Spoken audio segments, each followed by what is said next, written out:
What's good, the peoples? How are we doing this fine, feathered evening? Gonna get my windows organized so I can see my beautiful, beautiful chat. Talk about which version of old Final Fantasy games to play. Okay, yeah, I can do that. I am far from an authority on the subject, but I've been playing basically every version of every Final Fantasy game for my entire life, so I can probably help you out. I need to run to the fridge first and get a drink, because I didn't do that. So enjoy the awesome Serpent Trent music for about 2 more minutes. I'll be right back.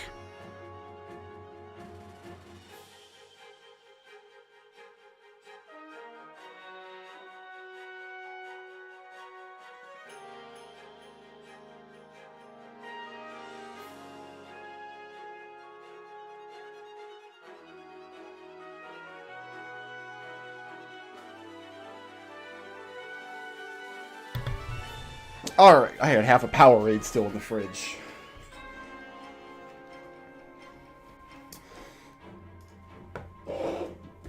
Good times.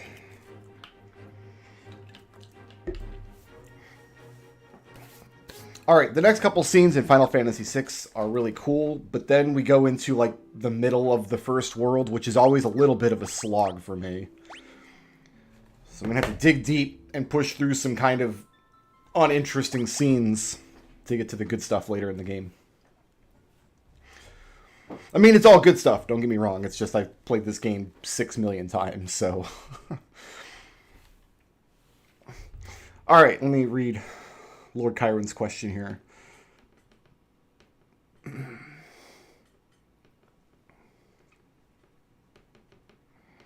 So, with the first 6 games, Final Fantasy games,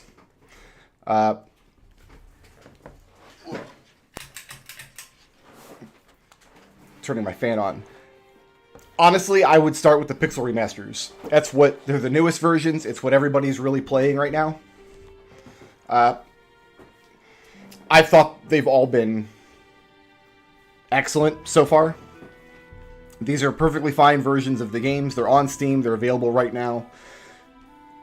Other versions of the games can be different, but they're not always that different. For example, this is like the 4th version of Final Fantasy VI to come out, but any version of Final Fantasy VI is basically the same. They haven't ever gone in and done major changes to how the game is structured, or who the characters are, or how the gameplay works, or anything like that. All the changes have been either very minor, or they've been adding new content as bonus content into the game. And kind of the same thing with Final Fantasy V as well. I gotta steal this guy's clothes.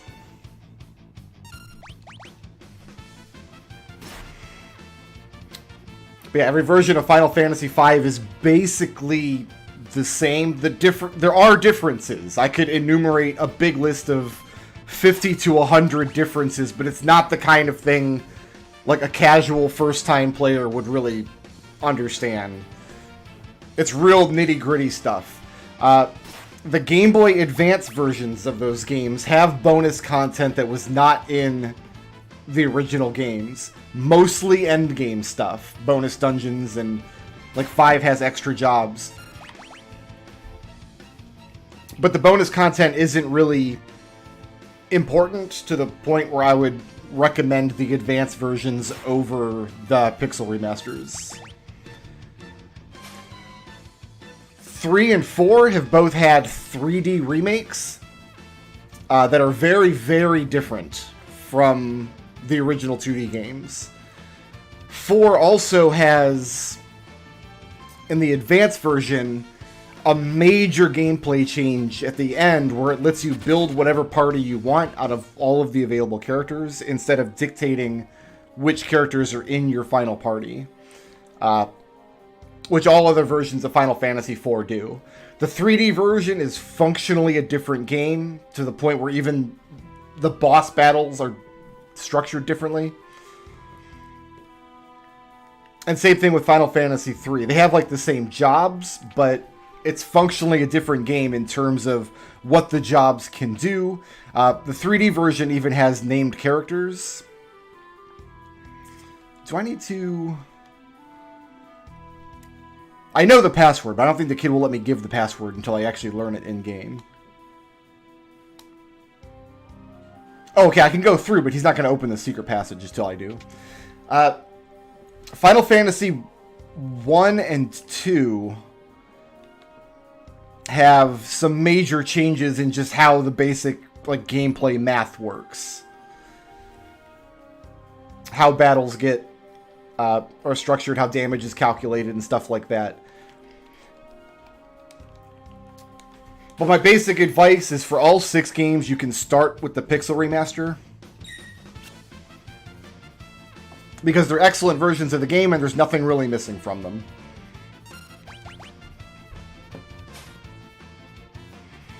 And then if you play one that you just really, really love, and you want to see what other versions are out there, you might be in a position to appreciate the changes that have gotten made in between the different releases.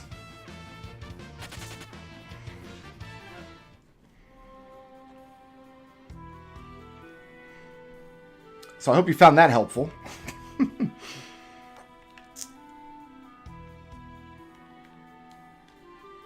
Alright, I need to... Actually, that little passage is still in here. I could have just done that.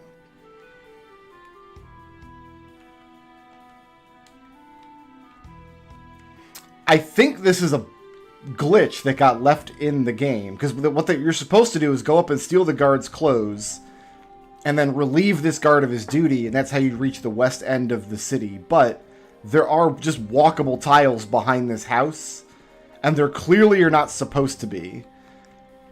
I think what's happening here is the tiles that make up the roof of the houses are just flagged as walkable, and they didn't put a barrier here. So I didn't really need to steal that guard's clothes. I need to find another merchant now. It's going to be downstairs at the inn.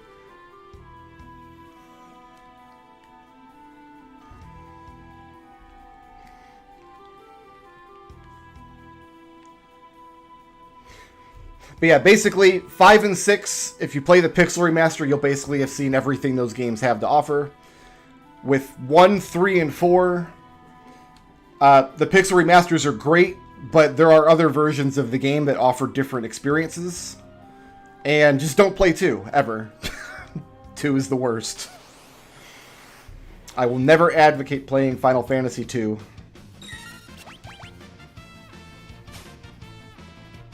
Got it first time that time.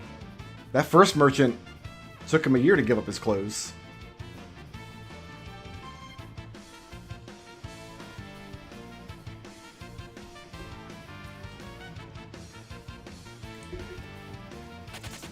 Really, the biggest issue is availability. Like, I could recommend the Game Boy Advance versions of the game, but then you've got to like either go buy the 20-year-old Game Boy Advance games, or you've got to fiddle around with emulators, and if you're not really familiar with emulators, that can be a big sticking point. Like, it can go around in circles, but basically the Pixel Remasters are great. They're perfectly fine.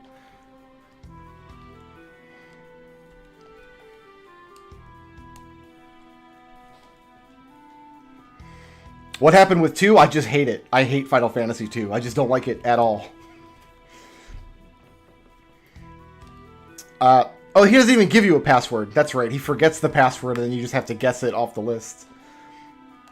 People that I know who do like Final Fantasy 2, who do enjoy it, did enjoy the Pixel Remaster version for what it's worth.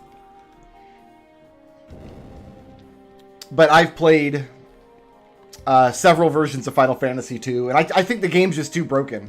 I think the game just has too many fundamental like defects that just slapping a new coat of paint on it and fiddling with some numbers behind the programming just aren't enough to make the game good.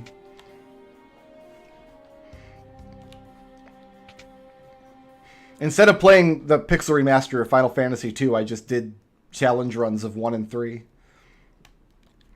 3 is my favorite of the Pixel Remasters so far because that game never came out in North America when I was a kid. It had never been released in English in a 2D form before. So having that version of the game available for me was a real treat. And it's a great version of the game. Like, it looks beautiful. The soundtrack is really impressive. It's just excellent across the board.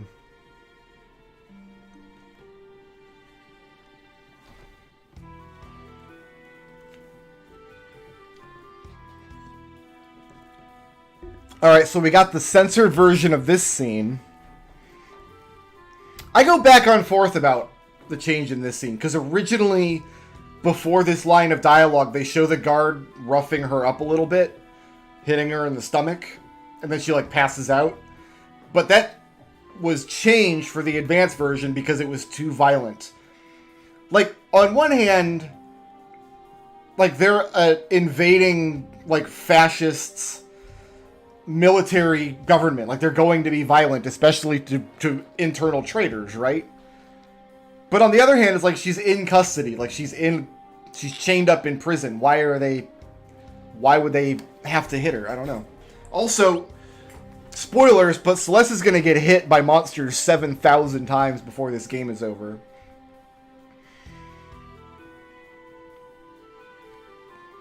So I think, in the end, it really doesn't matter whether this scene has the violent version or not. Also, Celeste is yellow, which... Alright, I'll allow it, because she's the blondie of the game. So the line of dialogue, this is what happens to traitors. In the original version of the game, it was like getting beaten up in a jail cell is what happens to traitors. But in this version of the game, they're more just mocking her because she's about to get executed tomorrow.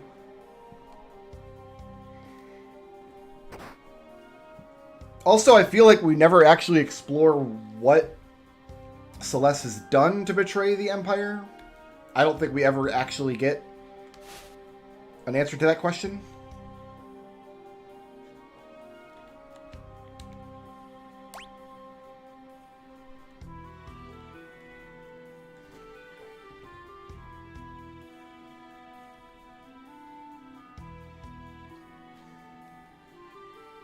I have gone through and listened to the Pixel Remaster soundtrack in FF2. And see, I like grinding too in certain games. I just find FF2's grinding to be very unsatisfying.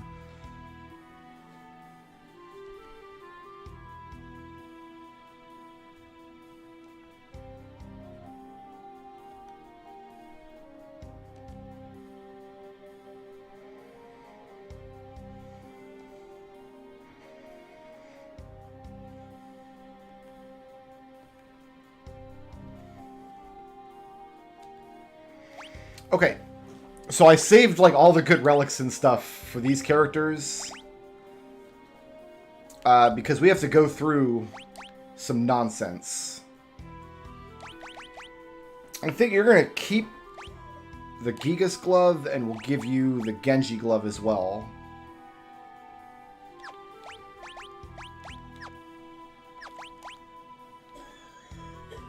So that lowers... No, it actually raises defense for the Genji glove, and then the main Gauche gives him some evasion. And then you can get his heavy shield. We'll give you a white cape and the Hermes sandals.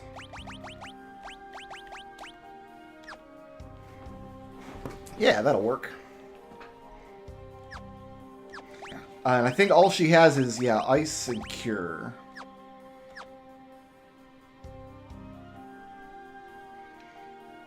Also, one thing I noticed is this version does keep the characters' jobs. The advanced version gave the Final Fantasy VI characters jobs, which the original version didn't have. So Locke is an adventurer, Celeste is a rune knight. I didn't notice that when I played yesterday, but Terra would be like a Magitech elite. Oh, I didn't take the key from the guard, did I?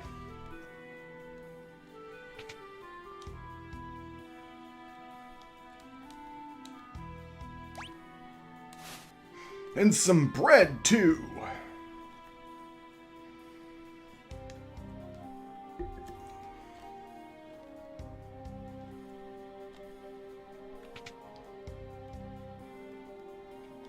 I issue this challenge to anybody who loves the Advance or Pixel Remaster version of Final Fantasy II is go play the original Famicom version to completion. Let me know how you think of that. Alright, so 1, 2, 3, 4, and then there's a box downstairs. So yeah, this checks out.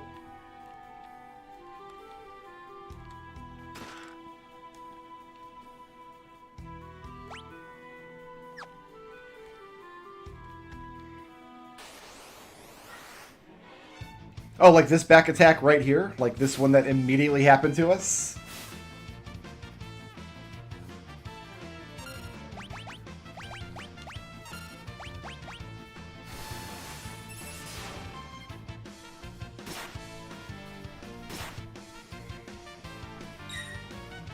My duders are in the back row.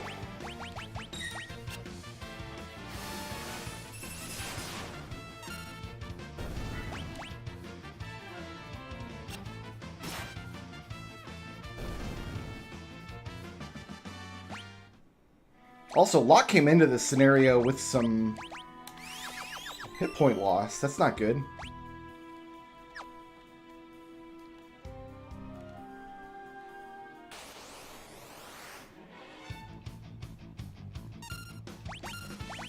Oops, that's not the magic command.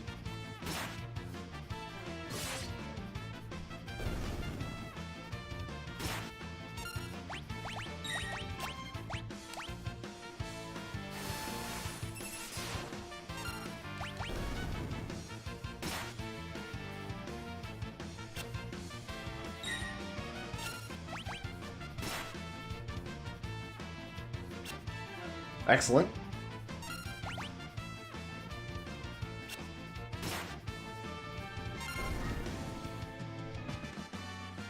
So the main gouge is kind of like equipping a weapon that is also a shield, which is nice.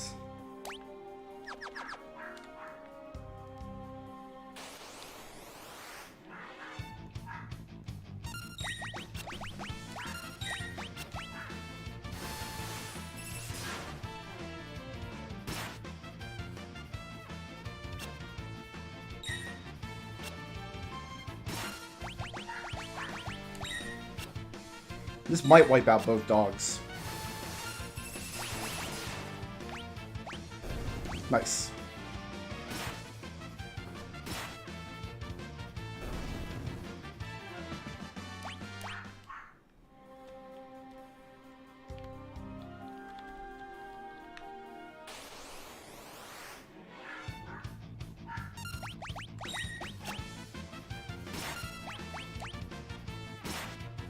We can get a free heal once we get safely out of the town here.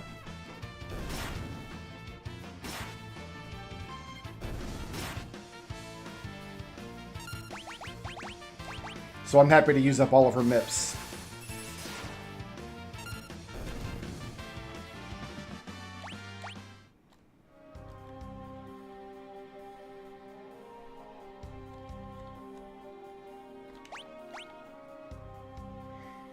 Yeah, we're still counting chests in South Figaro here. Would have been. So there's a cool trick in this game where if you have status effects like poison or blindness or something, you can equip somebody with a ribbon. It will clear the status effect for free, and then you can unequip it and put back on whatever you had. So getting that early ribbon is actually very, very nice.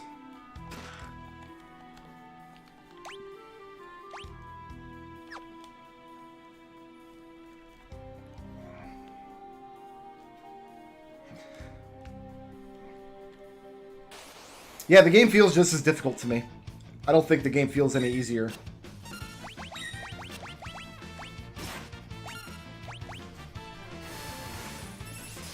Final Fantasy III was notably easier, I think. But other than that, they all feel basically okay. Anything I say about the difficulty of these games, though, has to be taken with a grain of salt because I've been playing these games since I was 14, so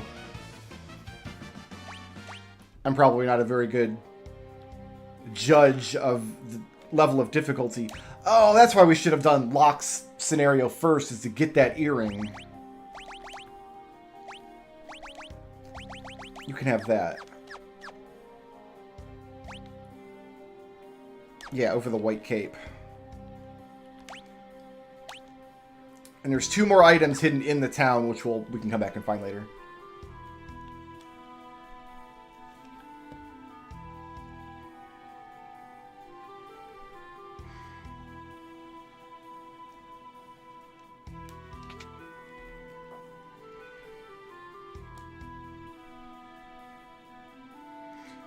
We out.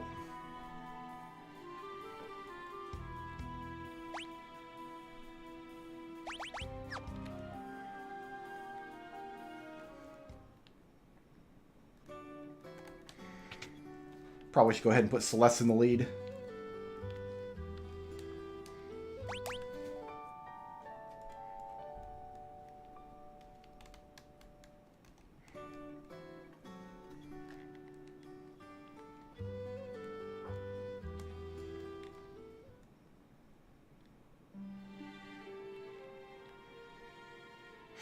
And now we're going back through the cave, and the treasures inside of this cave have, like, leveled up into better treasures. So now we're going to loot the cave. 3 boxes, that's it.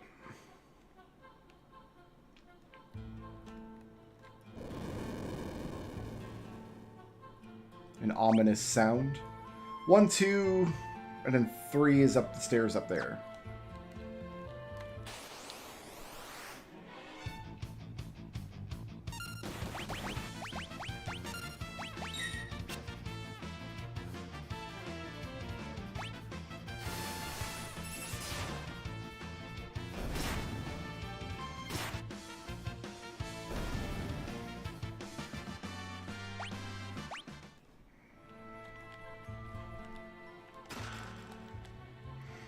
I was going to go out today and pick up my copy of Horizon Zero West. I got sidetracked doing other things. I had to blow up a yoga ball. Some of the exercises I need to do for physical therapy. I injured my shoulder recently, for those of you who don't know. I'm in physical therapy for it. And some of the exercises require a yoga ball. Went on Amazon, got a yoga ball for 20 bucks.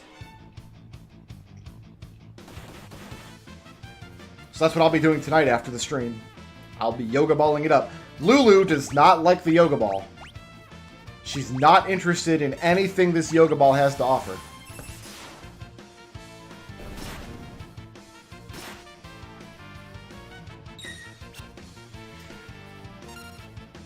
Whatever the chests in here level up into for the World of Ruin, I cannot imagine are more useful than the Thunder Rod is right now.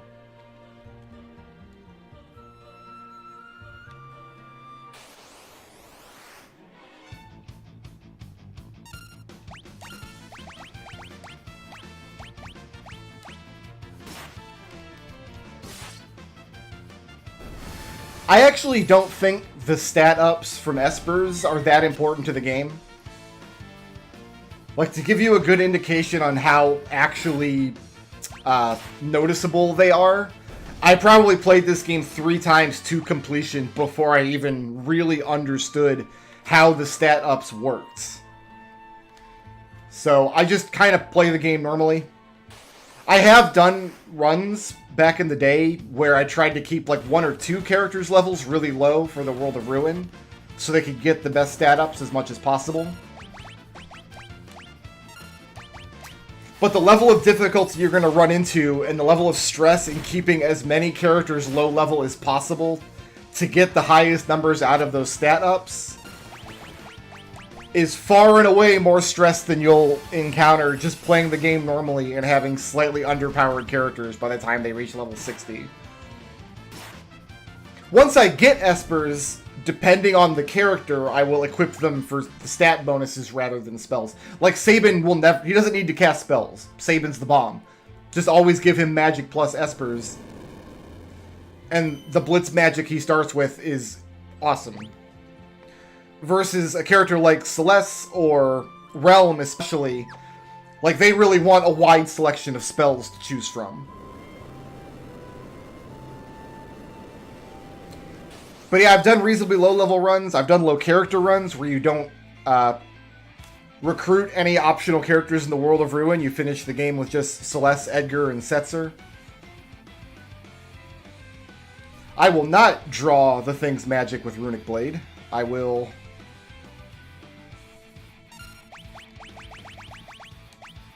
pop a Thunder Rod on it. Bye.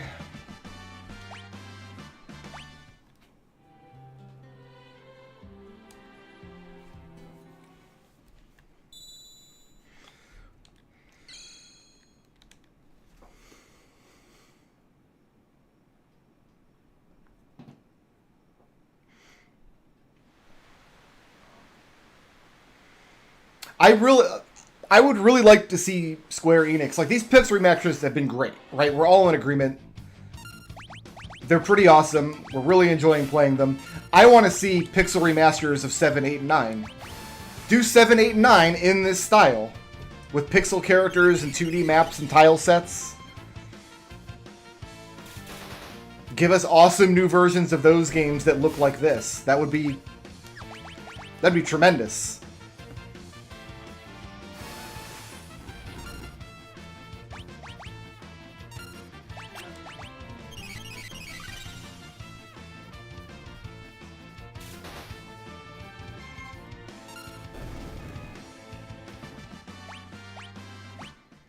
Maybe just 9. Like, it might be a little confusing in the market to release like another remake of Final Fantasy VII at this point in time. I get it. For marketing reasons, you wouldn't really want to do that. But you know what? Give us this version of Final Fantasy IX. How about that?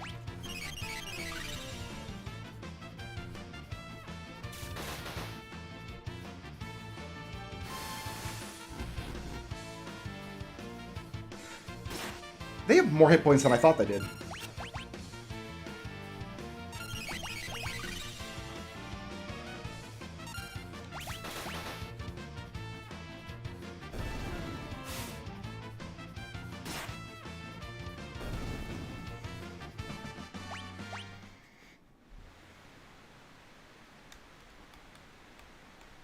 I have seen videos of that, the demake of Final Fantasy VII, and it looks pretty rough, not gonna lie. I have not been inspired to play through it, honestly.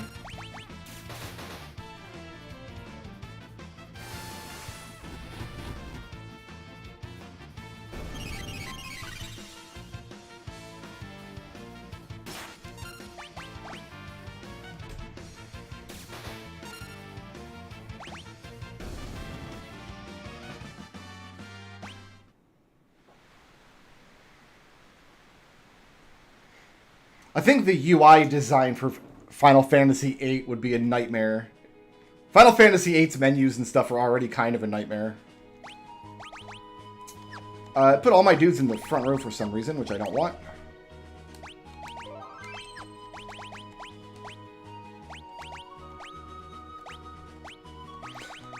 So yeah, you can have a white cape, and...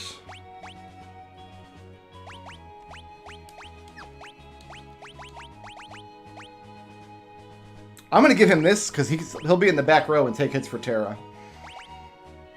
And he doesn't really need anything else. I'll give him this, just so I don't have to waste a cure spell on him partway through the dungeon, but we've got infinite free healing anyway, so...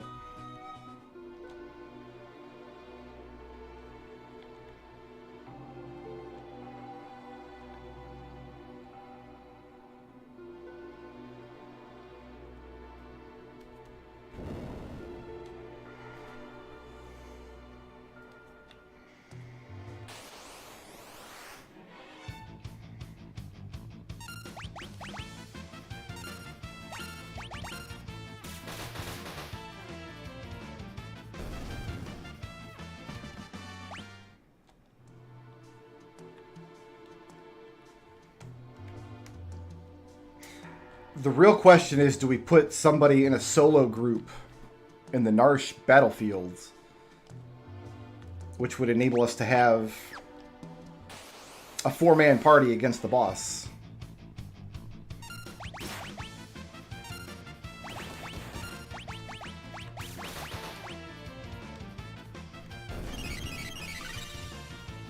No, we haven't unlocked Espers yet. That happens a couple scenes from now. We'll have a chance to reorganize everybody's equipment before the big fight on the ice field, though.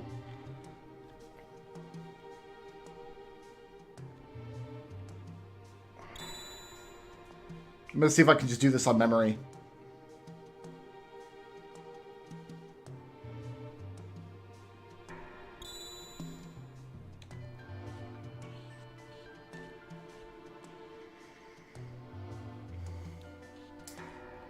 Alright. How good am I at this game? Not that good.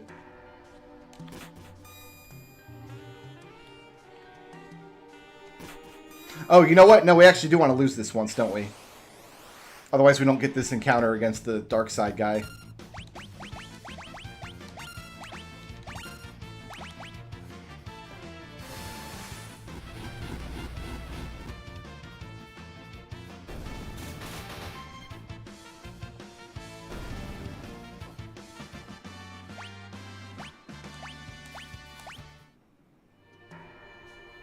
Okay.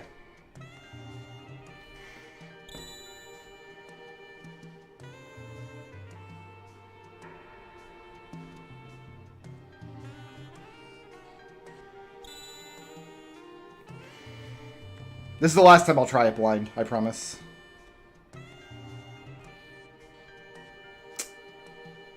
It's what happens when you get 40 years old, your memory starts to go.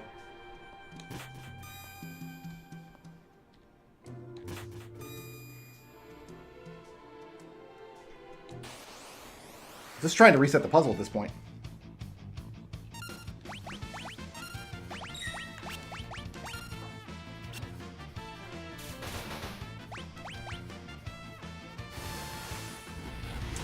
Yeah, there's a bestiary that's accessible from the main menu, I believe. Hi, potion.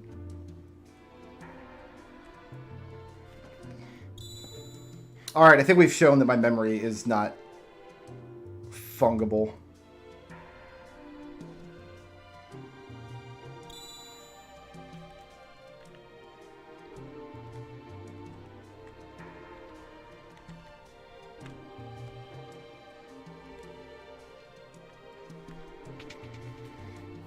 I win. First try. Yeah, we actually do want to go through here.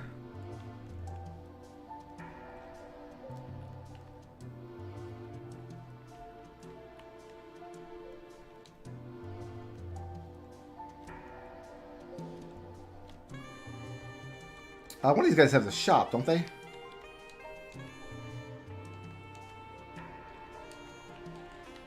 Or am I misremembering? There's a rune edge over here. Okay, so no shop. Which we'll probably give to Celeste.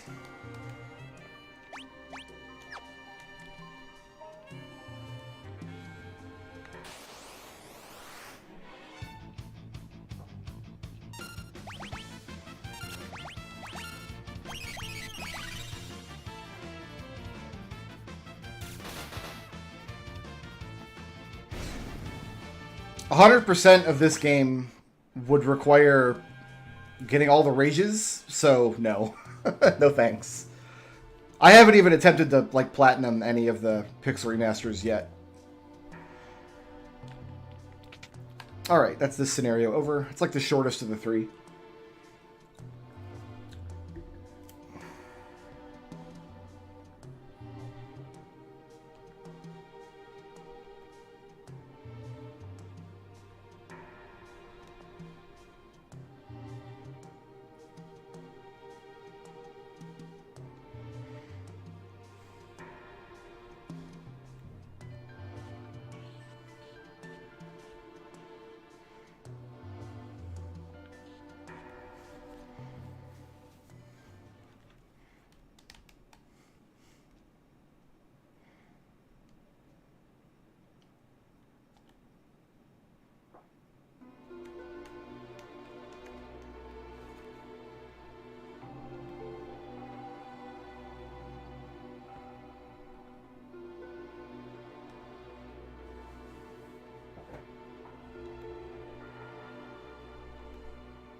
So there are some minor reasons to save Sabin's scenario for last. One is that the other two scenarios have encounters that you can see that would then appear on the Veldt when Sabin gets there. The other is if you don't do Locke's scenario before Sabin's, Sabin is the only of the three scenarios who has an opportunity to buy new equipment from shops. And if you don't do Locke's scenario before his, Celeste doesn't show up on the shop screen, so you don't get a visual indicator of what she needs to equip. But neither of those things really matters in the long run. I just did Sabin's first last night because I looked at the clock. I saw I was going to be playing for like another 90 minutes. That's about how long this scenario took to get through.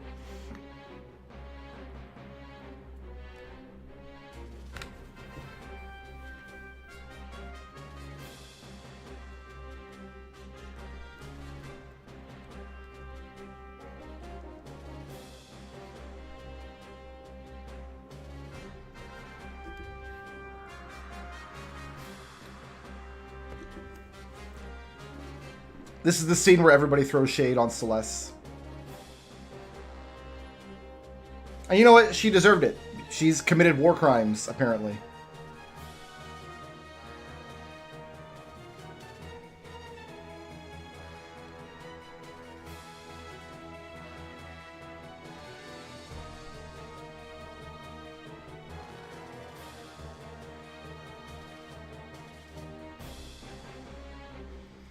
Part of me just wants to put Cyan and Celeste in a team together. Alright. This is going to take a minute. We're just going to strip everybody naked to start with.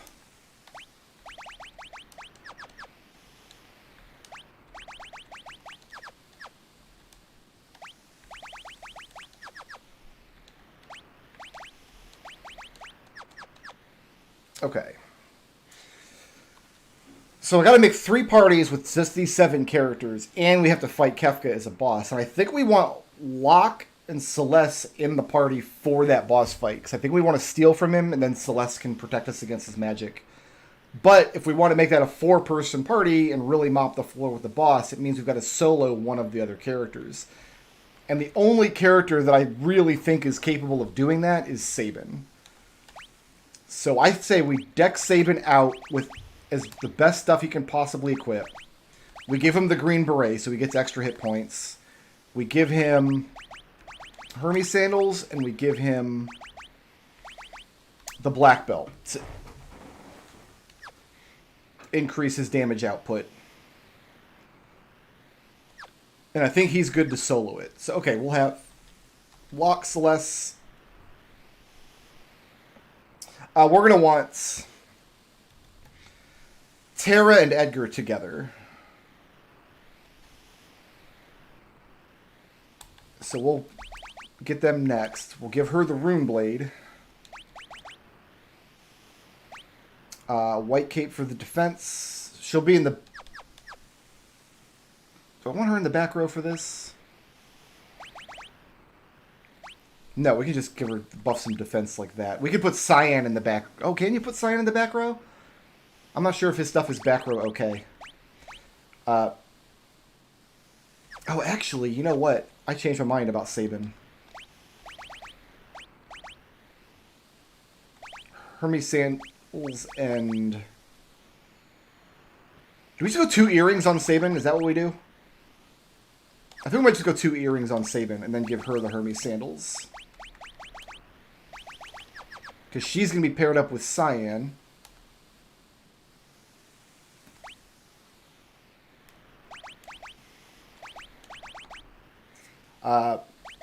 And then he can have the black belt. We'll give him the Knight's Code and the black belt.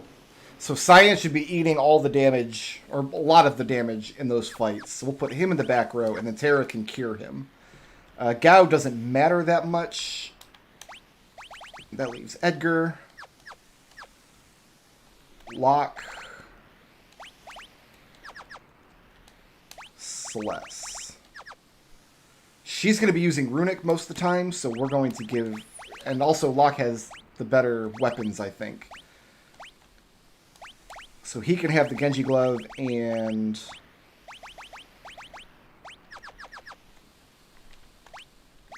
you can have the Gigas Glove and a Hyper Wrist, and we'll give Locke the other Hyper Wrists.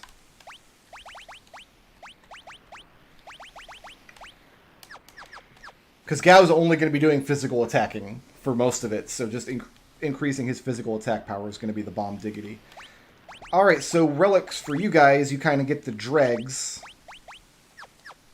Not really much you can have, sir, so I'll just go ahead and put you in the back. And then Celeste with the better shields.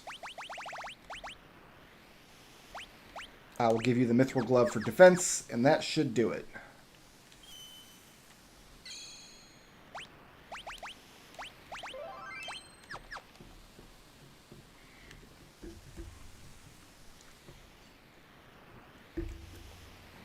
Bushido is good back row? Okay, then we will definitely stick him in the back. It doesn't switch your party back to just Terra when you step on the save point in this version. Cyan is so much better now just because they changed the way Bushido works. You don't have to sit and wait for that meter to fill up.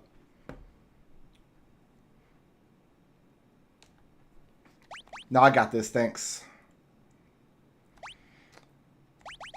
Alright, so Sabin's going solo.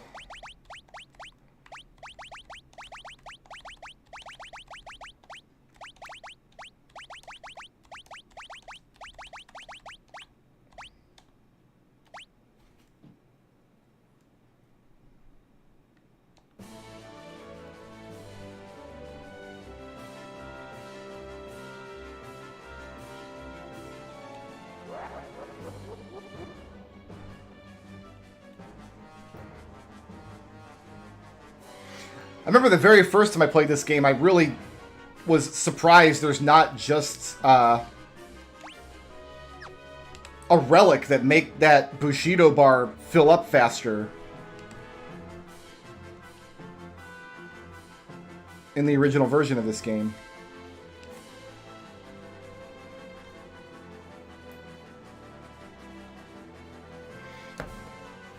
And we just kind of sit and wait for everybody to come to us.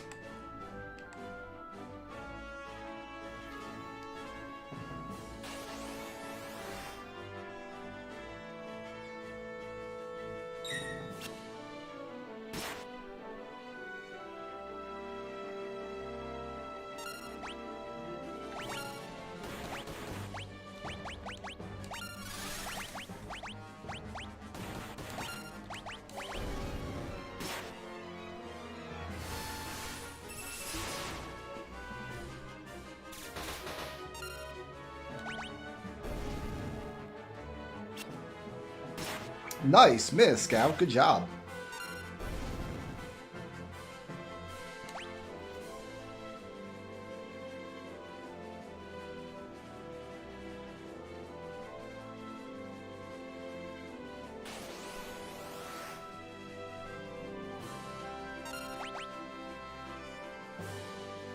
They've changed the melody of this song.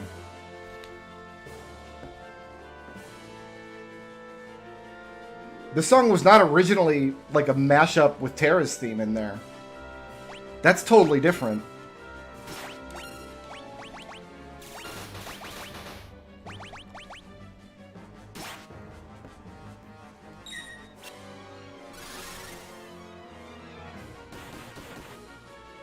Woo!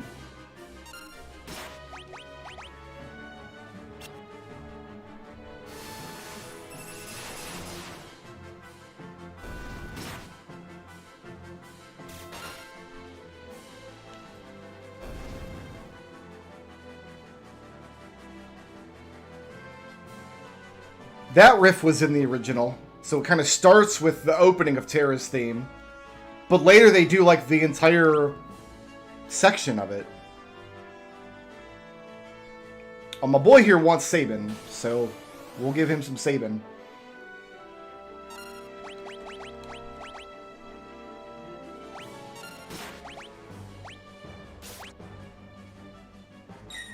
Yeah, you know, we'll leave Cyan in the front row then, with the black belt, because he's putting out pretty good damage with his counterattacks.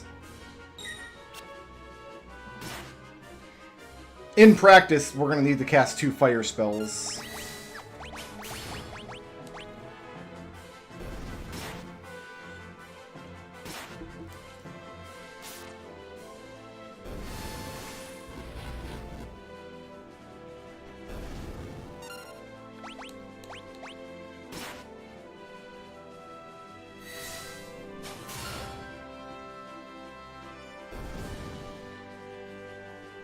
Yeah, this whole section was added to this track. This might be the first time that's happened in the Pixel remasters. I can't think of another track they've done that with in the previous 4 games. Final Fantasy 1 and 3 pulled the trick where they'll have a second loop of a track using different instrumentation, but not an entirely new section.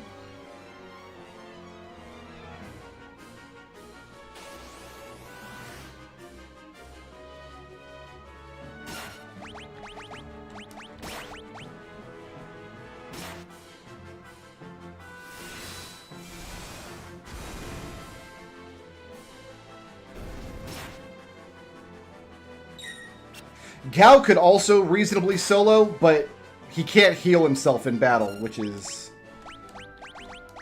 a liability.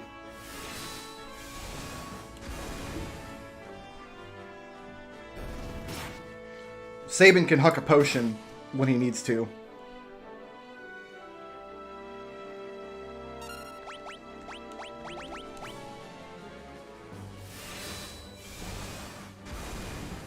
In fact, I'm gonna.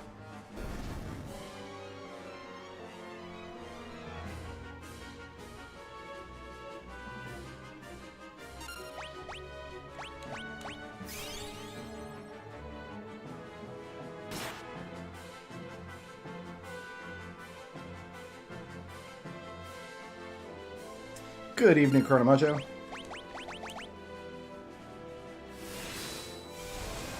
Also, this will give Sabin more experience than everybody else is getting. Because getting him to level 15 as early as possible is going to be very helpful.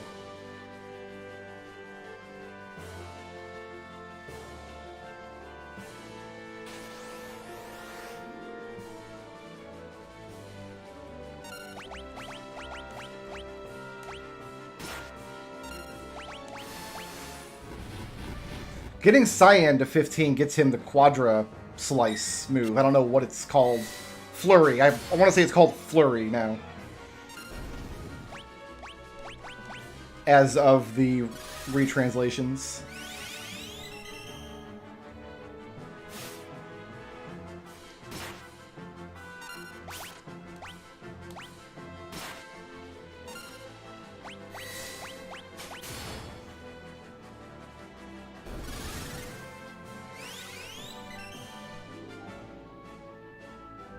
Oh, the dog ran away.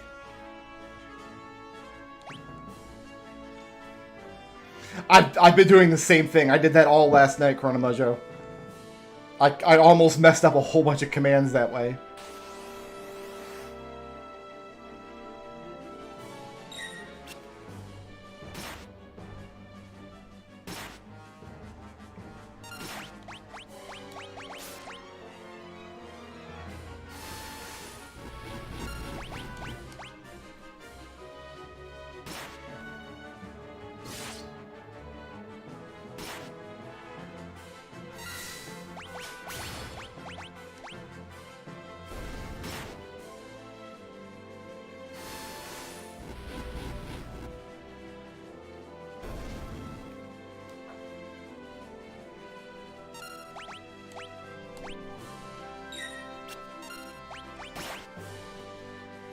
I think this section works, though. I've heard it go loop a few times now.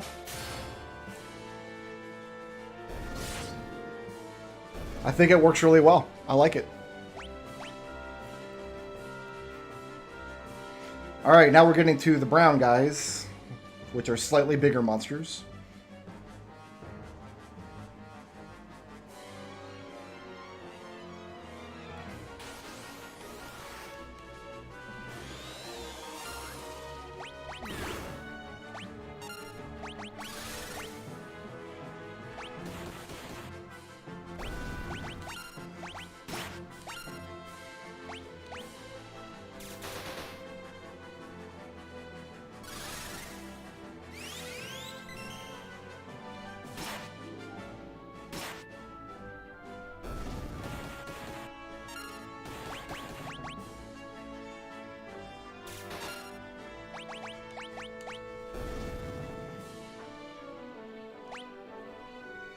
I don't know why Bannon doesn't help us fight here.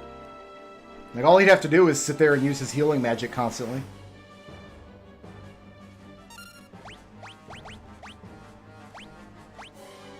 Let's see if a single target fighter can take him out.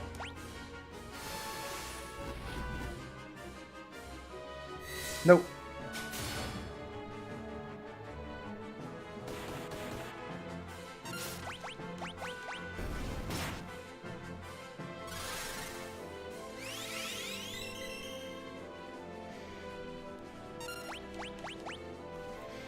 Yeah, all the spell effects in this game look great. What I really like about them is if you look very carefully at the spell effects, you can see that they're still pixelated. Like, you could take a screen grab of any particular frame of them and redraw it with just the composite pixels. They're not actually generated that way, I'm sure. They're generated with the same kind of spell effects, I don't know, graphics driver or whatever, that like RPG Maker or something uses. But I really like that in this game, that the Pixel Remaster, they do have pixelated spell effects.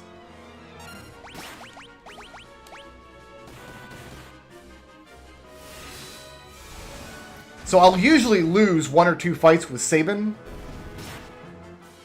when I go solo with him. Just because, like, that happens.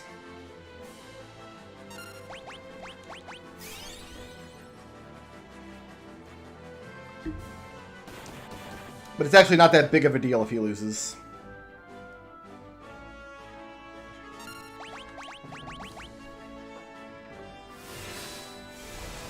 I kind of wanted him to go after the Corporal there. Oh, it's still a one-shot, so it doesn't matter.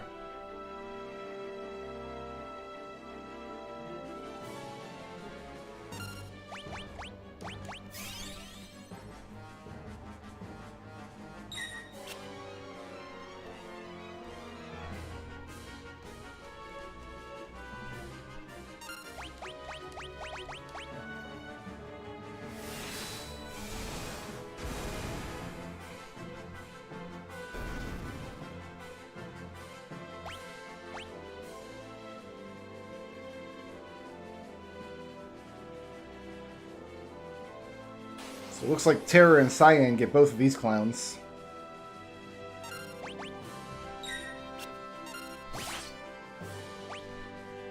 Even with that critical from the Rune Edge.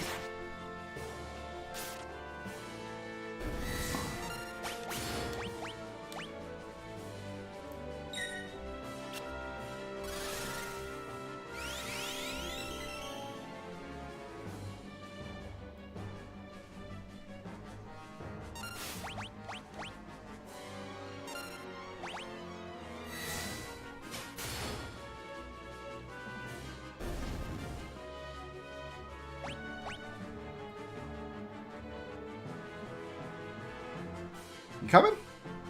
Come on, big boy.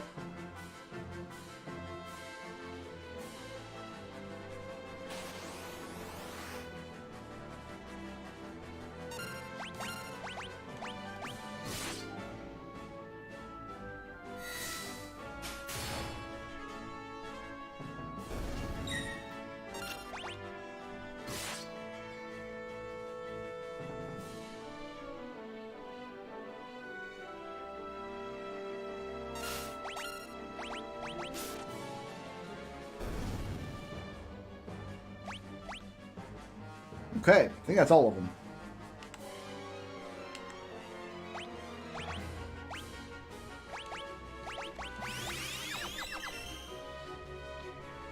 So one interesting thing is you can actually get dialogue out of this scene. Depending on who's in the lead of each party.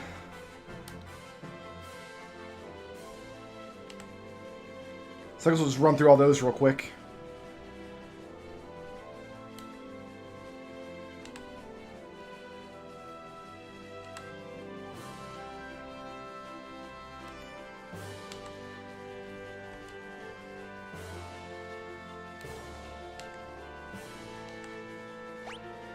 Oh, you can just shoulder button this, in this game. You don't have to actually rearrange anybody to change your point, man.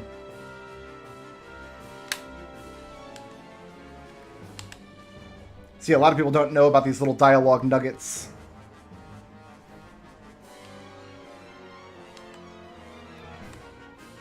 I'm sure Gao has something very insightful to say.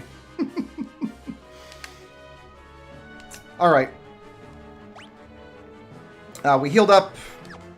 We're going to take on the rider here.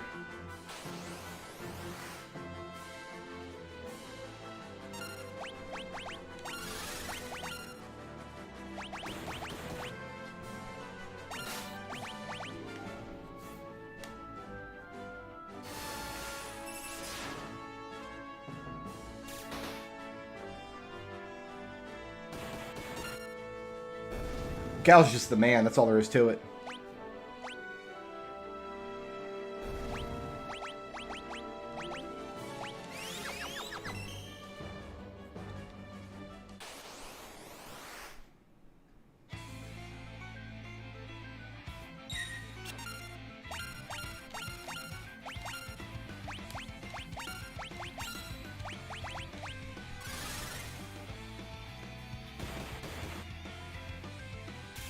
Kefka might not survive long enough for Locke to steal from him.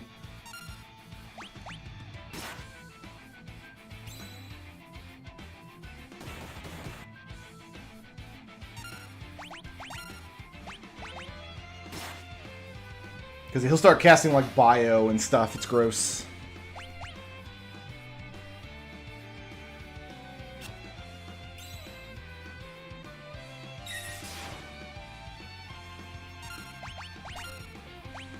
I guess we already stole the High Ether, so.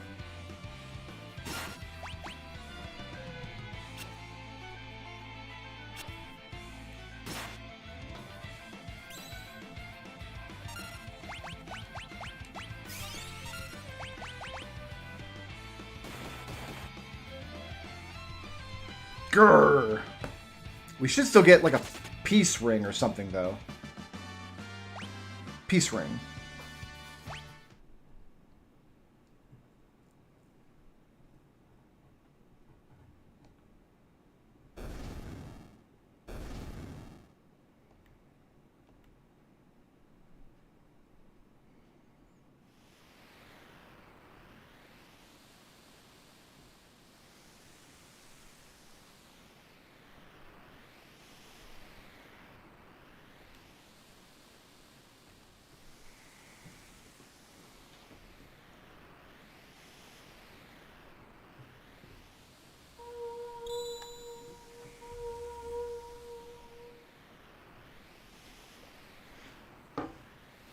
Yeah, Gao, that's what happens when you give Gao two strength boosting. Well, he's got one relic that boosts his strength and one relic that boosts his attack power.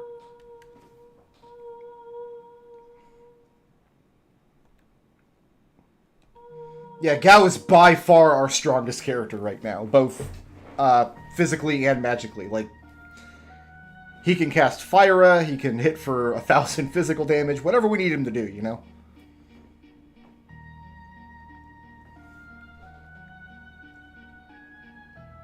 This is our first time hearing this song. I think I'm just going to chill with this for a second.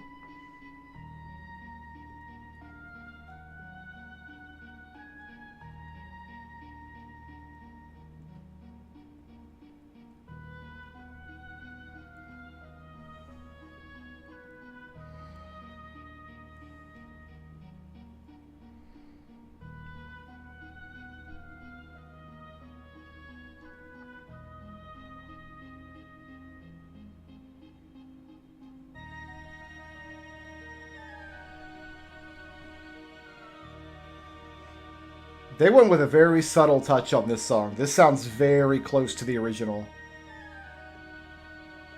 Just with instruments instead of synthesizers.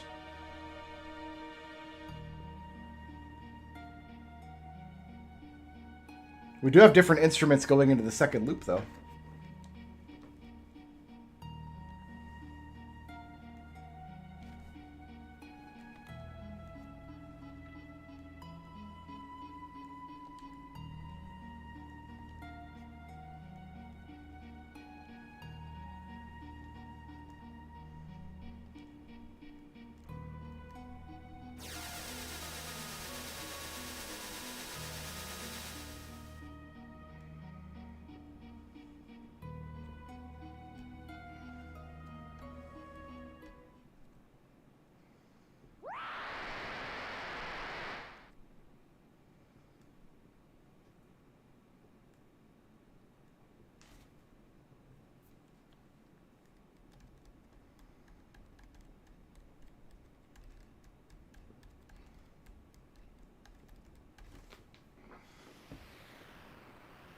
We get to watch her fly around aimlessly for a bit.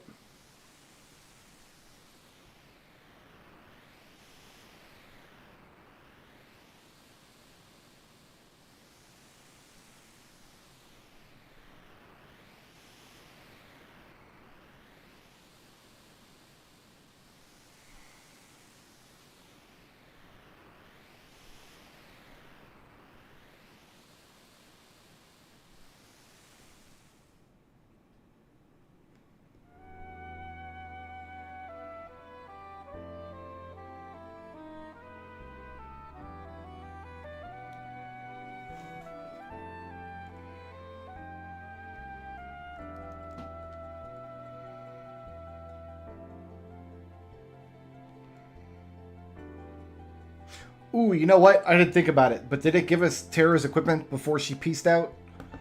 Because if not, we're doing the next few scenes with no Hermes sandals.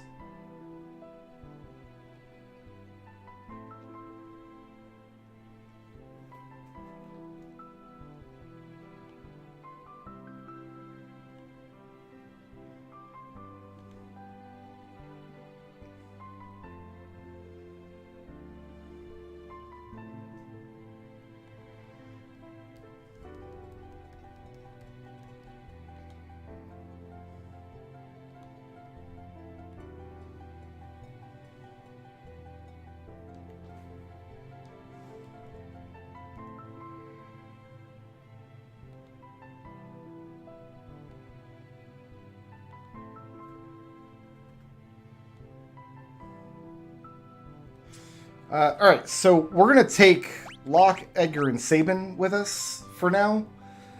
Because we'll get cutscenes with them. So the first thing I'm going to do... Who's going to stay behind? Probably... Celeste and Cyan, I would think.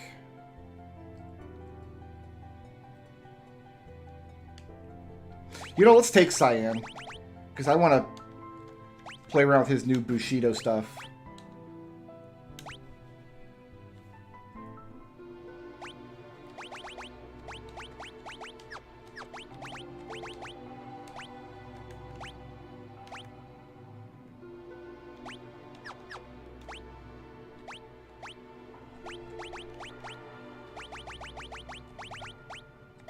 Okay, it did give us Terra's equipment. You know whose equipment it doesn't give you? At least in the original game. This might be a change in the remasters. But originally, it doesn't give you Shadow's equipment. Which is hilarious, because you can put Shadow in your party and go unlock the Esper system, and then, like, give him an Esper, and then he immediately leaves.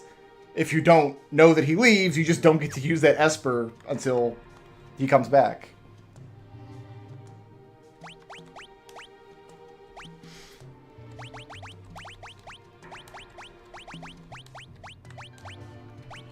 We might come back and switch characters out before doing Zozo, but with these characters, we're going to get extra cutscenes and stuff.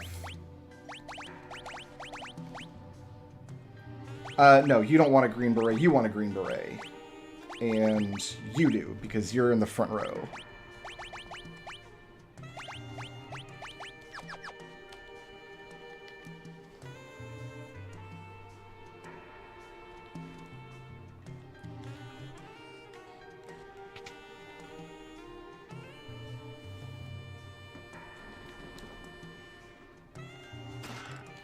Reflect ring. Third earring. Bunch of gil.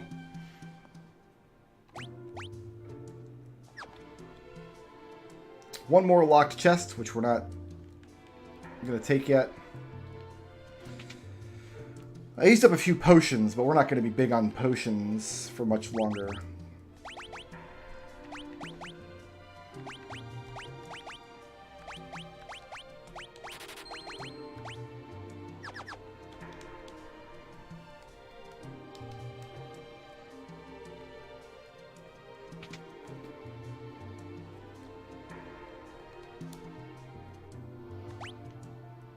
Prevents petrification, darkness.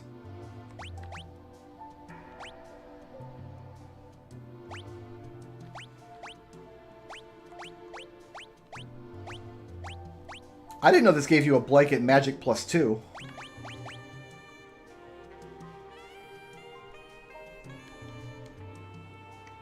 I mean, it's not better than earrings for that purpose, but...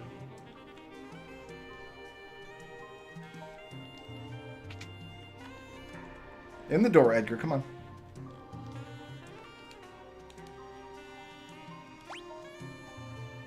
I guess I just buy 2 of these for Locke, that he can go to the back row.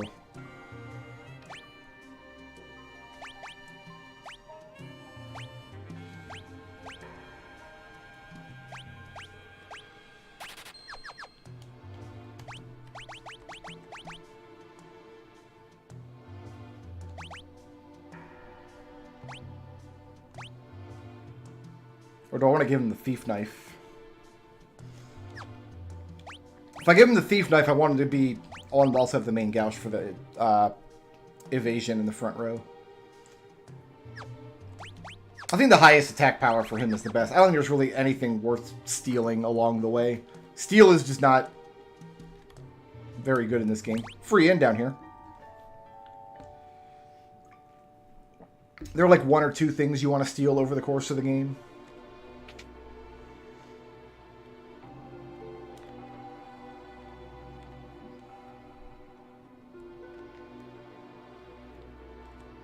There's an armor shop somewhere, yes?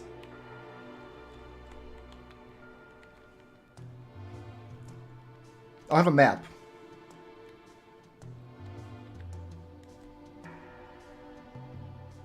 Ah, there's the armor shop. That's right, it hides up behind this other building.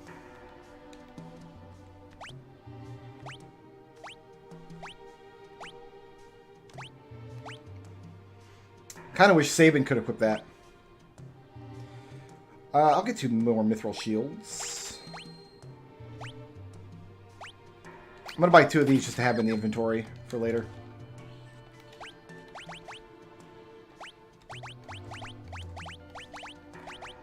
Why can't you use the mithril shield, Gao? Steel is amazing? You were amazed by steel? Nah, dude. I got enough potions, thanks.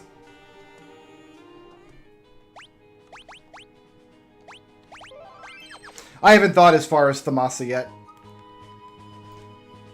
But yeah, I seem to remember the Hawkeye is just his best weapon there, and if I'm still dual wielding, then...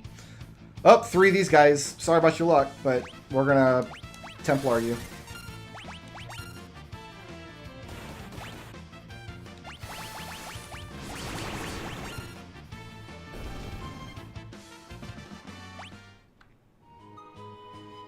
He'll have mugs soon enough in any event.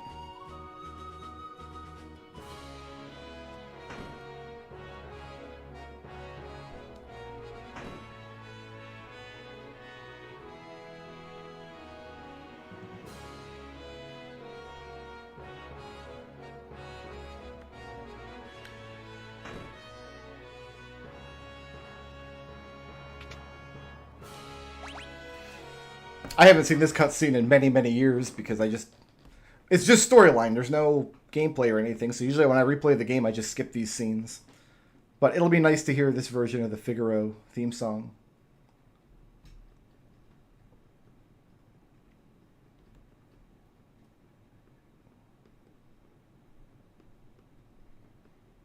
There's one thing I go out of my way to steal in the World of Ruin, but I can't remember what it is now.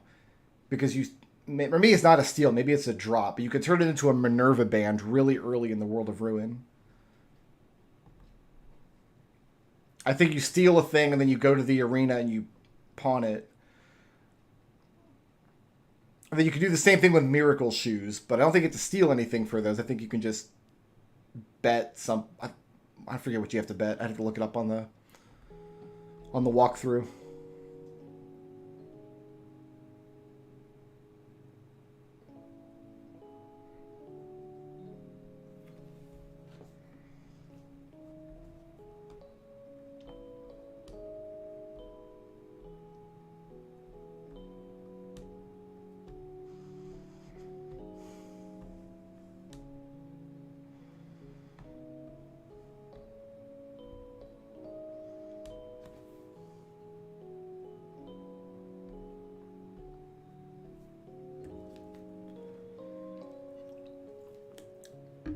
Even on the SNES, there was a big jump in the quality of spell effects between the previous game and this one.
Are you actually going for a full rage list, Trouble? You shouldn't do that to yourself, man.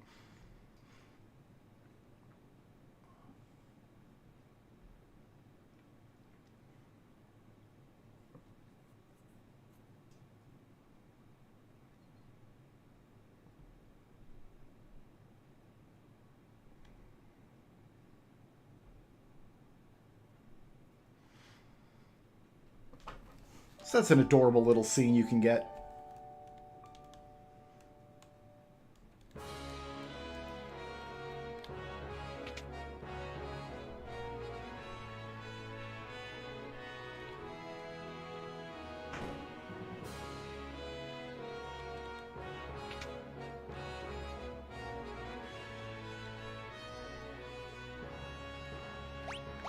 So now I can buy Flash and Drill.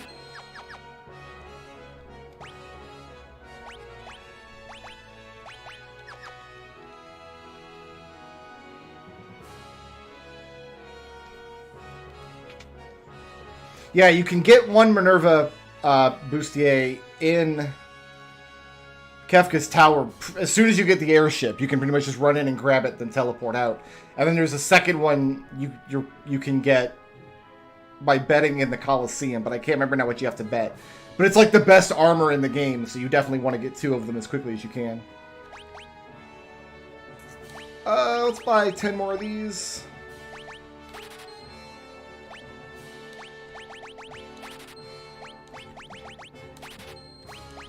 Get a couple of each of these.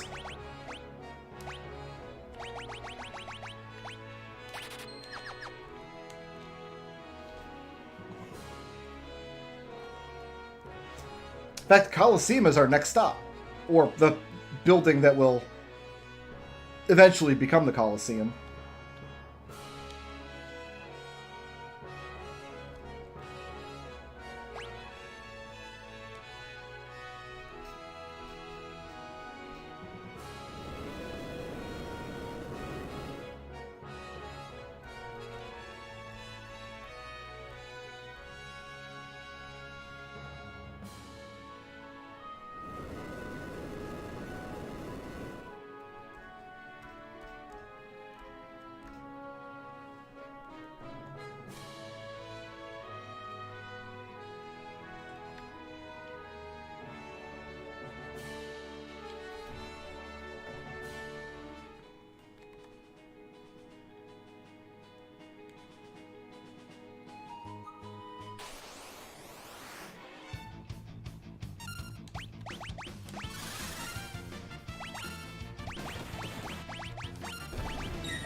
The animation on that weapon looks a little better. They added some impact to it. It doesn't just follow a smooth curve all the way out. It actually jitters at the motion of impact. That also looked a lot sexier. That flash, that's pretty good.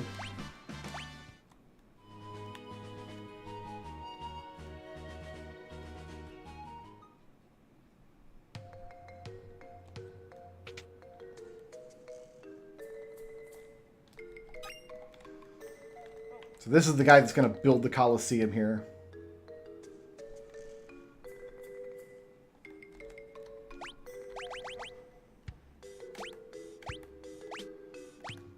Oh, nobody else got relics? Should probably equip some relics, don't you think? We're going to give you... Actually, let's do this. Keep you in the... No, I don't want to give you a black belt. We're just going to go earring, earring.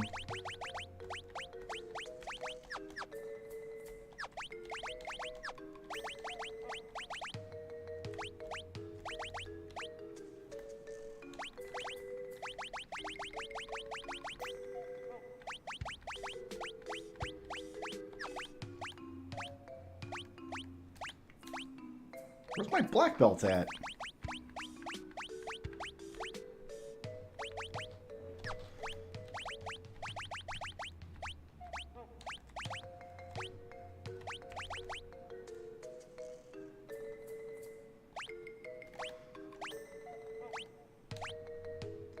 Did I not take the black belt off of Cyan?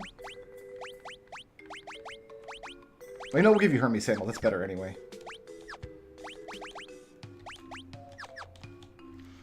Alright, now that my party is appropriately equipped.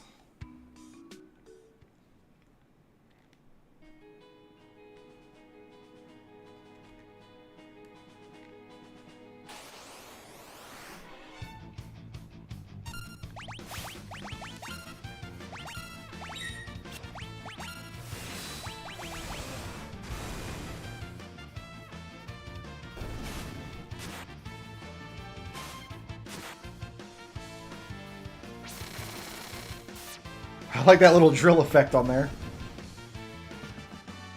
Sounds beefy.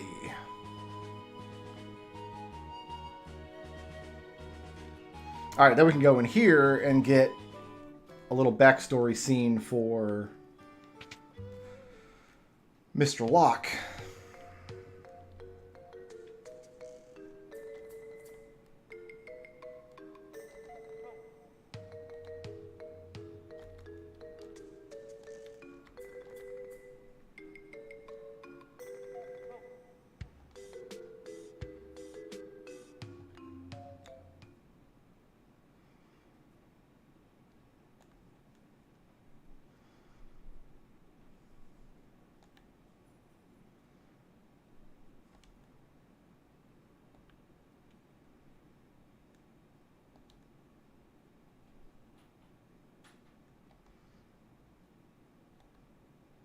I don't trust this guy. He laughs too creepily.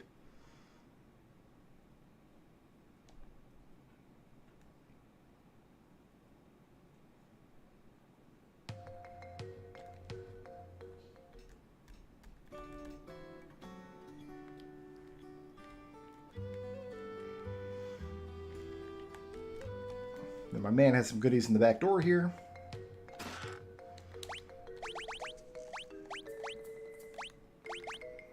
Give that to you.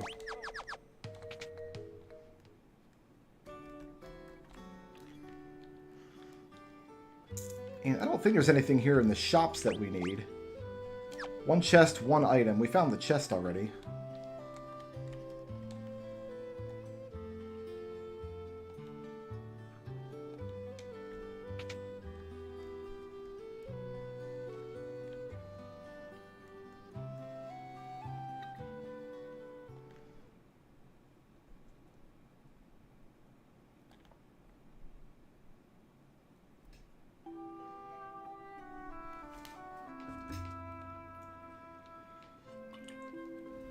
Let's enjoy Locke's theme for a moment. We haven't heard it yet.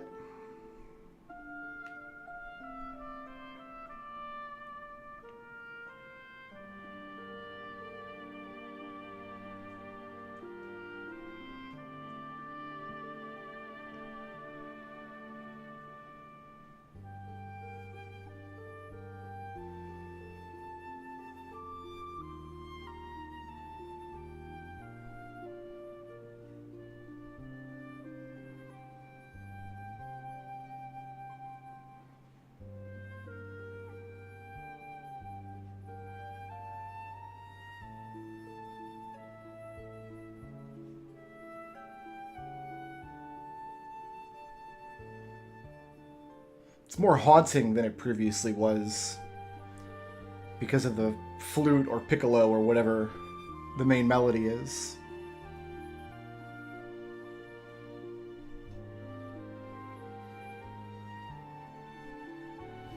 Yeah, beautiful.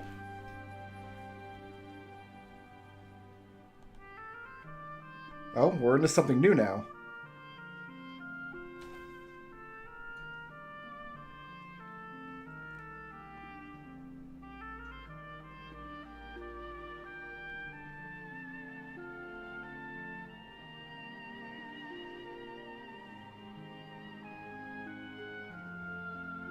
That's a totally new...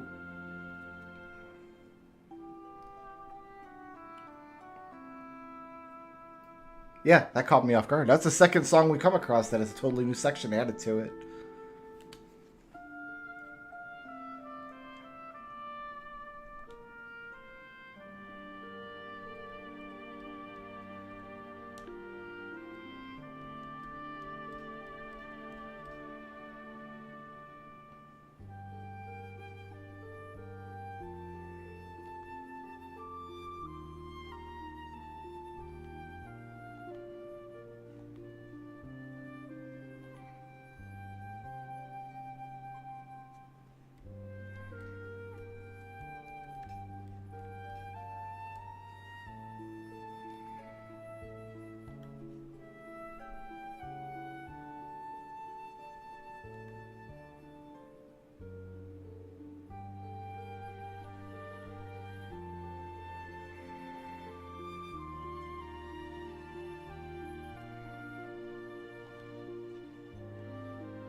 And now we've robbed her clock.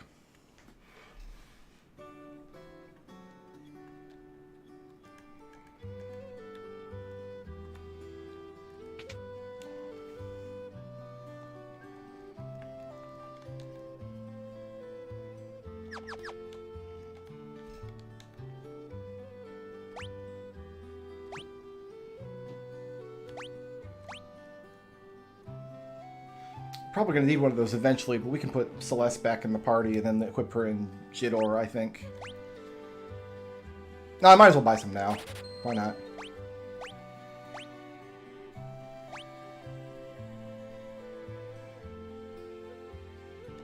I should have an extra one of those already. I do.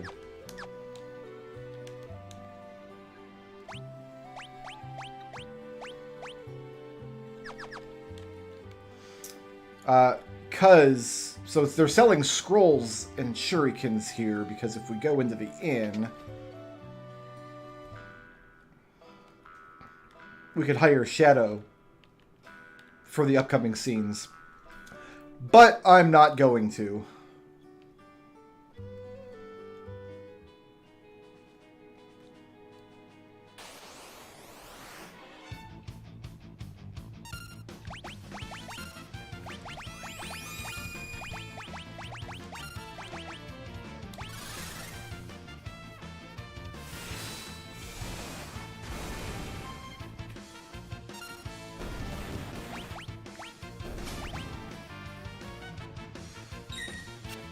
Hello, Mecha Chocobo. What's good?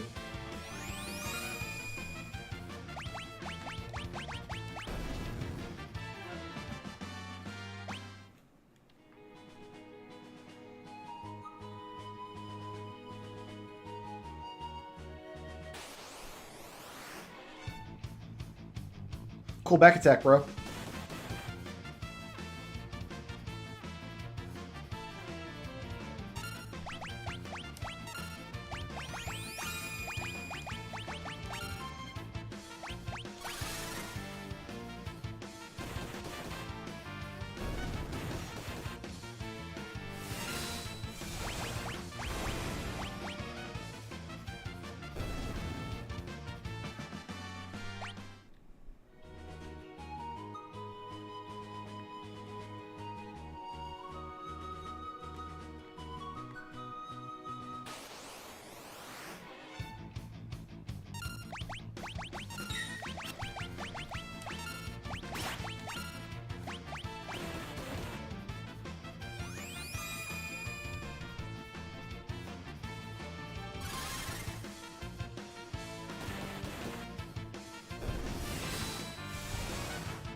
problem with not bringing Celeste to this next couple scenes is we don't have anybody with cure magic.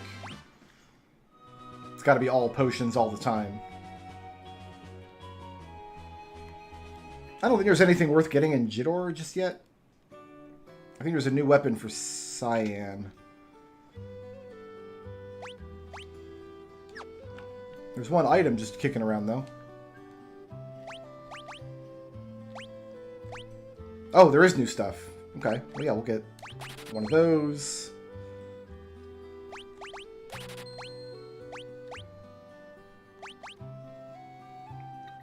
I probably want to get this, don't I? 3 strength for Gao.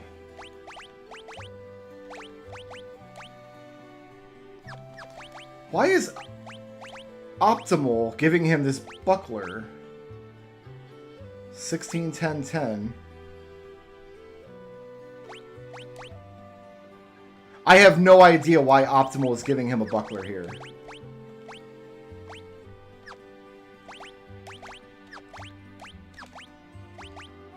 Didn't do that for Sabin.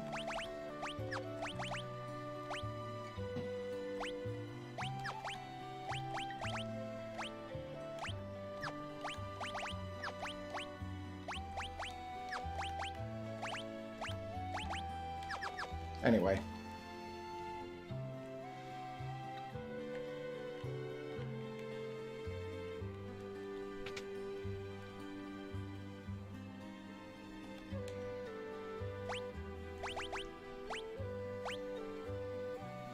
Okay, so that's for Cyan. We're going to want to buy that. No, that's for Shadow. That's for Cyan. We can sell some old stuff and raise funds. Like a dagger, mithril knife, old knuckles. So Gao doesn't accidentally equip those. We're not going to need these anymore. Or these. That should do it.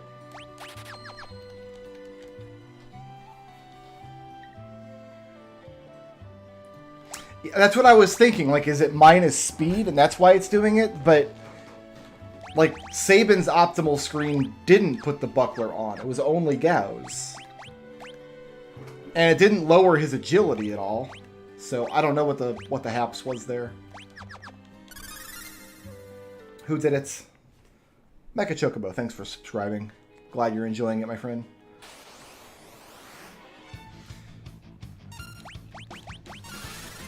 Alright, to Zozo.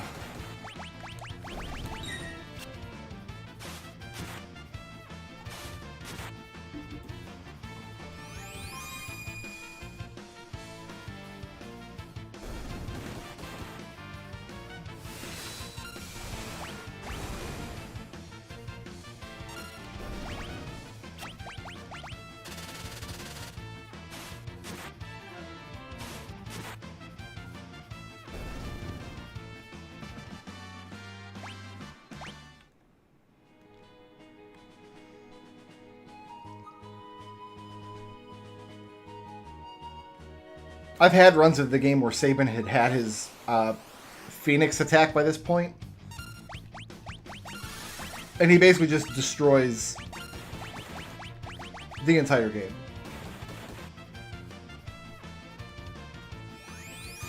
Like the whole rest of the world of balance, Sabin can just take care of himself.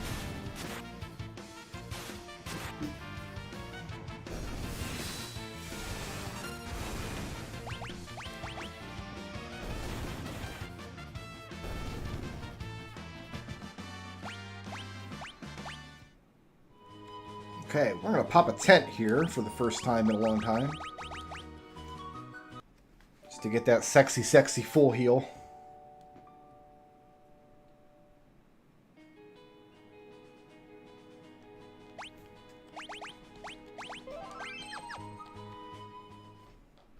Okay.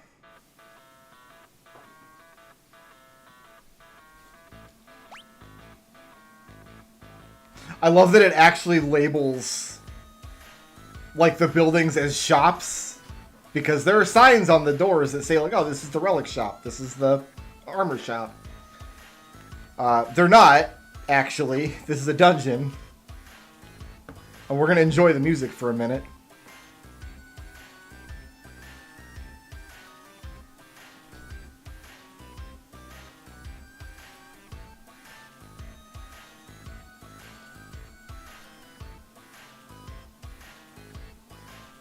What's happening in the lower left corner? I guess you guys... Oh, it's the sign blinking in and out. That's a nice little graphic effect on the sign there. There's graffiti on the walls, like somebody drew a picture of a wine glass.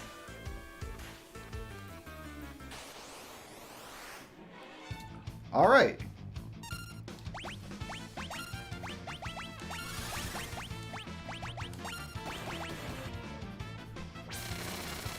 This guy's gonna earthquake me and probably wipe my whole party. There it is. As you do.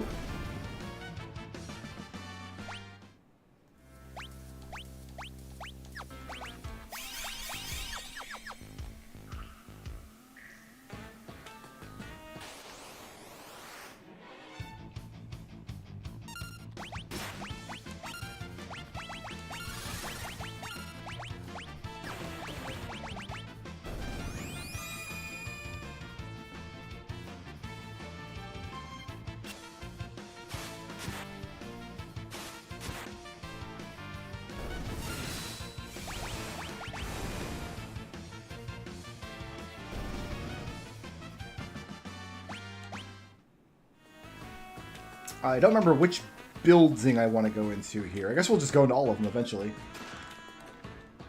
Look at all the signs in here. There's like one of every sign. Just chilling.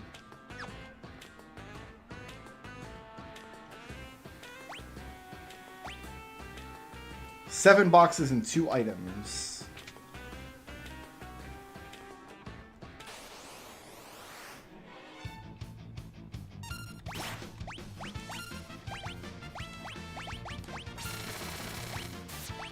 I could probably use the Tintin album here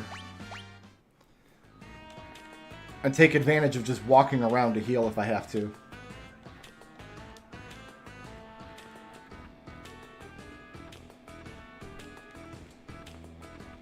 Clock is glowing. Glowing clock is new. Alright, so we must have to go into the inn over here.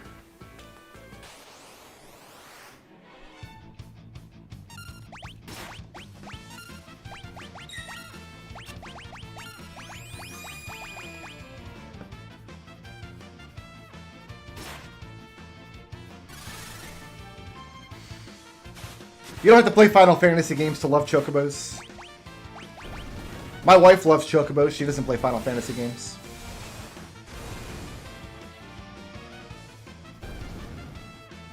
Final Fantasy VI goes pretty light on the Chocobos. There's not a lot of Chocobo content in this game. You just passed out, huh?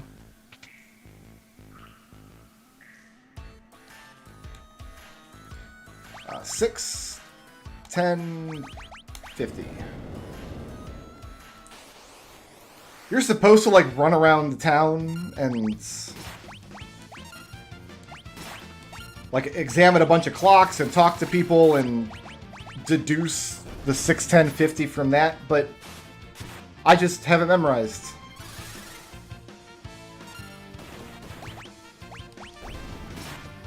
They probably should randomize it, right? Like, it should probably be a random time for every save, every playthrough.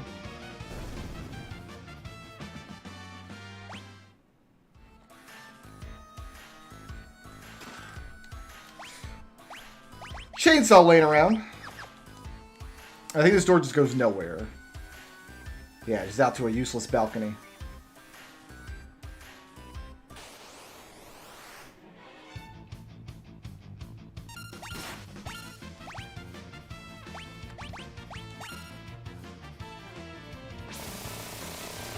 Oh, that looked awesome.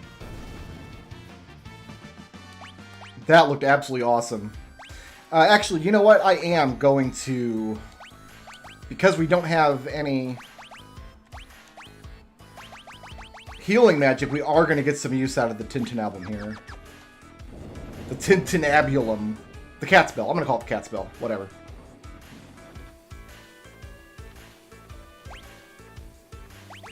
Yeah, it only takes a few steps to get him back up. I don't have Celeste, I don't have Cure Magic. That's the only way I'm really going to get healing in this place.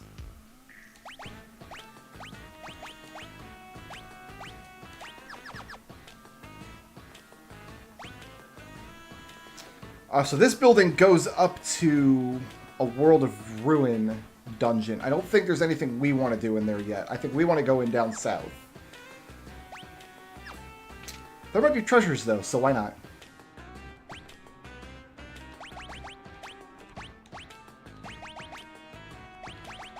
What did you even have, buddy? Oh, you had the Hero's Ring.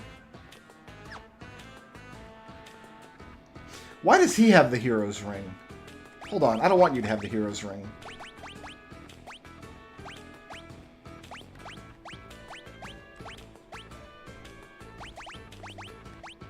Here, just take the white cape. You should have the Hero's Ring. Because that's like giving you the Gigas Glove and an earring at the same time.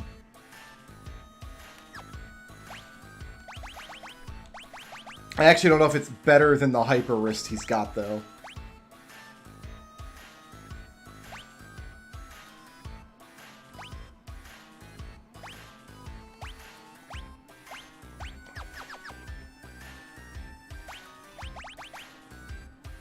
Well, Gao has the Gigas Glove, which is basically... He doesn't need the magic aspect of the Hero's Ring, because I'm only using Stray Cat.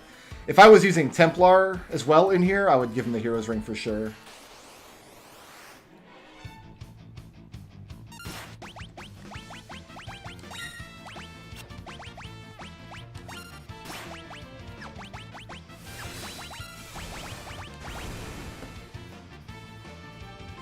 I'm going to try not to micromanage my relics and stuff too much.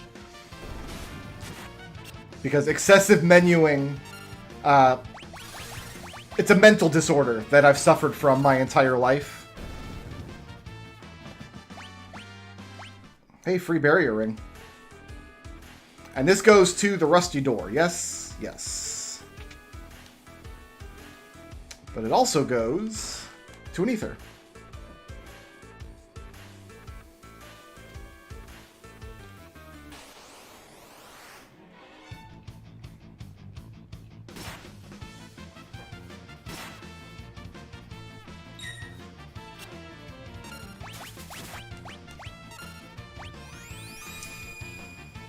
We will go for Templar in this fight, because Guy's in the back row, which is not what we want to see.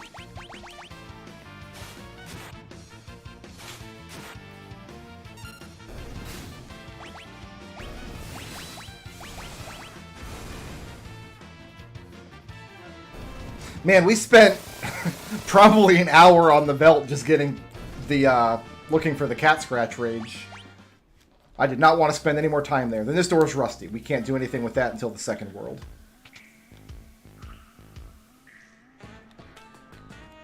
This is a great version of this song, by the way. I absolutely adore it.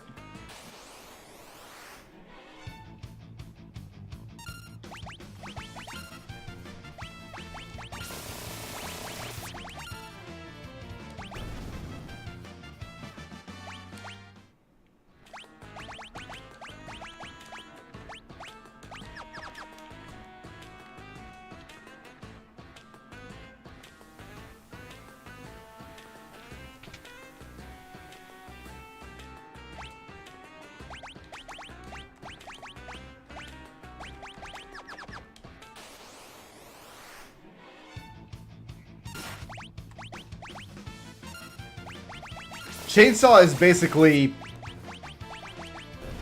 the best tool. Like, we'll probably be using Chainsaw with Edgar for the entire game.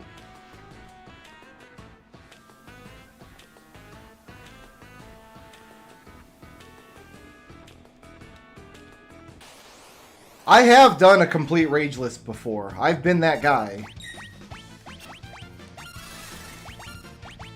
And I'm sure I will be that guy again in the future, but... For all these pixel remasters, I've been trying to do like a... No effects, cool. That's what I thought. I've been trying to do like a stress-free playthrough of each game for my first go-around on each of the pixel remasters. This could get bad quickly.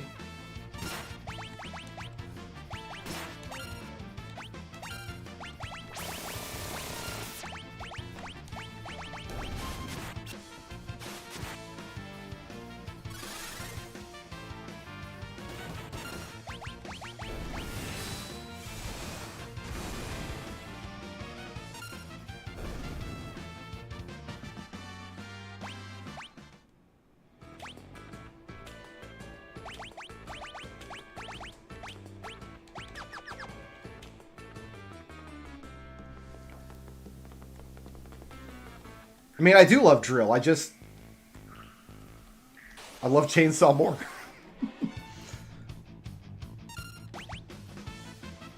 We're gonna eat a whole bunch of damage here, unless Edgar insta-kills my man.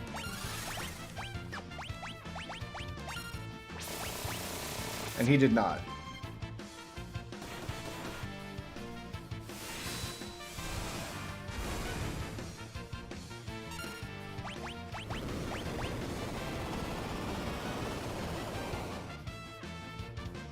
That's why we bought some high potions. For that exact eventuality.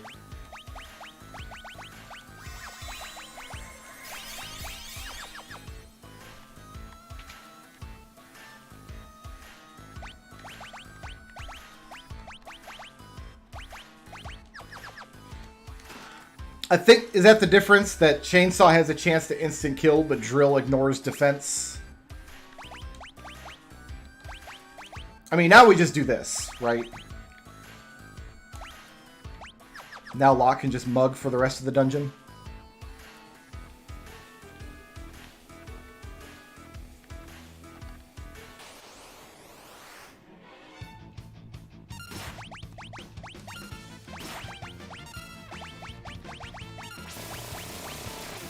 So even though steal isn't very good, or at least not worth doing to everything, we are going to steal a lot just by virtue of having this Brigand's Glove.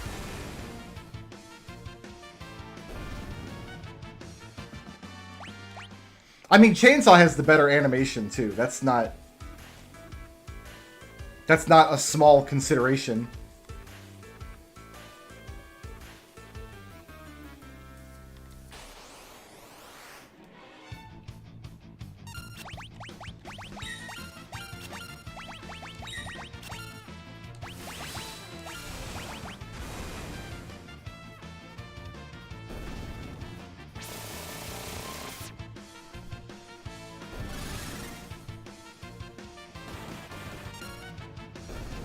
Them big cat scratches, you love to see it.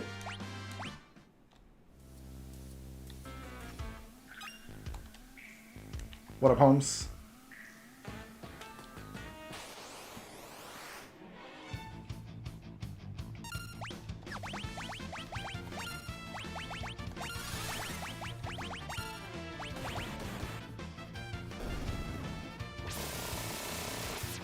Yeah, you got like the sparks flying off of it, because apparently she's wearing like a metal dancer's outfit. She's got a lot of metallic jewelry that the chainsaw is sparking off of.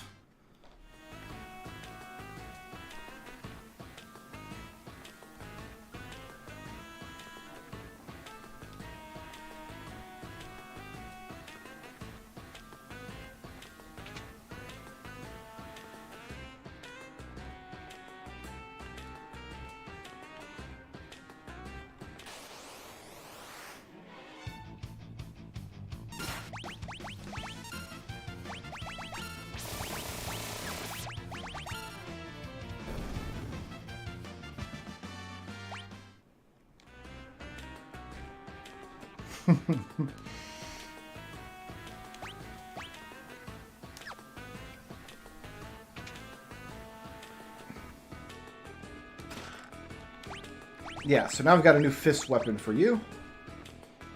That's big ups on that fist weapon.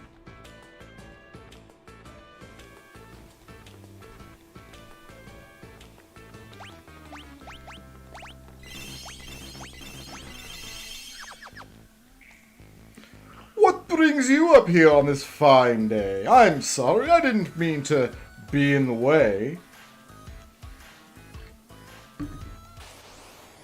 What a jerk.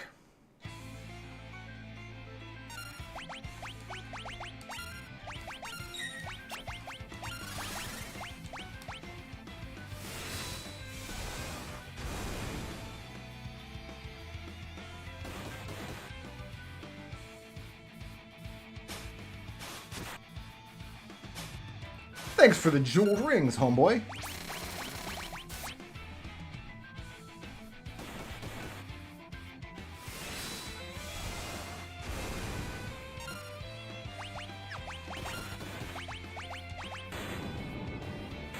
He didn't get to heal, or he didn't get to call his guys in, or nothing.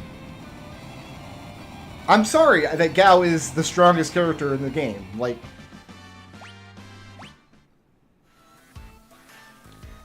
it's an unfair advantage.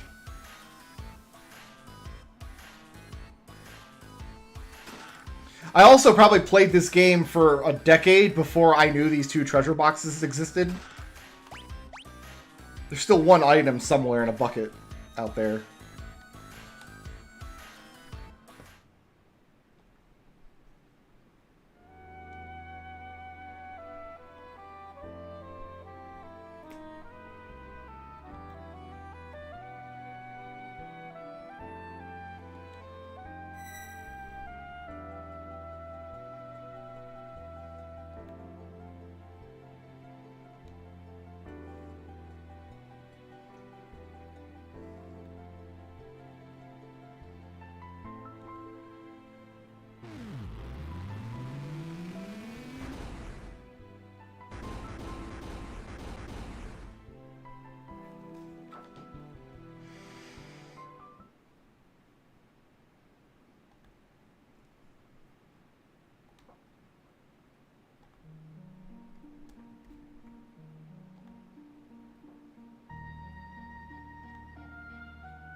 Oh, you know what? We're going to have to go all the way back to Narsh to unequip people, aren't we?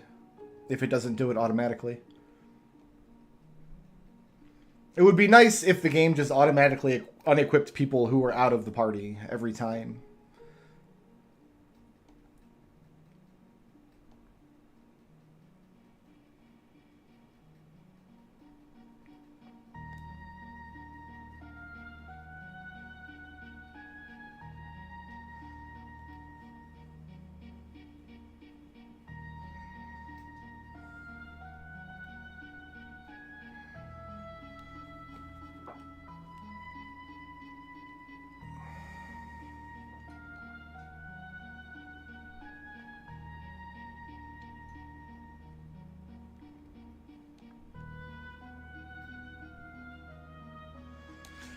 Day-affected Nethicite.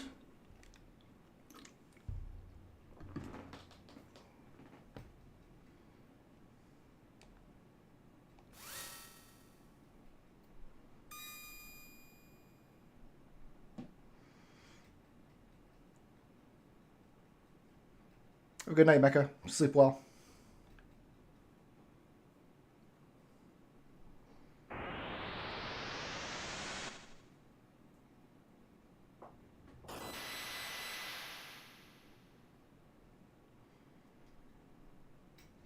Actually, we'll get half a moment to get into the menu here in a second. And unequip the duders I'm not going to use. This is going to make us take Celeste, and I want to bring Cyan so he can see some more action.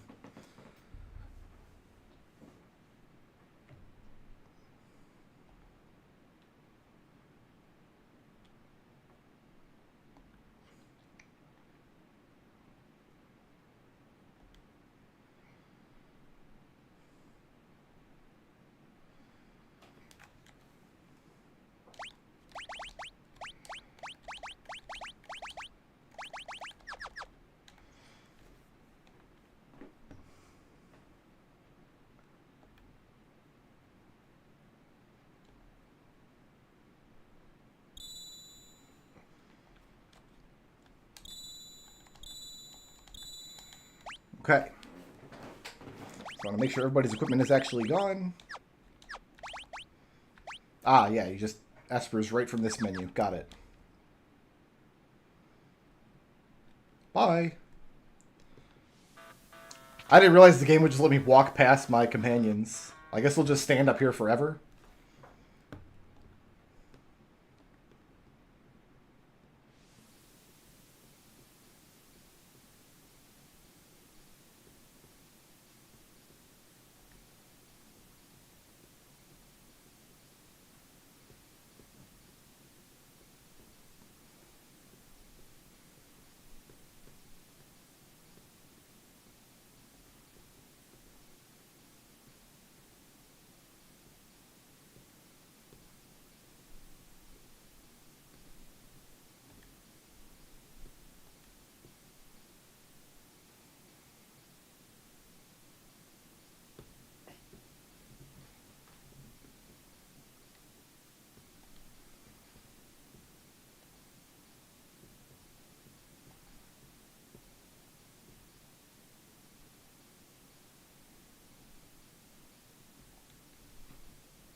This is also where Shadow would leave the party if you had hired him, and he hadn't jumped out of the party previously.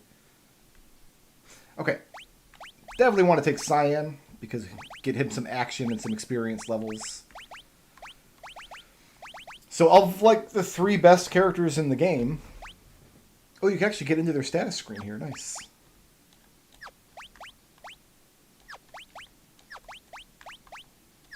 And you can even highlight the characters that aren't in place. Interesting. So the question is, do we take the chainsaw with us? Do we take the fire dance with us? Or do we take the cat scratch with us? Pretty sure we take Sabin. Like, just always take Sabin if it's an option.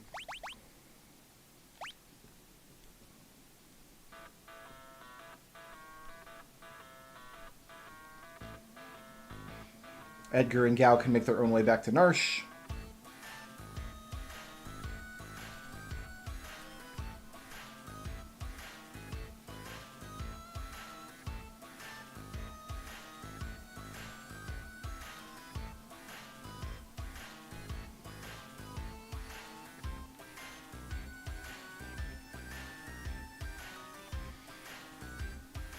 And then there's helpful ghost friend here to teach us how to use Espers. But we already know how to use Espers. You go to the back. I think I want Cyan in the front because I'm going to give him the black belt, which he already has. Yeah, we forgot to unequip him. Okay. First things first, Espers. Oops.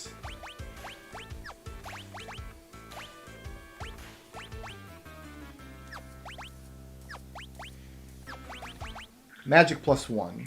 That's what we want for Sabin. So whenever he levels up with this Esper equipped, he'll get a permanent +1 to his magic stat, which just makes his blitzes better. I don't actually care about these spells at all. We might cast Float at some point. We'll have to wait and see. Locke, I want to give him Kieran, simply to get cure spells on the map. As for Cyan, it really doesn't matter because his magic stat is so bad. But I think I want to go with Rama and then see if he can get Thundara before we have to fight the Magroders and stuff, because they are weak to thunder spells. So if we can get Thundara out before then, that would be helpful. And that leaves Celeste with Siren, simply because she's not going to be in the party for the next scene anyway. So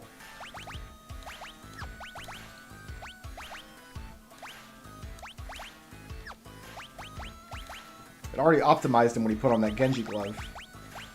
And you want the Brigand's glove.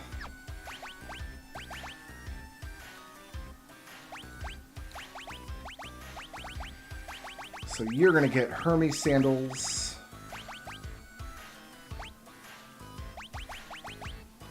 And a black belt.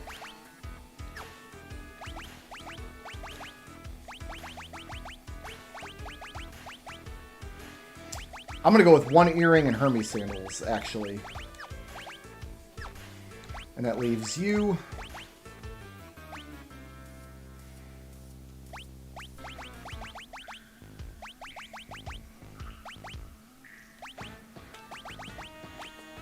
She's actually not going to be in the next scene, so...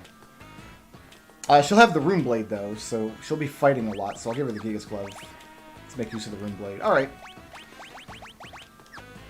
Excessive menuing is a major problem, I'm aware. And yes, it does show us who's got what Esper on this screen. Okay. You can go in the back.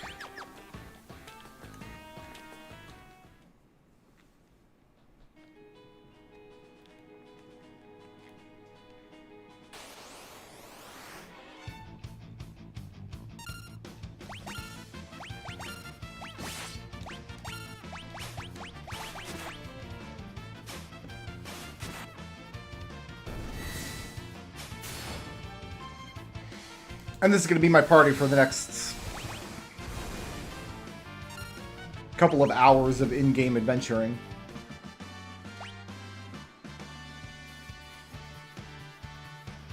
So this is a slight difference over the UI of the other games, because in Final Fantasy VI, character stats never increase at level up unless they have an Esper equipped. Whereas in previous Pixel remasters, they showed the whole stat list for each character on this screen, so you could see how their stats were going up. But that's not necessary for 6. They just have to show you what the Magicite bonus is. So it's actually much more clear that how the Magicite stats are happening in this game over previous versions.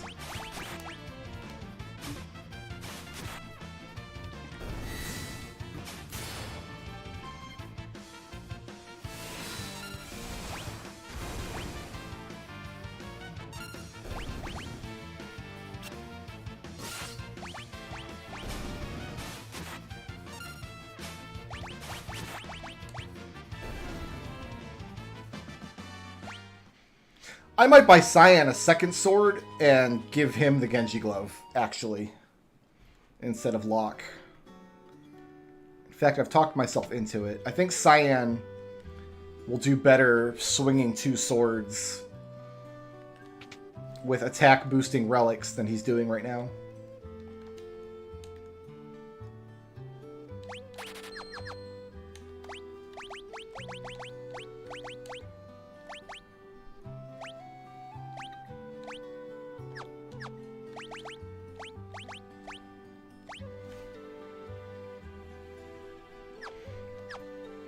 I'm just going to get the Hermes sandals then.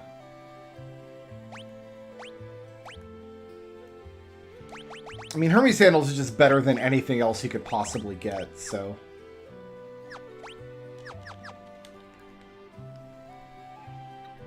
no question.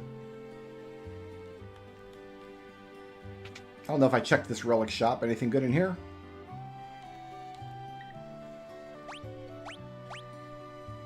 I can buy more earrings.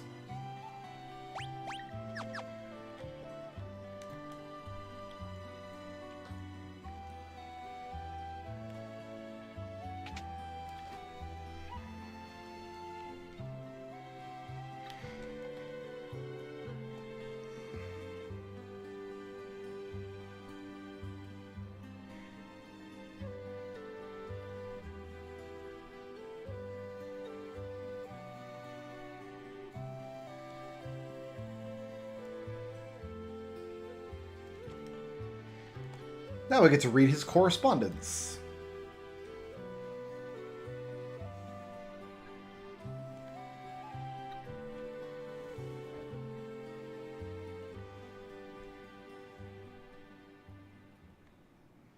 I've been looking forward to this song in the remaster.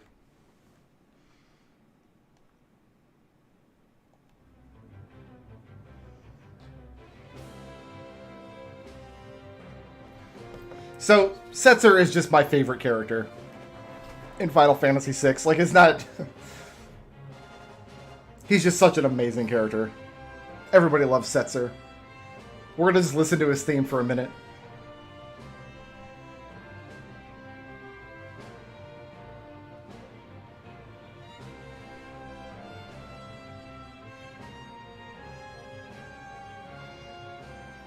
Unfortunately, he doesn't get good in combat at all in the first world. You have to wait till you recruit him in the second world and get him some dice.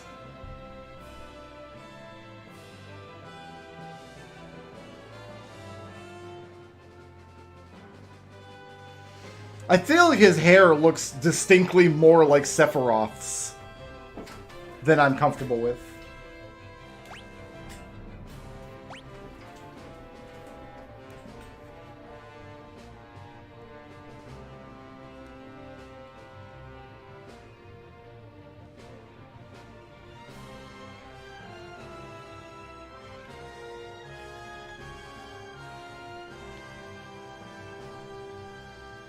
Ultros.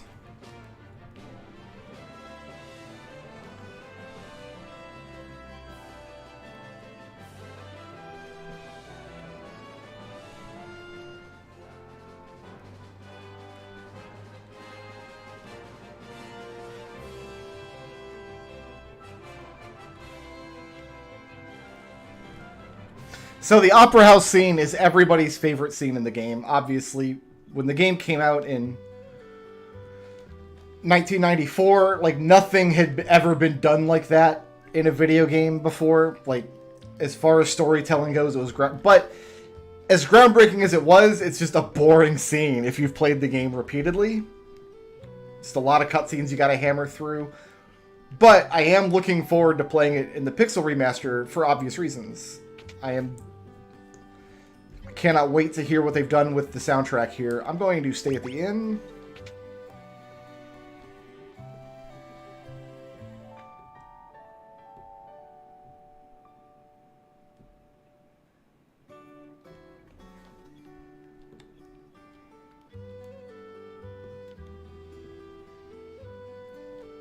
Yeah, no, see, I don't use the slots command. No thanks.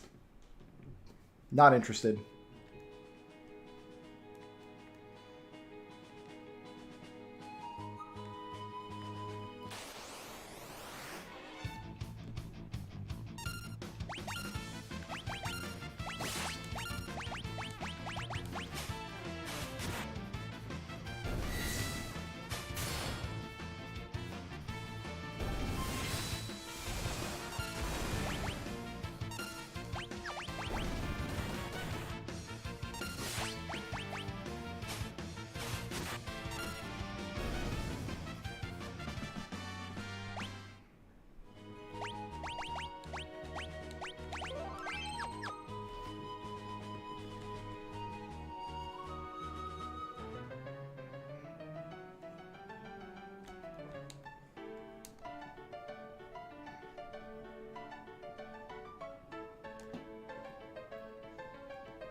There used to be a sound effect on that scene where Locke throws the guy behind, or back at the wall, and there's not anymore.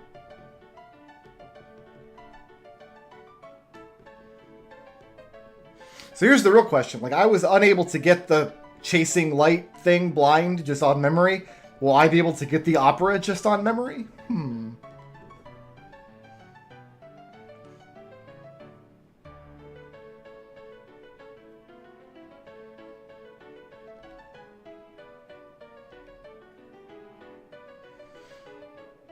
How does this solve the impresario's problem, though? Like, the performance is still gonna be ruined, right?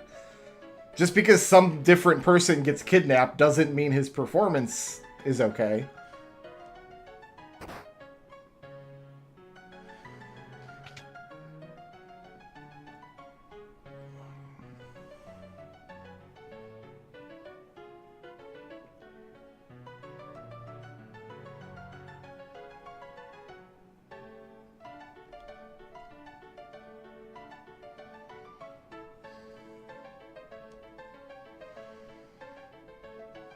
Meanwhile, this guy...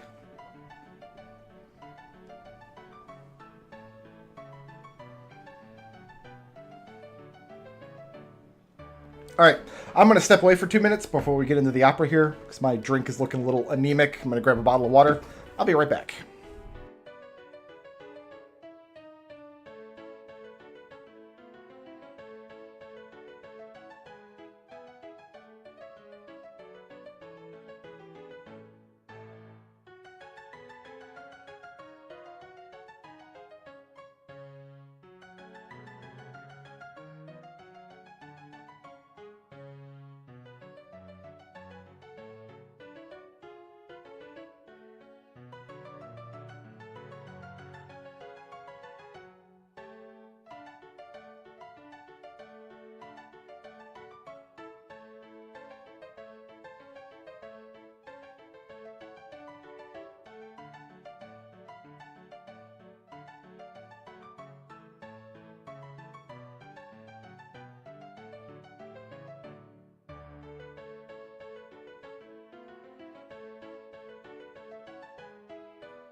Alright, where was I?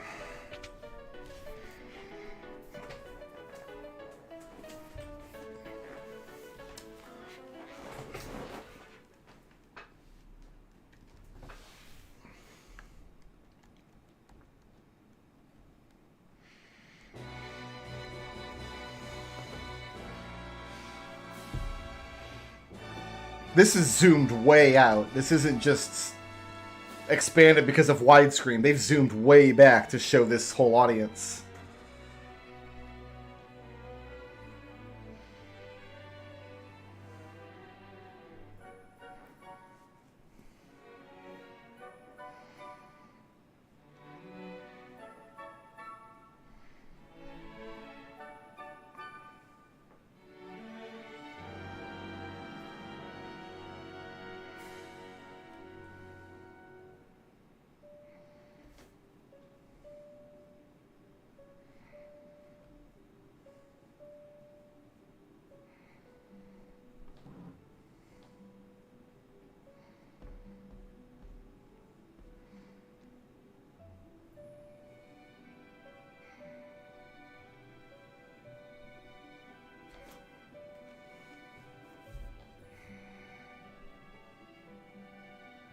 Ooh.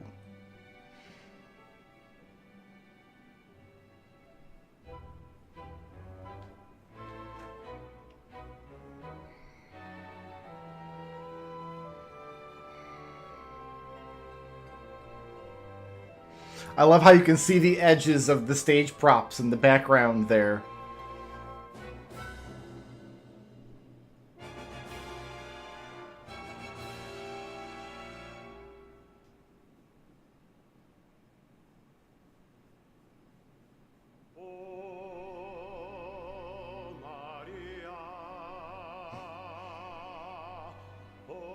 Oh, nice. This is where that extra 2 months of development time over the previous Pixel Remaster went.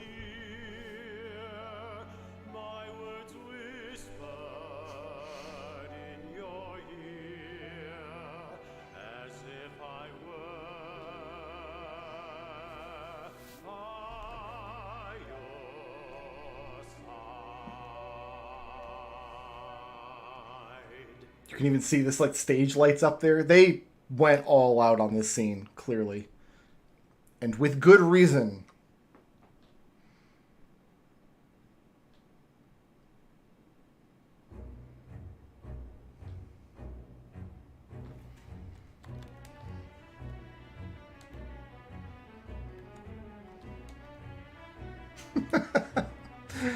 This is the, like, only evidence in the game that Sabin is dumb.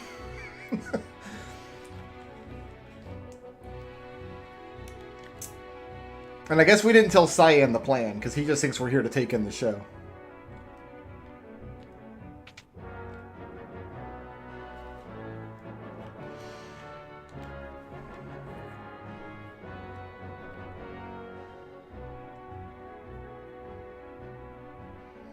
That's the exact wrong thing to say, Locke. Good job.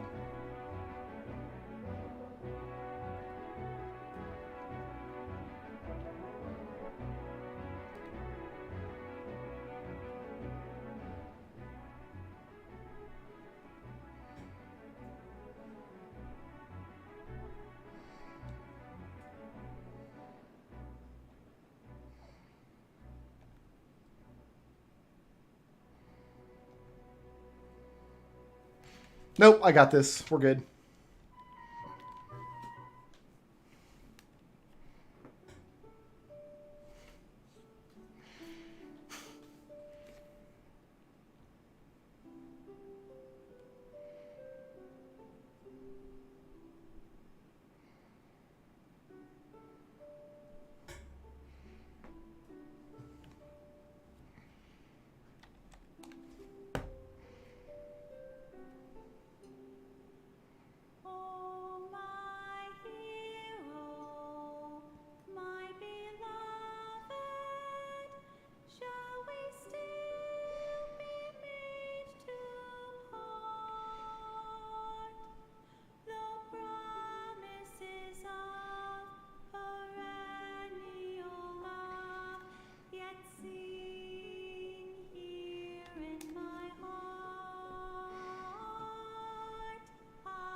Bravo!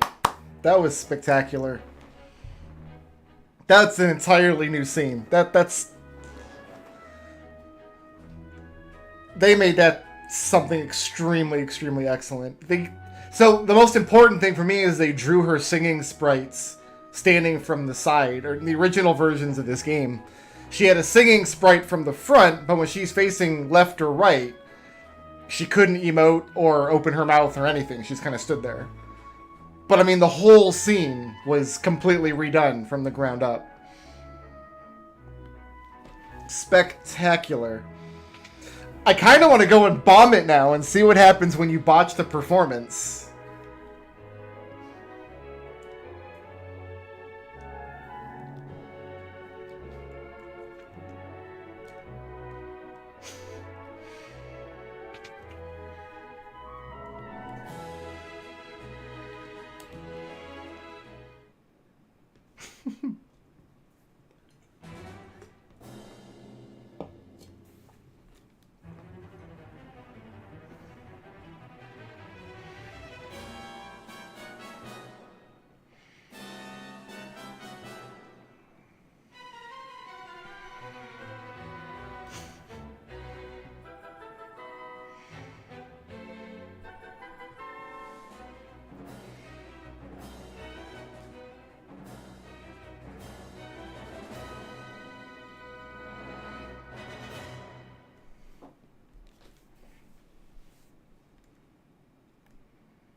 Insolent road, knave of the western hall, you would address my queen to be Maria. Yes, sir, you have Maria's hand.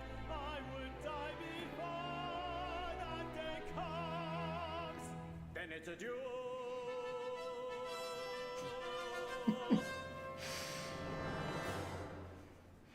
You guys don't even understand. I've been playing Final Fantasy VI for decades, being bored during the opera scene because I had seen it so many times that seeing it in a brand new production is really, really impressing me.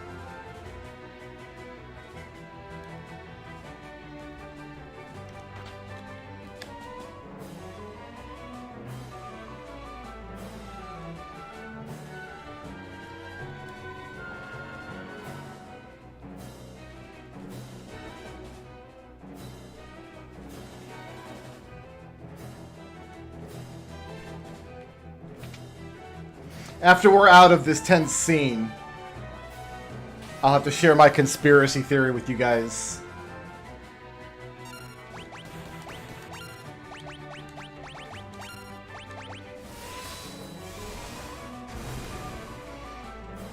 Because I have a conspiracy theory about this opera scene as it relates to the rest of the Pixel remasters.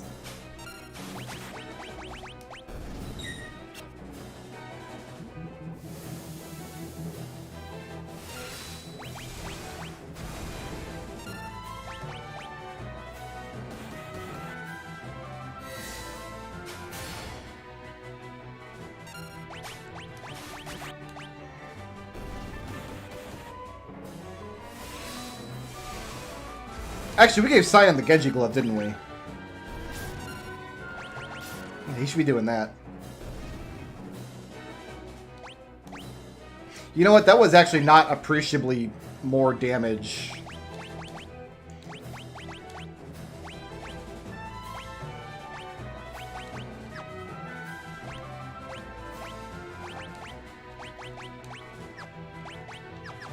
Than just using Fang.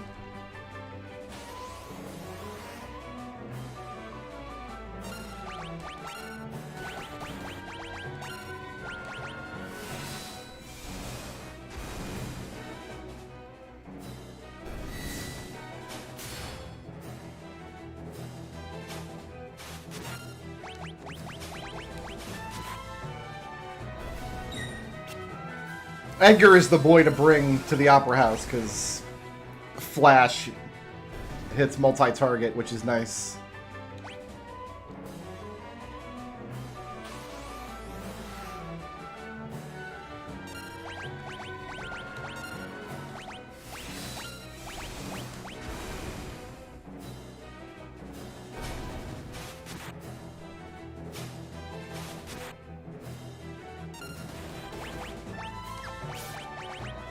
Oh, see, I didn't even know the Genji Glove was supposed to reduce damage at all.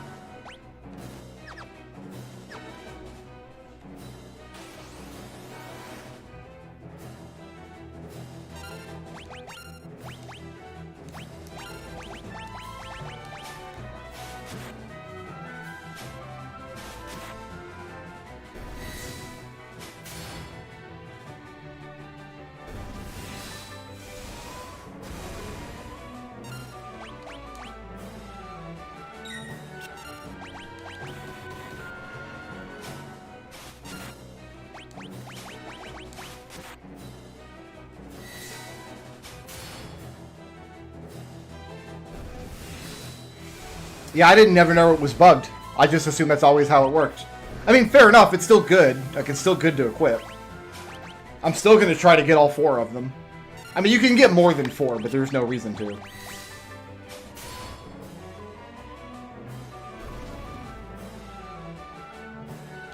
Sabin learned Rising Phoenix. You know, we got 2 more minutes. I'm going to go fight this last mouse.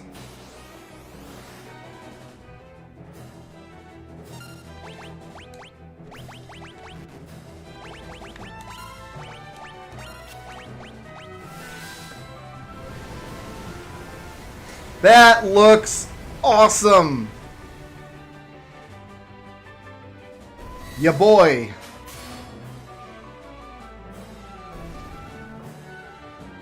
That's what I'm looking for. Alright, now. I can do this.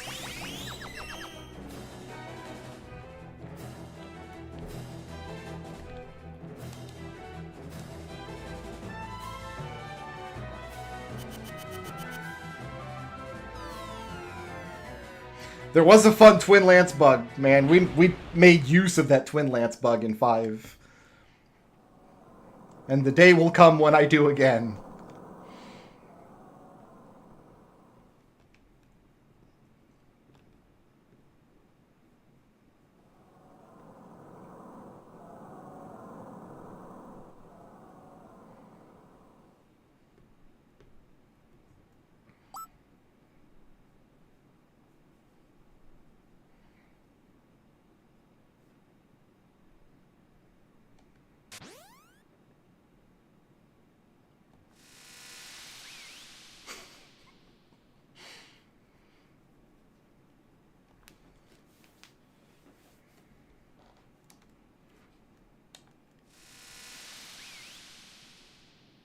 Great song coming up.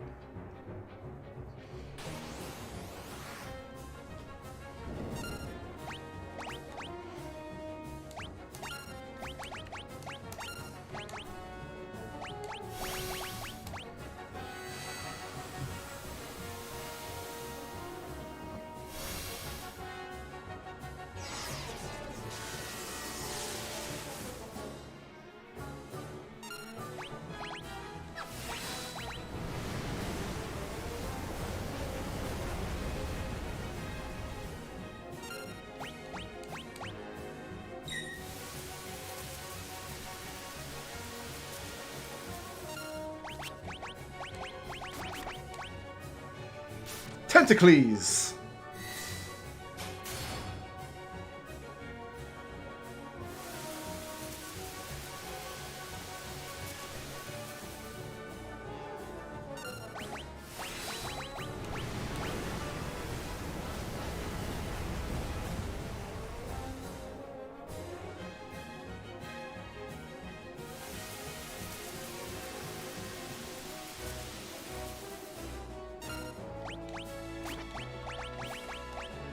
Fine, kill them all. I don't care.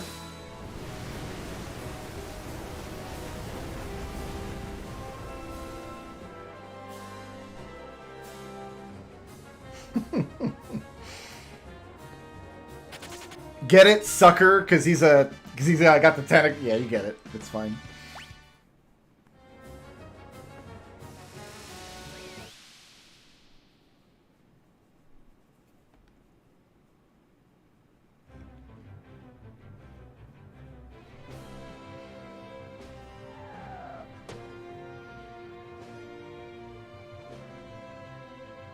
Setzer's coat looks darker to me.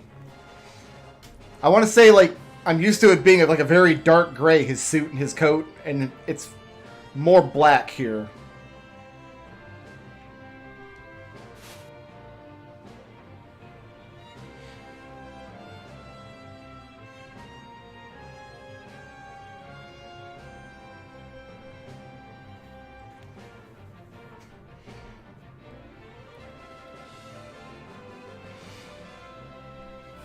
Apparently, Setzer also paid off this entire orchestra to play his theme song on his triumphant exit. Spectacular scene. That was easily my favorite part of this game so far. So, okay, here's my conspiracy theory. See if you follow me on this. Okay. Final Fantasy IV comes out in 1991 on new hardware on the Super Nintendo. It was in development for the NES, I think, for some amount of time before it got, like, upgraded. So the game comes out, and it looks really nice, but it also very much has, like, an 8-bit feel to it. Final Fantasy IV kind of looks like an 8-bit game, like, up-jumped to a 16-bit system. So you play the game, and the sprites are nice, but they're kind of stiff, and all of the battle backgrounds are gorgeous compared to the first 3 FF games, but they're static. They're just like solid images. You play the whole game like that, from the beginning all the way through all the dungeons, all the boss fights, until the very, very final boss has this like spectacular animated battle background with like several layers of parallax using the SNES graphics technology in ways that the whole rest of the game completely ignores. So they didn't have to do it that way. Final Fantasy V and VI both have some animated battle backgrounds. They both do a lot with the graphics tech. I think when they made Final Fantasy IV, they built the game to save that for the very end, to have that like smash hit ending boss fight. I think they did the same thing with the Pixel remakes. They could have done scenes like that in all of the previous games. All 4 previous games have spots where you could go really cinematic and have voice acting and stuff. They saved it for the last one to really have the showstopper.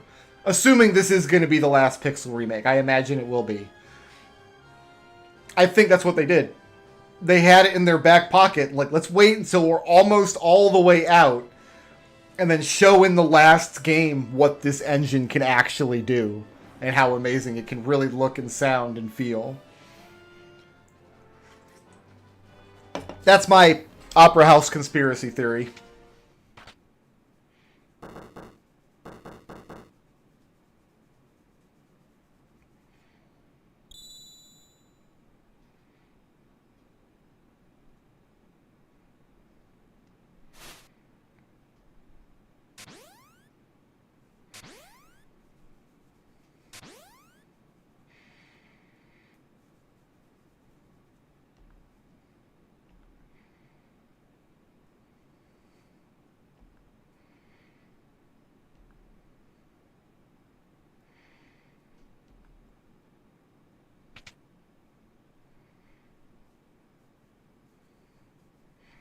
Yeah, I could see that too, Solitaire. Like, maybe they pitched Final Fantasy VI Pixel Remaster. Like, imagine what we could do with the opera scene with this brand new engine.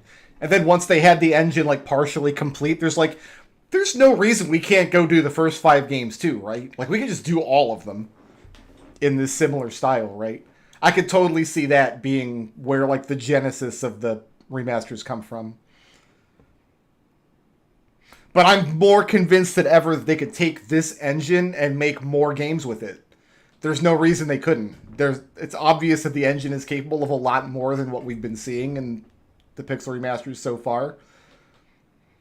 Maybe there are people in Square Enix who are like, hey, we're thinking about like doing more like budget 2D titles.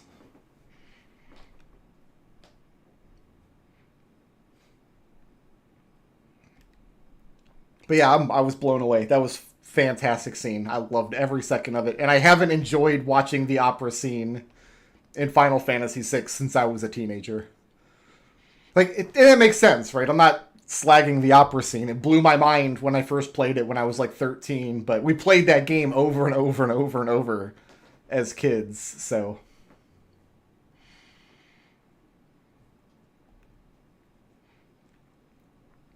There's just parts of this game where it's like, gotta do this part next, and the opera scene's one of them. Thamasa is another part. Everything when you go and investigate Thamasa is kind of a slog. Alright. And you're still equipped, yes? Yeah. It keeps putting my dudes in the front row that I don't want them there. Also, my dudes are dead.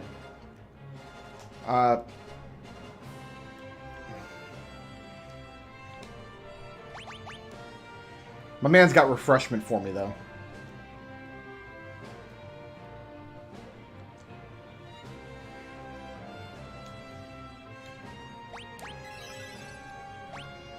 Yeah, that's a full heal. Good to go.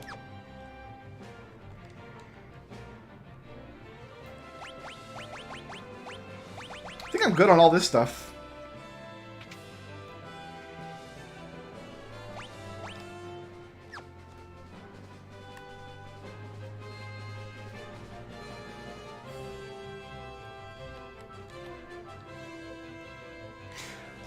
I've never really understood why Setzer has a full casino in his airship. Like, he doesn't have any passengers. Like, it's not a pleasure craft or anything. Who's he fleecing? I guess maybe it is a pleasure craft. He's talking here like the Empire's slowing down business.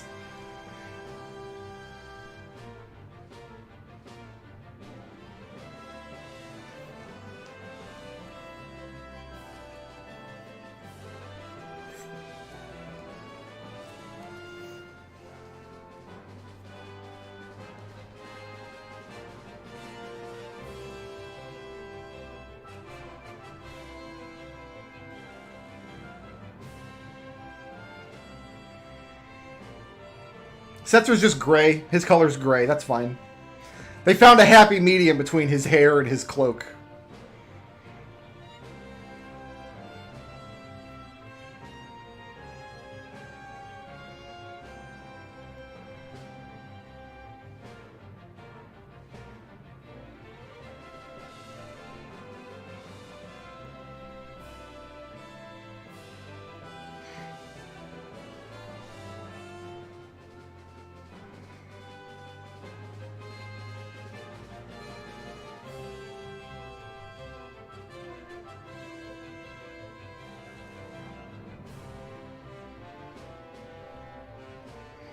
Is Setzer wearing a little red bow tie, or did I miss-see that? Does he have like a little red thing there?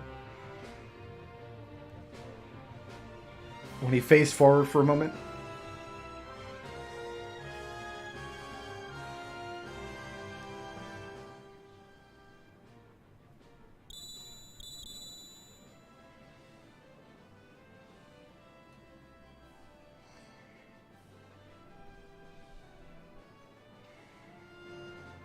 He totally does! He's got a little bow tie.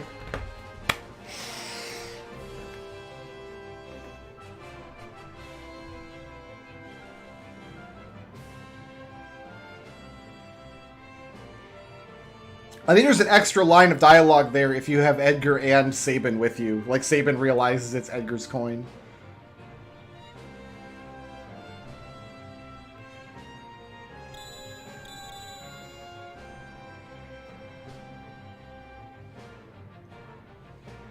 It almost looks like he's wearing like a tuxedo under his coat. Unfortunately, they don't let you assign Setzer to the party just yet. You gotta play through the next scene first.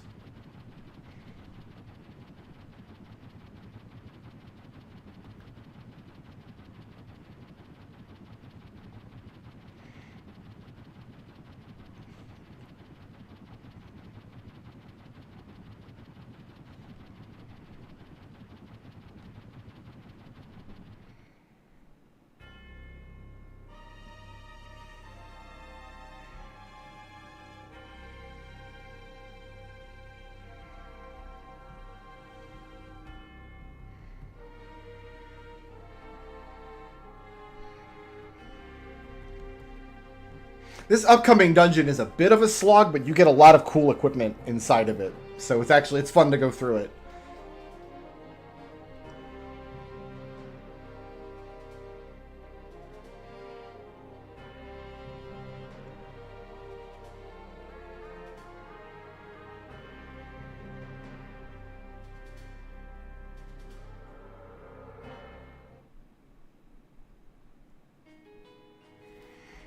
Okay.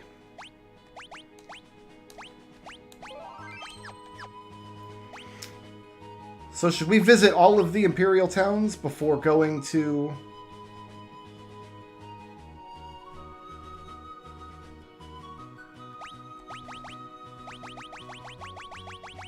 Vector? Why are there 3 dots down there in the southwest? One of them's the village and one's a chocobo forest. What's the third one?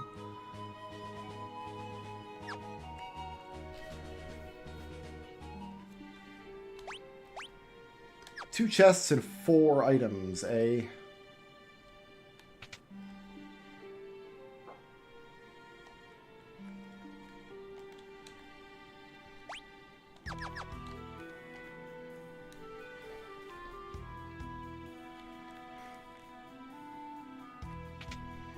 I don't really remember what's for sale in a lot of these shops, so...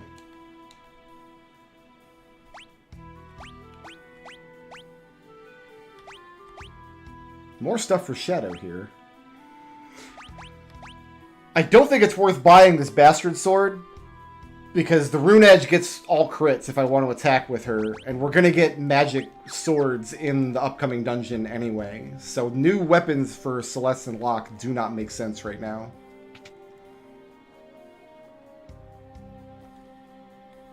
I think these are just empty chests until you come back in the World of Ruin, aren't they? I'm going to leave those closed.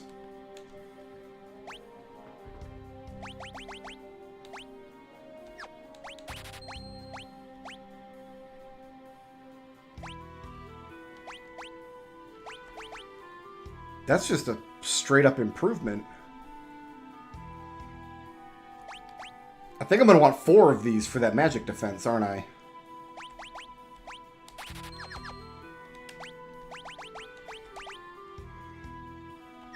We lose some hit points, but we gain a ton of magic defense and magic evade.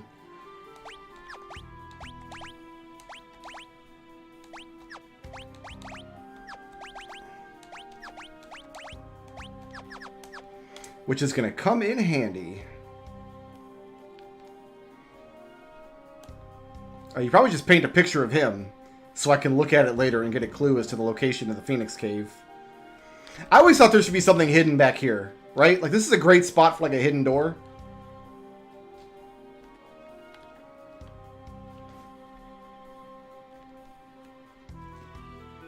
Oh, yeah, that's where the blackjack crashes later. It's weird they would put that on the map, though.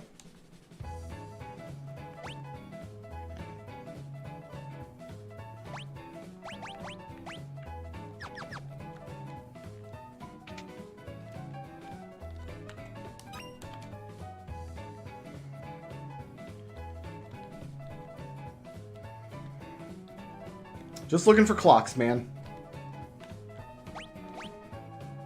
Oh, there's gonna be 3 more clocks or something in this town.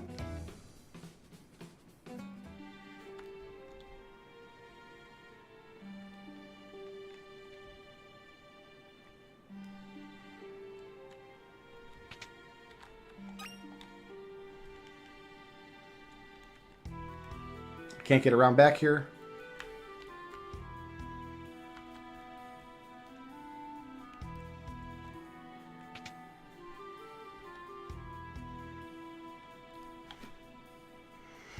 Alright, what building did I miss? Because I've still got a couple of items. Oh, you know what? Probably out on the dock.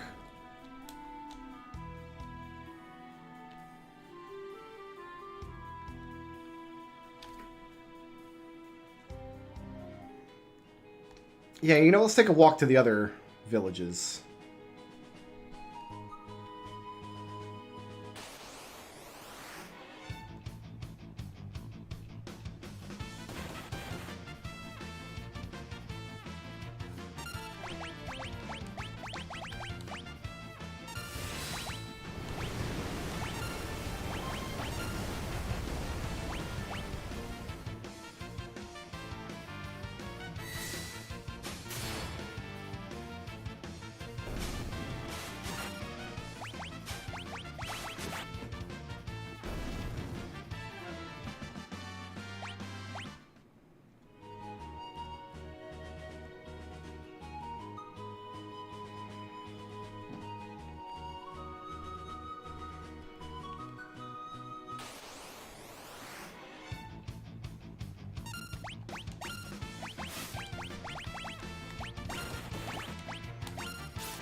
Cyan should be closing in on 15 anytime here and getting his next attack.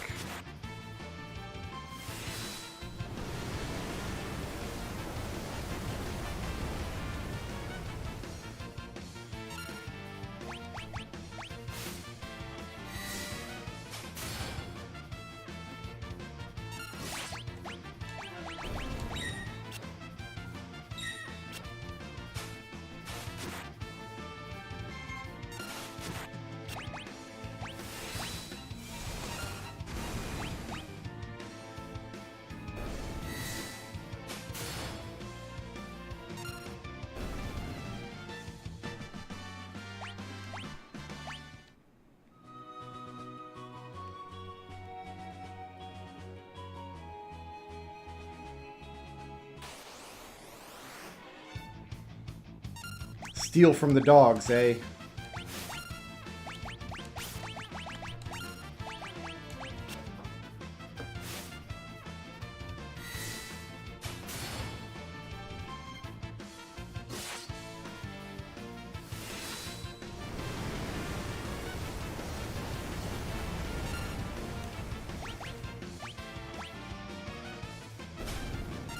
Not that dog.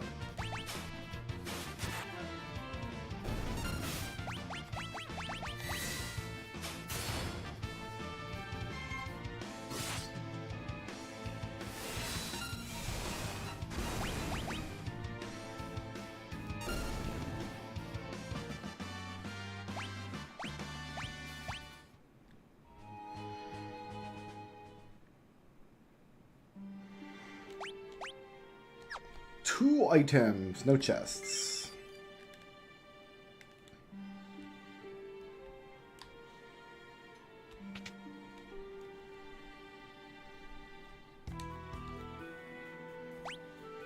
Yeah, they do have different stuff here.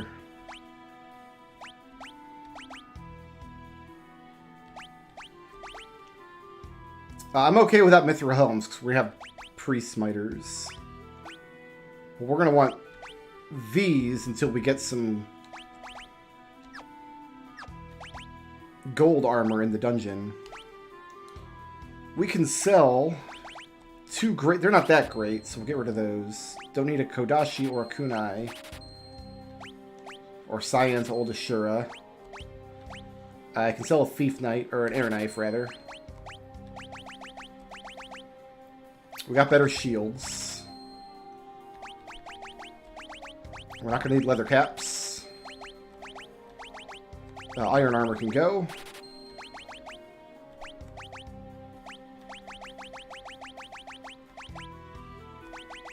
Probably don't need 3 of these. I'll sell 1.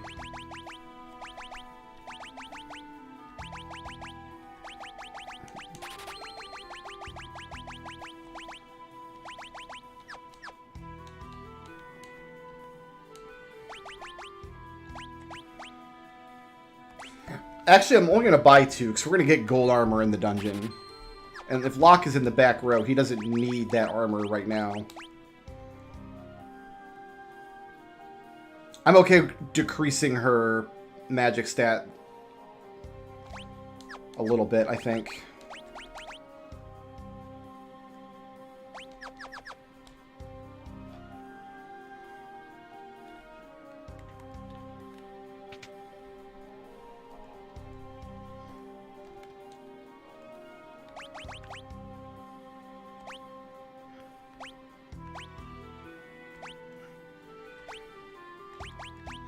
Do we need 2 boomerangs for your boy?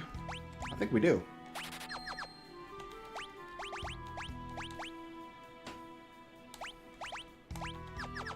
It's just a straight up upgrade.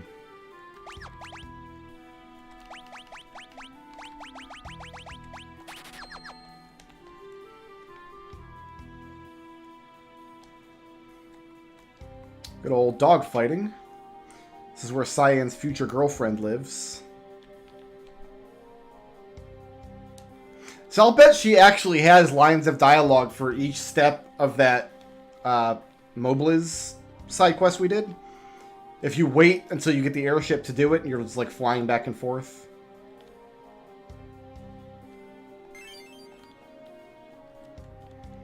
Okay, so I think we're good here in Miranda.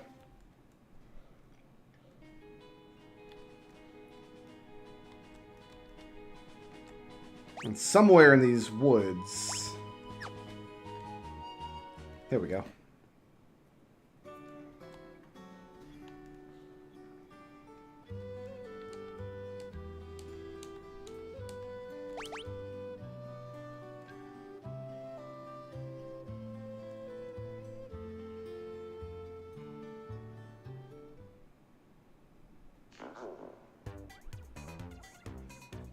Okay.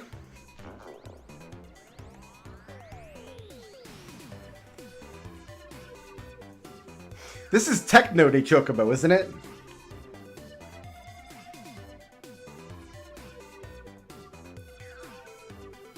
It's almost more like Electronica de Chocobo.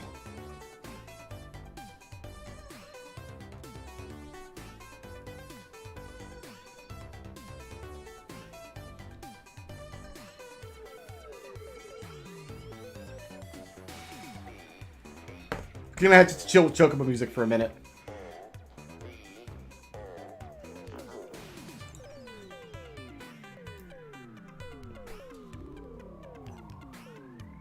You know what? I don't think it's an improvement. I think I prefer the original version of the song.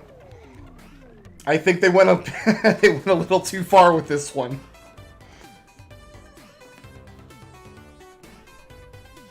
It's not bad. Like, I'm enjoying it, but I think it's a little too much of a thing.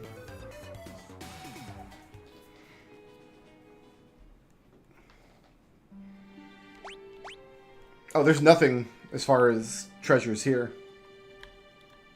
There are treasures in the house that we go through later.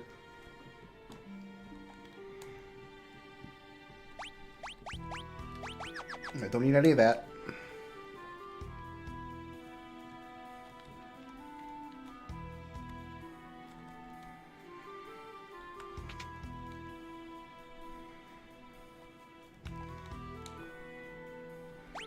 And this is the same stuff that we had in Albrook.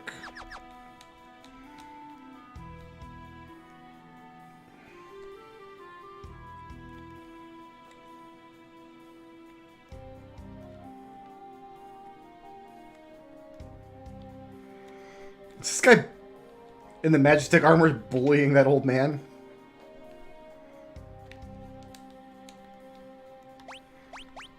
We just buy Hermes sandals for real? Like, they're just here? I'm broke anyway. I don't think haste is quite as broken in this game as it is in 5. It's definitely nice to have, but it's not, like, completely game-changing like it is in Final Fantasy 5.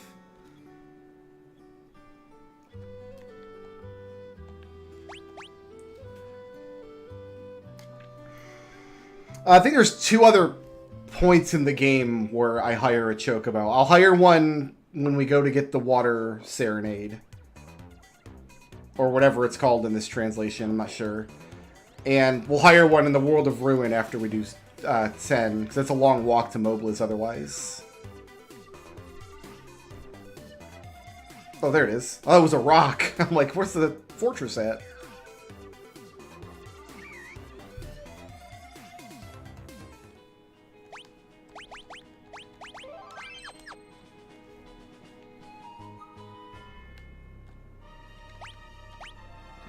Nothing here either.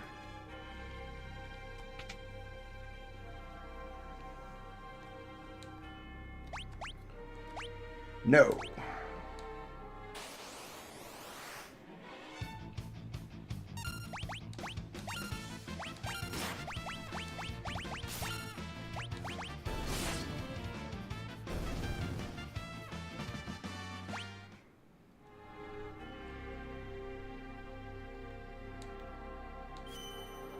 Youngsters, lady, I'm 60 years old. Cyan is actually 60 years old. That's how old he is.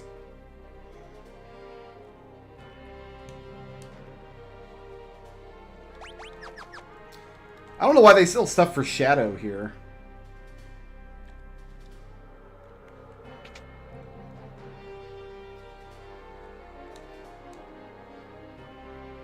Same old, same old.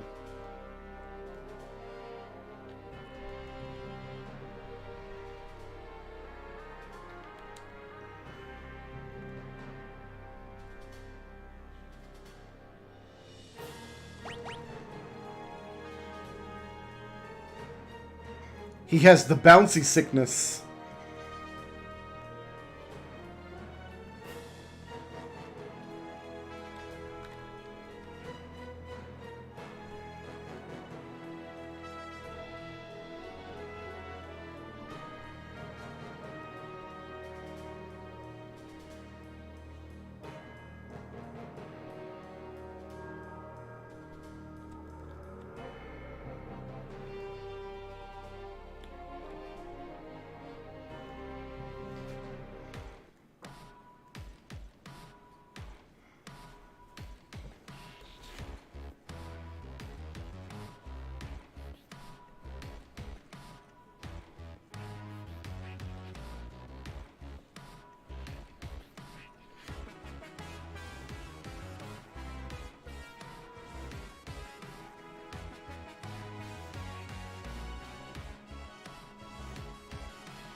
They made this sound a little bit less industrial. Like the percussion hits in the original actually sounded like hard metallic clangs. And there's really only like an echo of that way in the background of the song now. It's really more synthesizers and stuff now.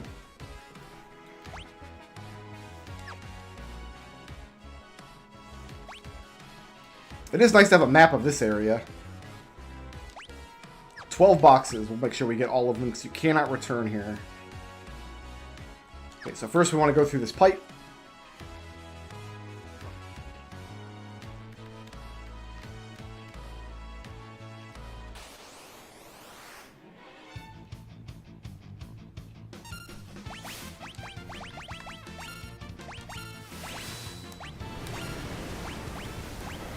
See, I'm really glad they didn't like go all out for the whole rest of the game because it really makes the opera scene really special. Which I like. Celeste is probably better off using magic against these guys.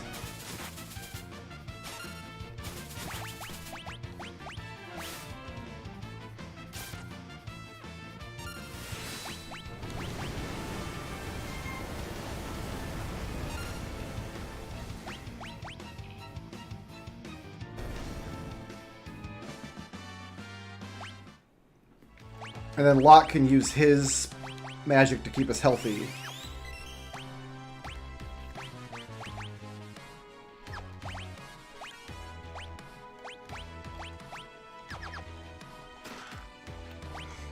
Flame Tongue. Okay, do I want you to be using... I think I do want you to be using magic. So let's go trade this out for an earring.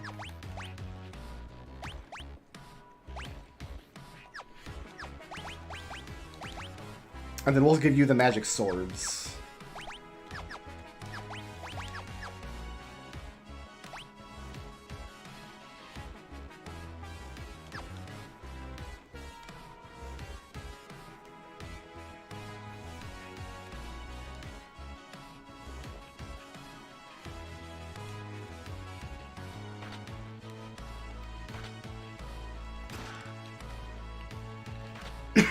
Excuse me.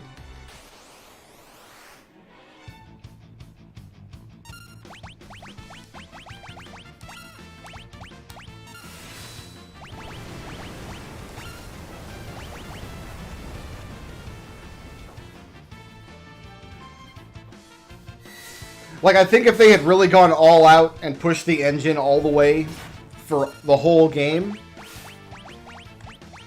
it would probably still be a great game, but it would be kind of unrecognizable. It would be distinctly much different from Final Fantasy VI that we all know and love. So I think it's the smart play to like mostly leave it around the same and then just only go all out for that one scene.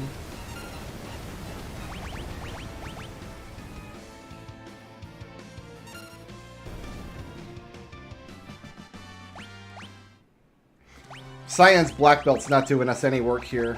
Let's go ahead and give him this other earring.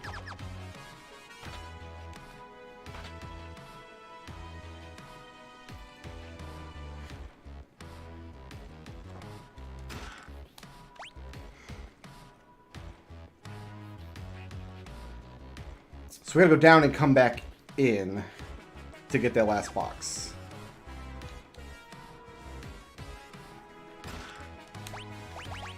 And Locke can just have these.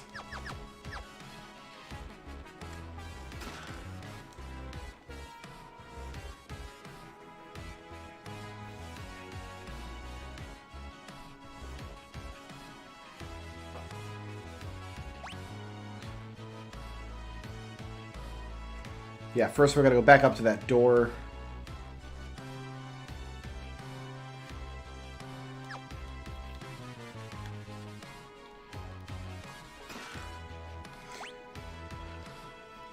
Nobody here wants Dragoon Boots, but we can play with those later.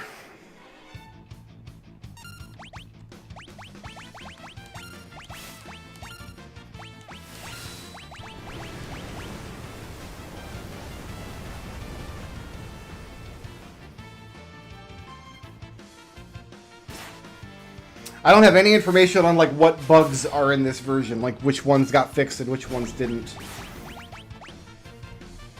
With the other remasters, a lot of bugs got fixed, but then a lot of like new and exciting bugs got added, so who actually knows?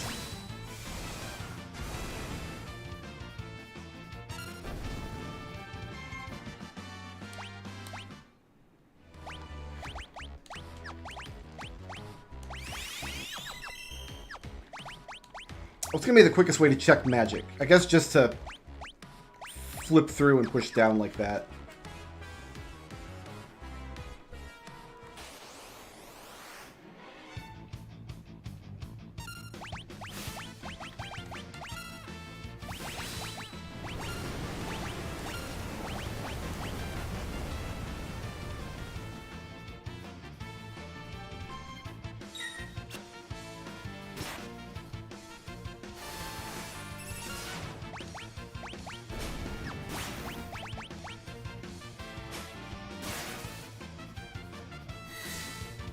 I don't know if the magic swords will ever proc off of Mug. Honestly.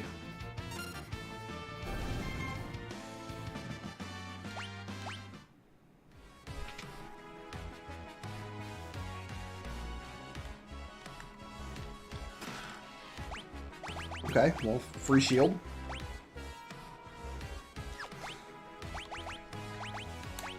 Give it to the more valuable player here.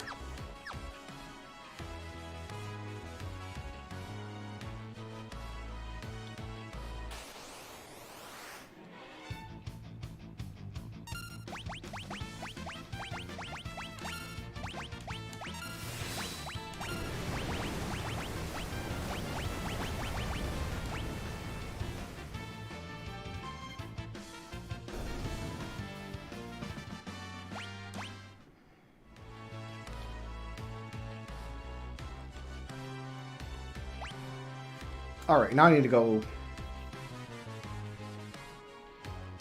Up is going backwards. Yeah, we need to go down through the right door first. And then backtrack up to go through the left door.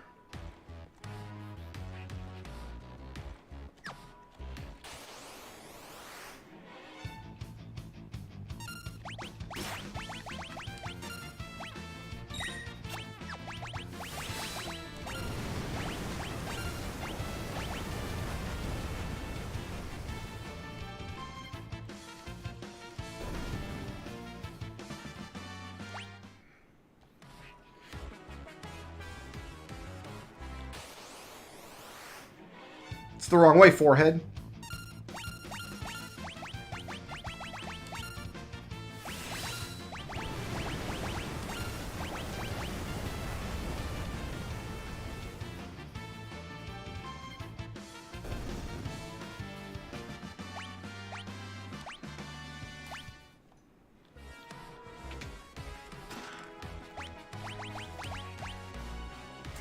I don't want anybody to equip this yet. Not in here. There's too many magic users.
Okay.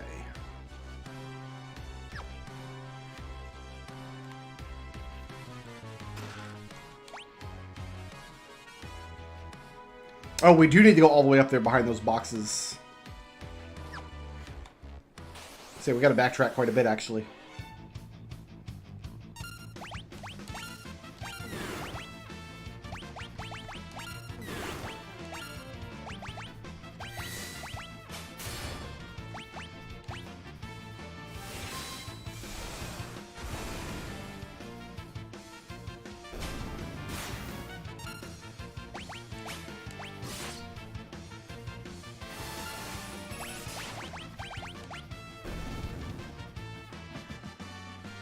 Finally, Cyan learns Flurry.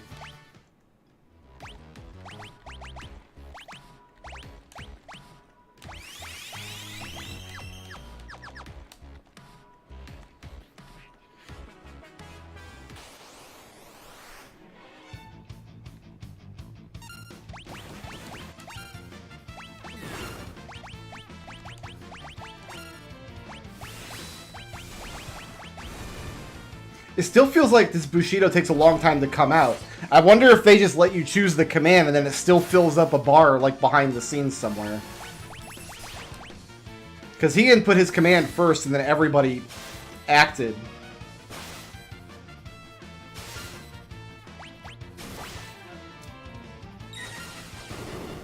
That looked cool, but it clearly did not ping off of his magic stat.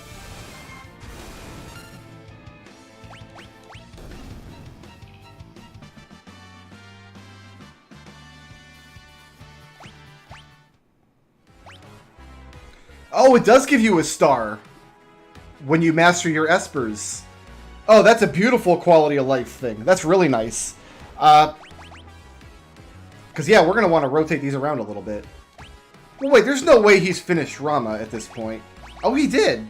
Never mind.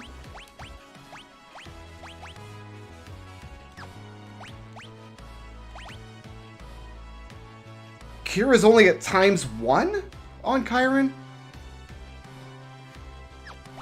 I wonder if they changed some of these rates, because I could have sworn it was Kira ×2. Alright, well, we're going to give you Rama now.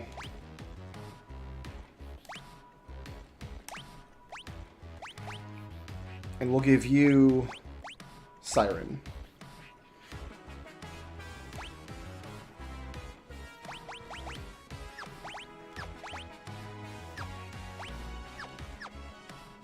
And Sabin, like, we don't actually care about these spells at all. It's just, we want him to have that magic +1.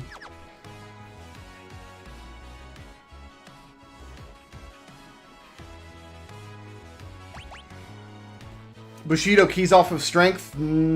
His Fang ability is definitely doing magic damage. Because everything in here is resistant to physical damage. And his Fang ability is still doing pretty well. I forgot to heal.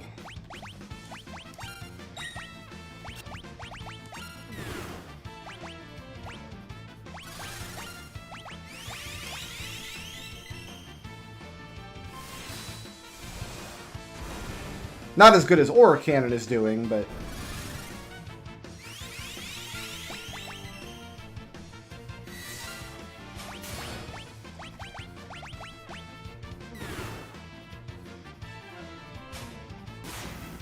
Oh, it's physical damage that ignores defense? Okay, fair enough.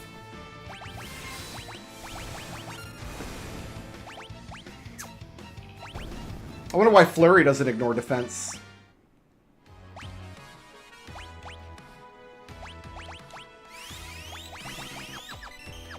If that's the case, then yeah, we do want him to have a Hyper Wrist.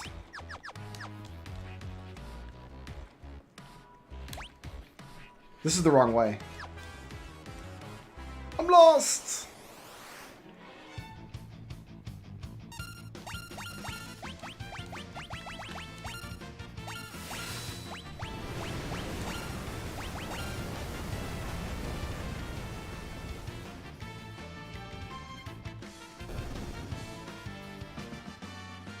I do feel like I'm getting more magic AP. I am not accustomed to having learned this ×2 spell this early in this dungeon. I did a little extra walking around on the world map that I normally wouldn't do in a playthrough, but I feel like I'm usually getting Thundara like right before the Magna Rotor situation.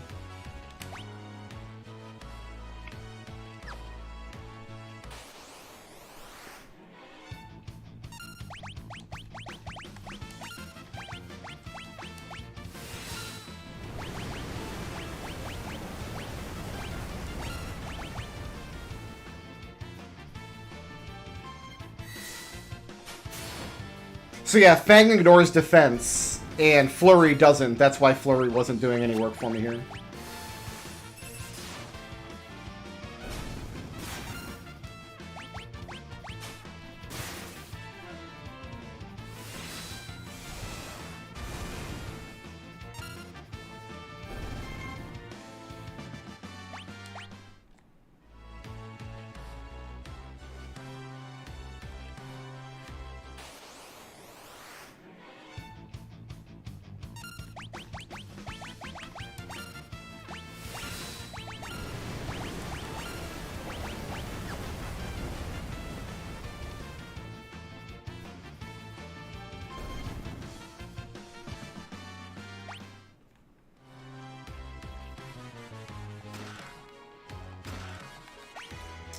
Zephyr Cloak is pretty good, isn't it?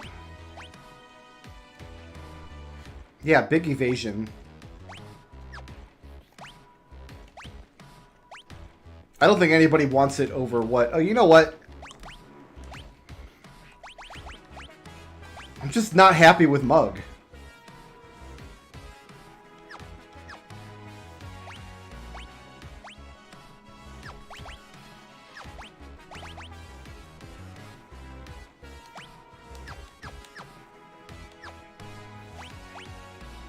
Alright, so the factory's done.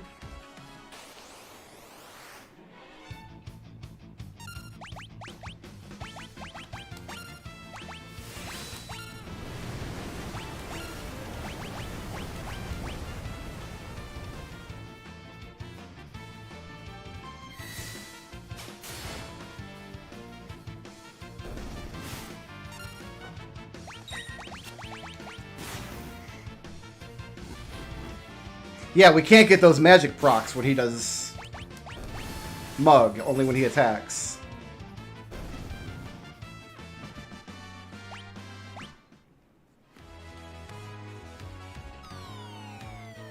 Down the poop chute!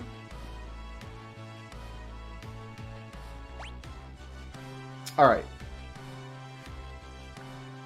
So we just need to hop onto this, I believe.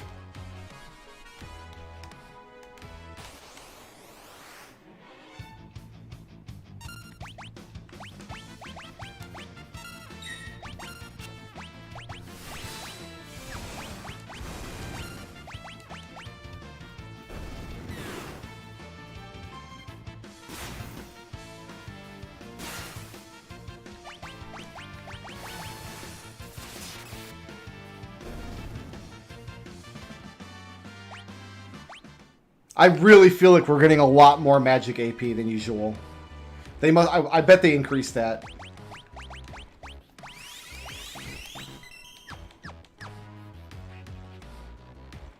Cyan's already mastered Siren. There's nothing else for us to give him at the moment.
That sounds like a lot of resetting, Zach.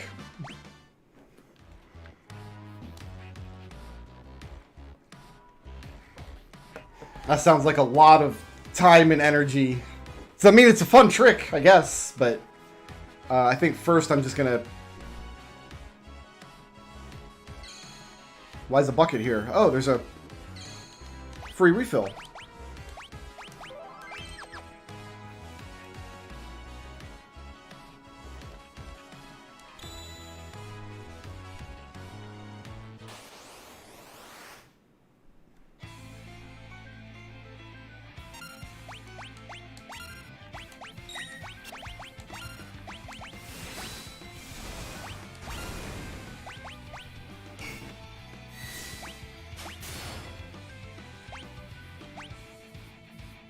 No, boomerang.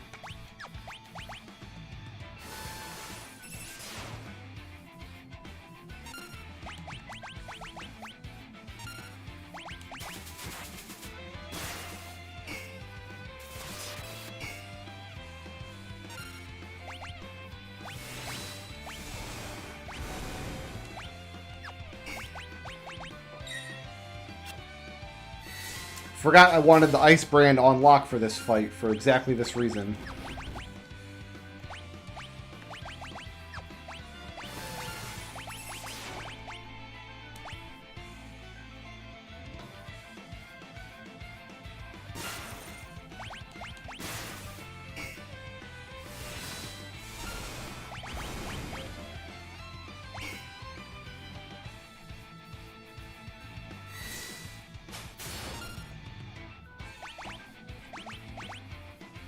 There's nothing he can really do here.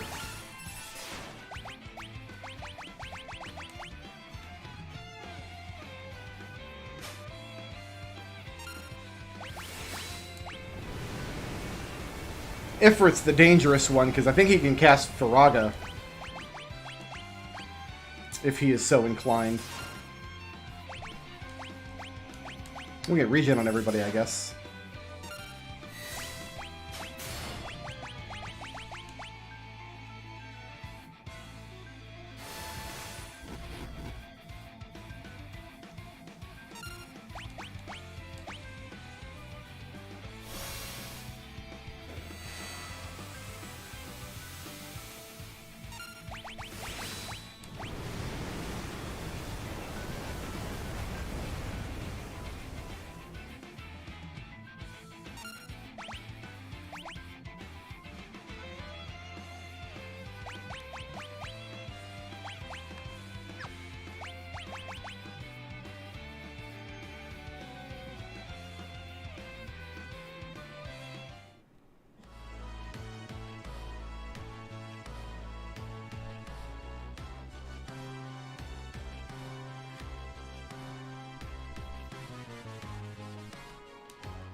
Okay, so now some of these people who are done with their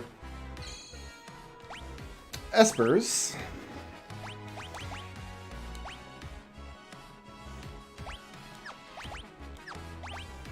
strength. Okay, so my boy here wants strength. Go for it.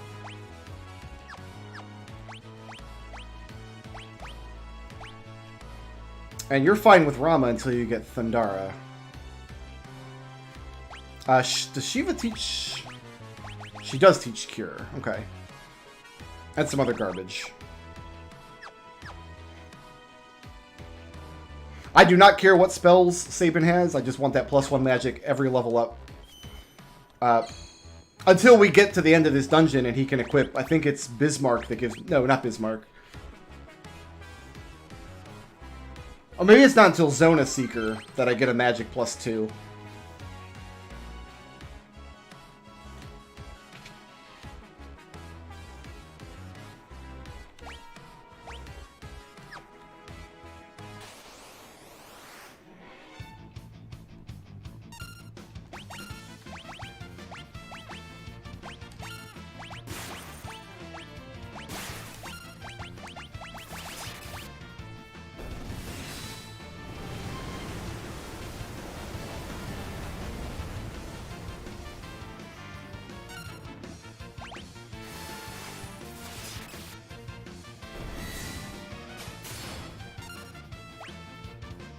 I kind of see what they'd want to double up on the Cure Espers earlier in the game.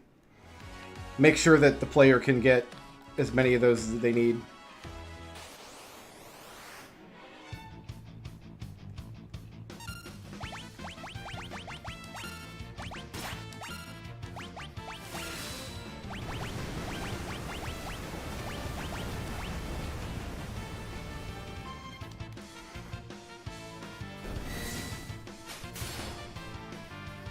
So yeah, Sabin's gonna have Zona Seeker for quite a lot of the game.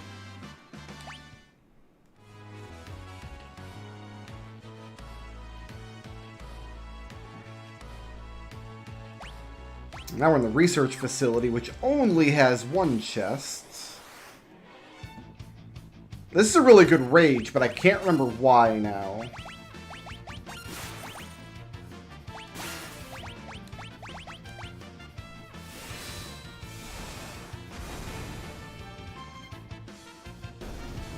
Yeah, they really didn't give you like a poison-themed Esper at all in the game. They just kind of put the poison magic wherever it would go.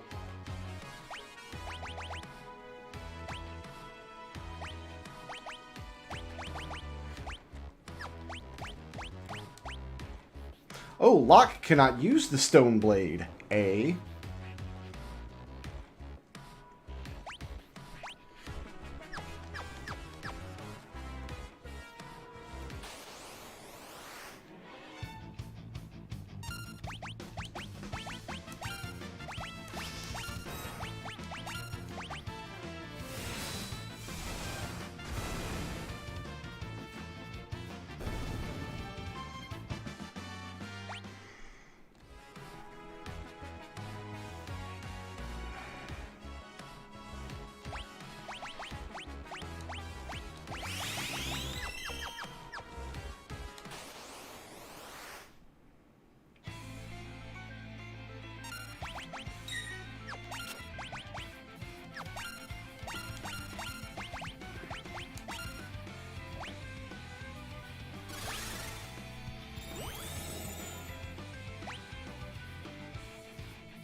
No weaknesses.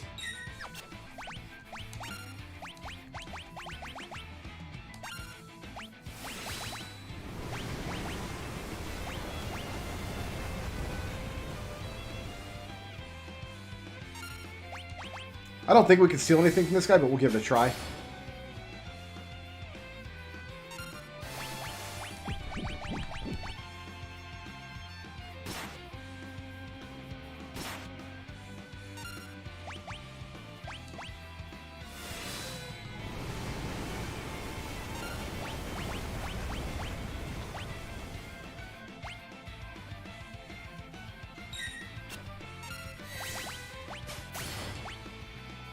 I thought he started changing his weakness here. Maybe he doesn't this early in the fight.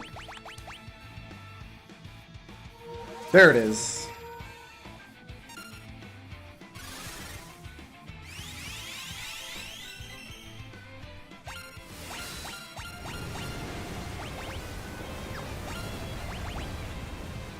Only Locke has Libra.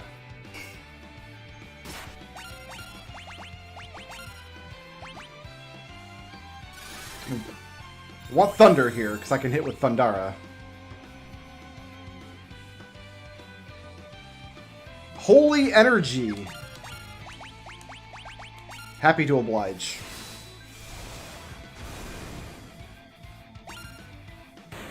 See ya!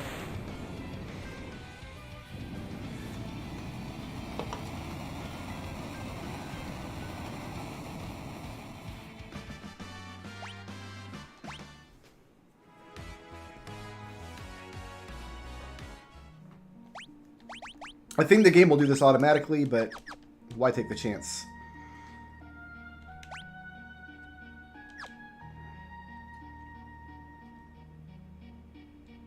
Oh, look how adorable Carbuncle is, getting all of his juices sucked out.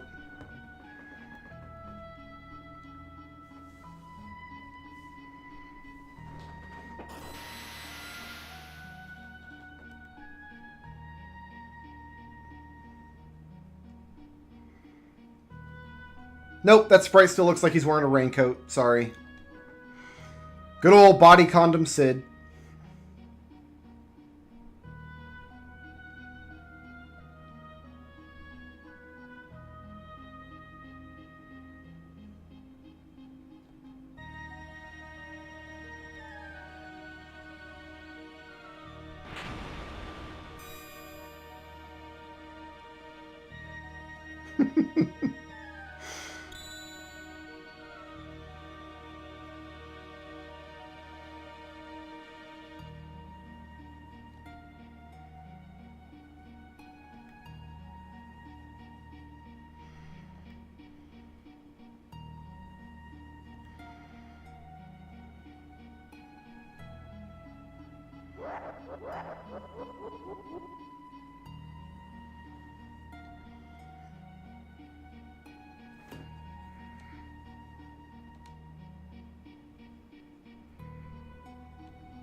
You know what? He is more of a banana now, isn't he? It's a paler yellow on his coat. Good old Banana Sid.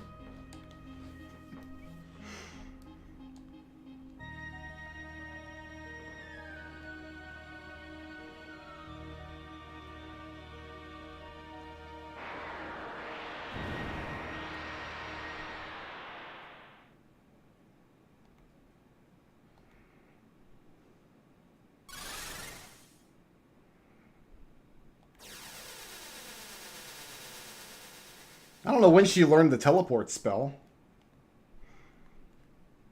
Celeste's been holding out on us.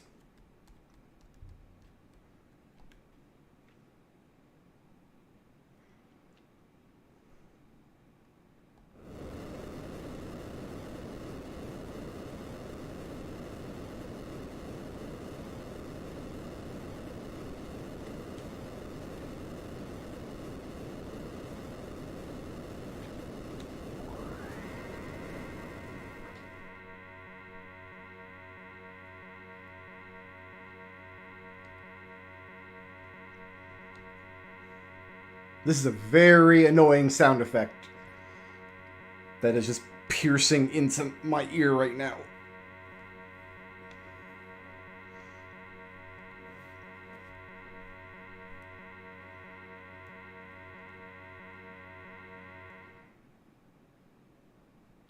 All right.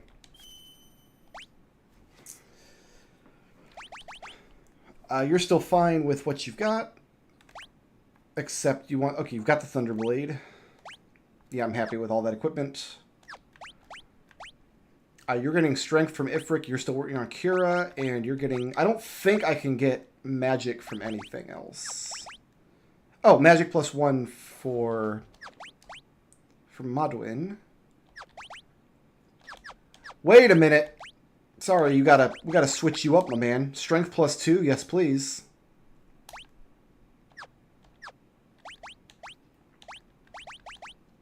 MP10, nothing for Carbuncle. We could get him started on the raw spells, I guess, and free up Kate Sith for someone else. There's no reason not to do this.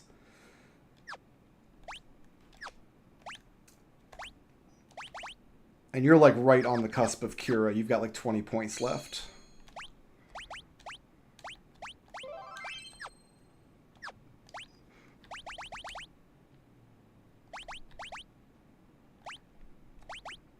Actually, I do want to give you an... Oh, you know you can have the hero ring. You know, the best of both worlds here. Let's do that.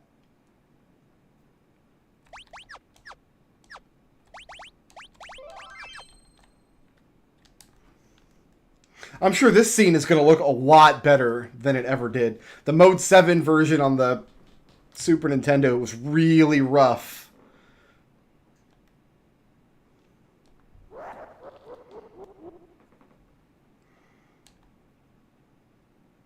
So I'm sure this scene's going to look stellar in comparison.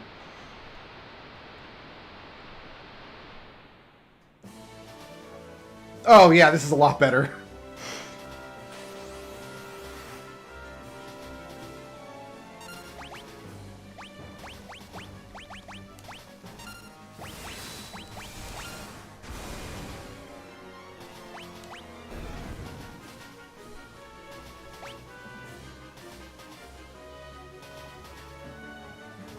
Oh, this looks awesome right here, man.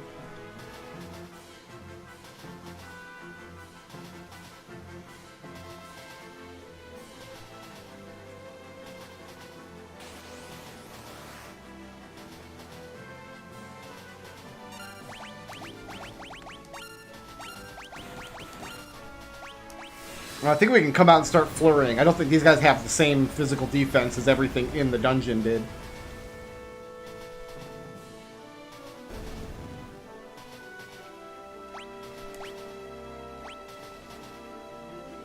There's actually a missable monster in this scene. There's another kind of Magna Rotor, and it's random which ones you see in battle. So if you only ever see the big purple ones, that's a completely missable rage later on. You just can't ever get it. But we got both of them here, so it's fine.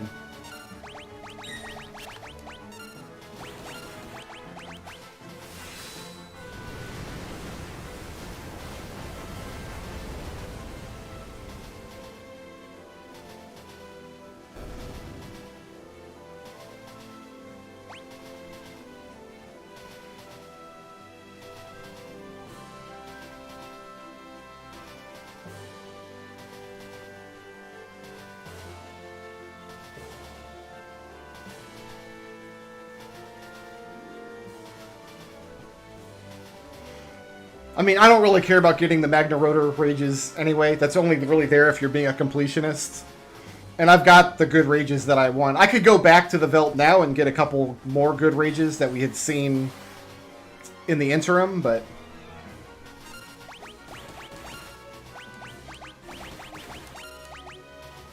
Yeah, I'm convinced Cyan still has a bar that fills up in the background. Because his Bushido takes a lot longer to come out than anybody else's moves.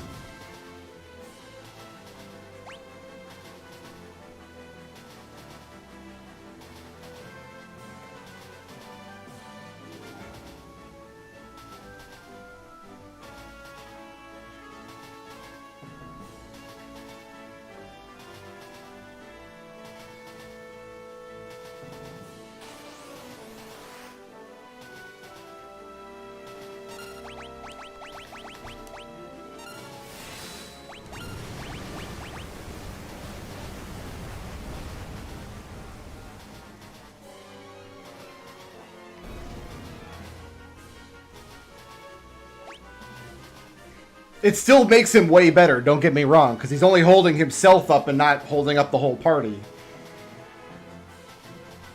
on his Bushido attacks.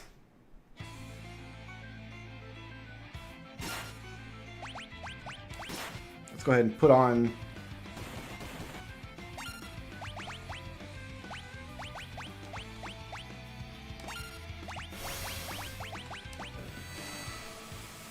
I should have given Rama to Locke in this scene, but oh well.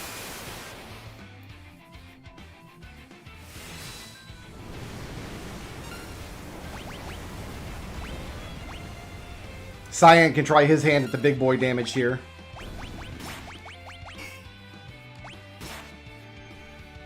Ooh! Speaking of big boy damage...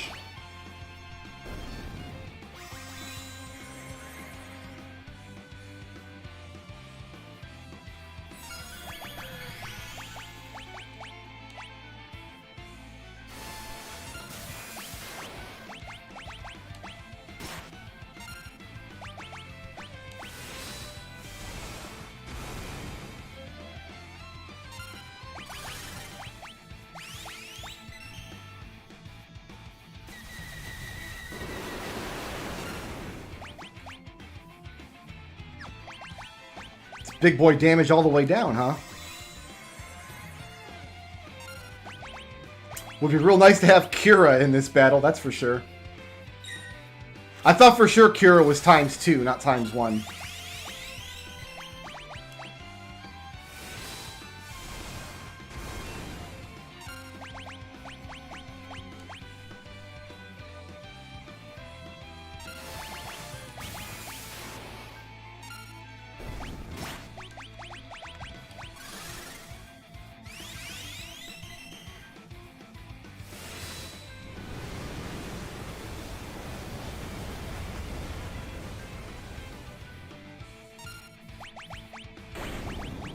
Dead.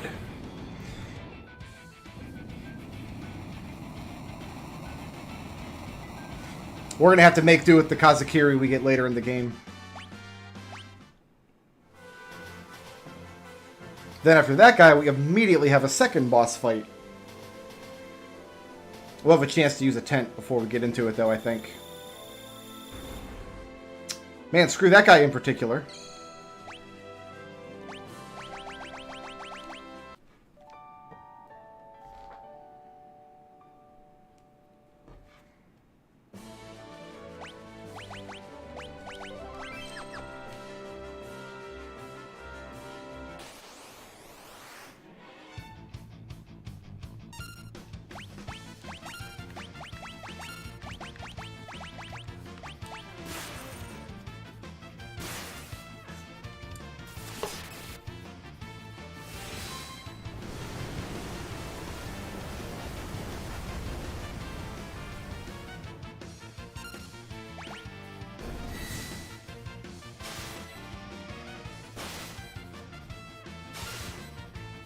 Nope. These guys still have the big boy defense.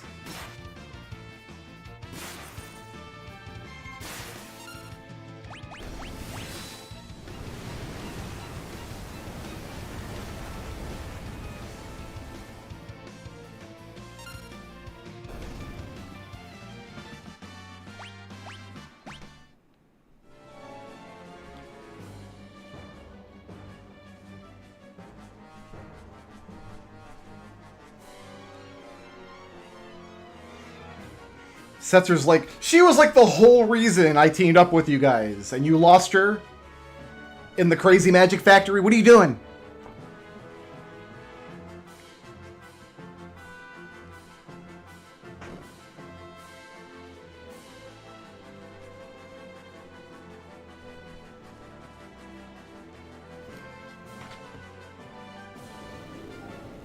Yeah, everything in that dungeon has crazy, stupid defense to kind of force you to use your new magic powers. They must not have remembered that like half of the characters have free magic that they could already use, so...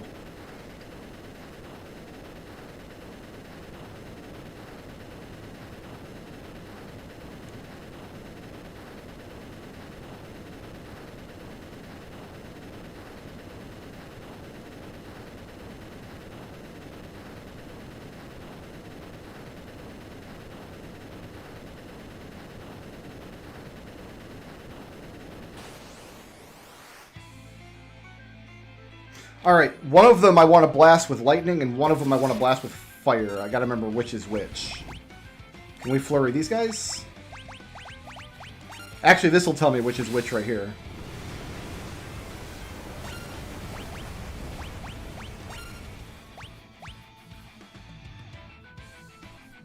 The one on the left.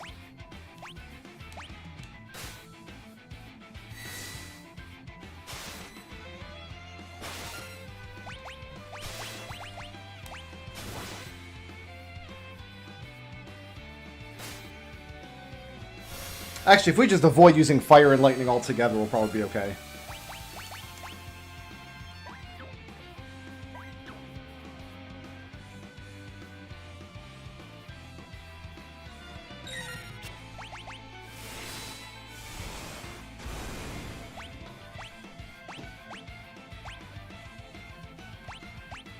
We can just go double ice brands here, I guess.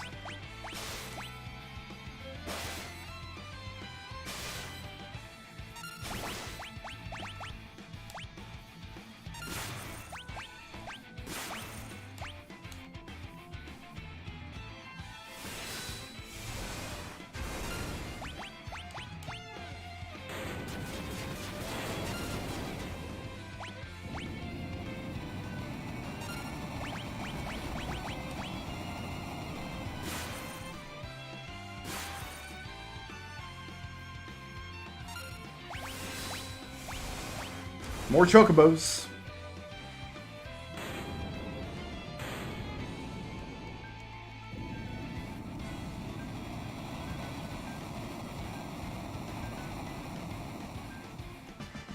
I mean, Vector has a whole Imperial Air Force. We get to fight them later.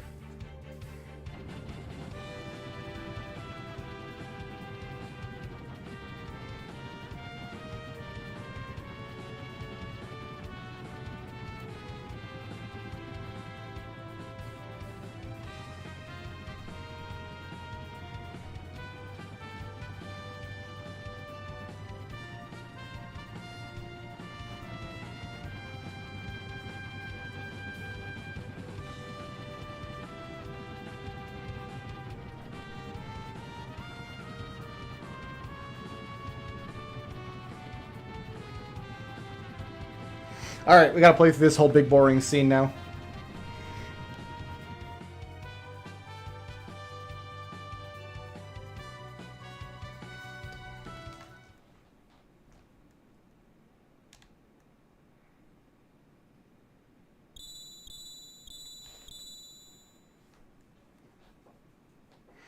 I'm assuming those are chocobos that Setzer had on the airship, or else keeps them in his little miniature slot machine like Pokemon.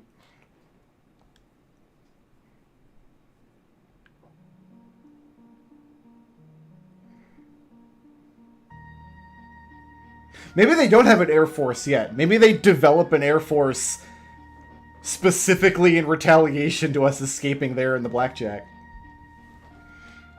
Oh, I'm Buff Esper Man now. What up, Holmes? The menu button farts at you.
Yeah, Bodwin is pretty badass looking.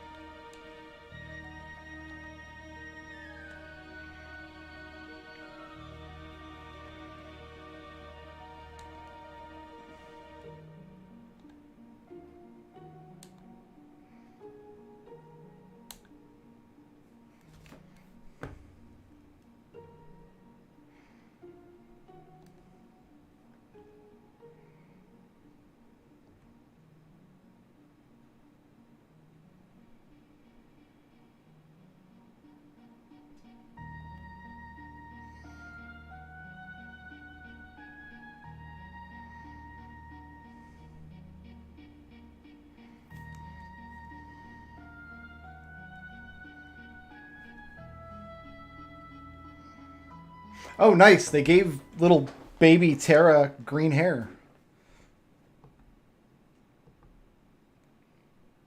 The little baby sprite had brown hair originally, but they matched hair color. You know what? I want to say they did that with Bart's too. Because Bart's had the same problem in reverse. He usually has brown hair, but in his flashback scene where he's a kid, he had green hair. But I think they recolored his child sprite in Final Fantasy V.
Trying to find out what's happening with the Elder's like face area here. Like we have like a Skeksis thing going on with a big beard underneath it. I'm not totally sure what's happening on the front of his head.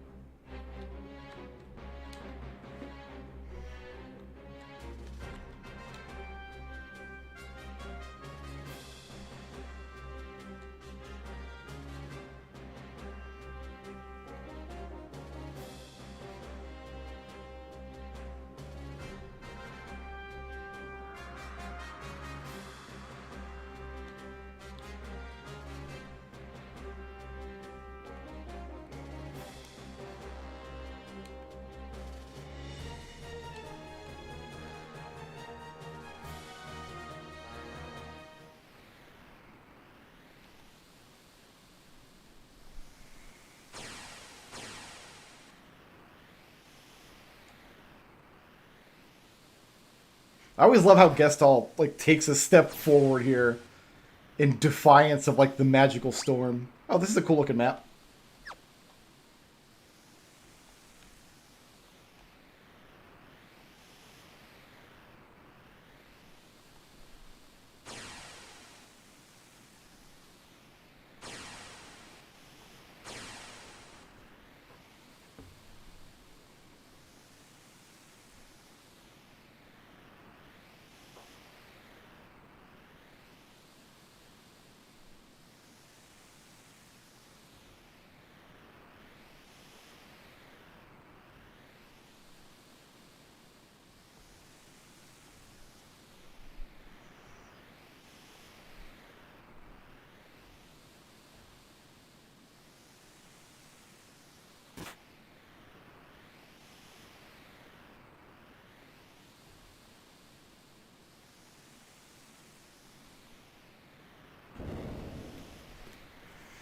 Just a really big old man face.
Alright, now I get to crash Setzer their ship for him.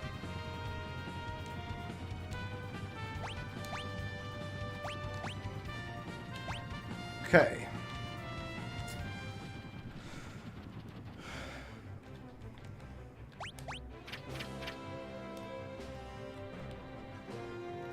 Let's go build us a party real quick. Is everybody down here?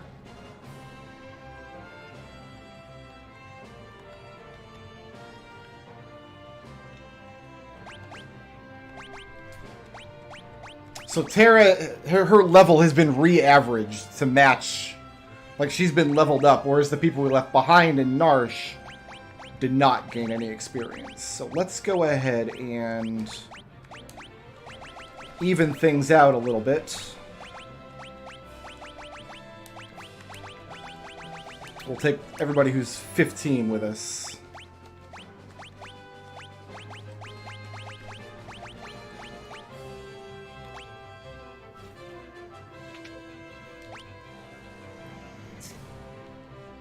Also, she still has no MP.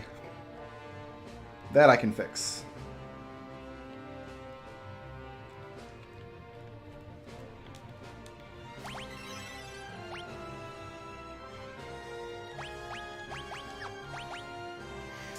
Alright. Hermes Sandals.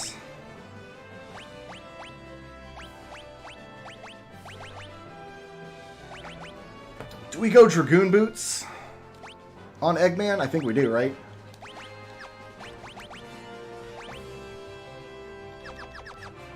We need to get him a better spear first.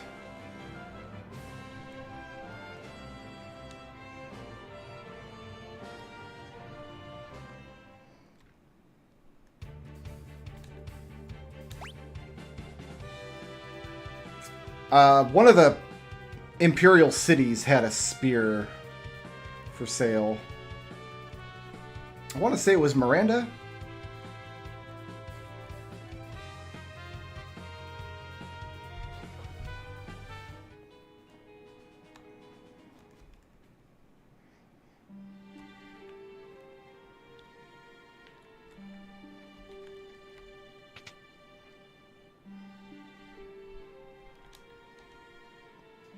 Yeah.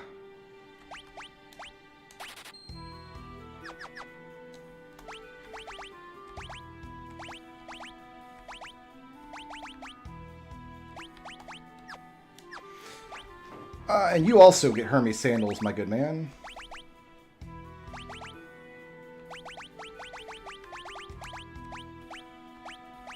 Hermes Sandals and that Gigas Glove.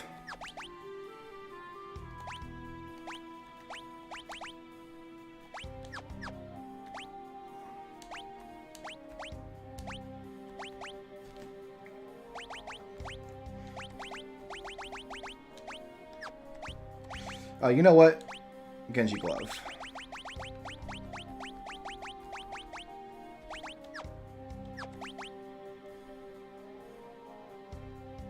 And yeah, Golden Helm. What about you, dude? What do you want?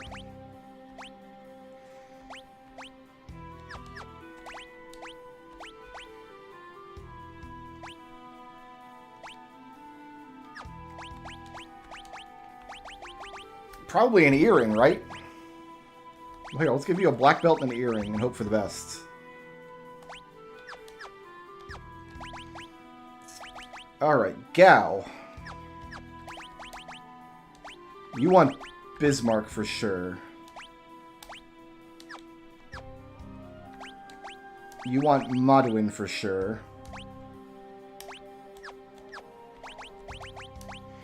Oh, you know what? We have to... One more Esper I need to buy. Because I don't think we can do the auction house yet. I don't think that's open just yet.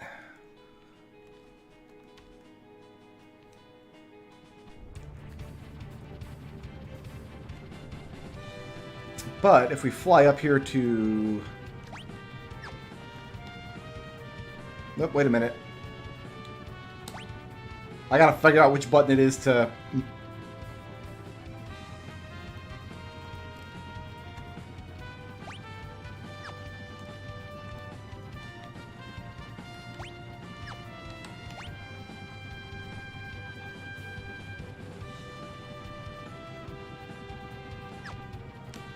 There it is. Okay.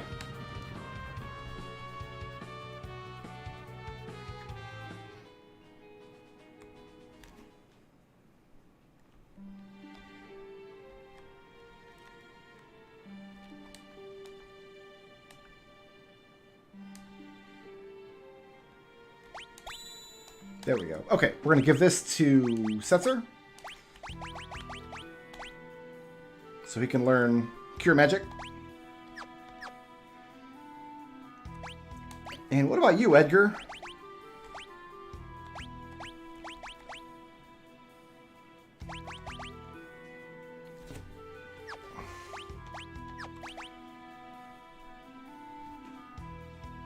Could probably go ahead and start learning like haste or something. Oh, you know what? We've got two that teach Cura. Yeah, let's just... Cura is definitely top priority. So 2 Espers that both teach Cura.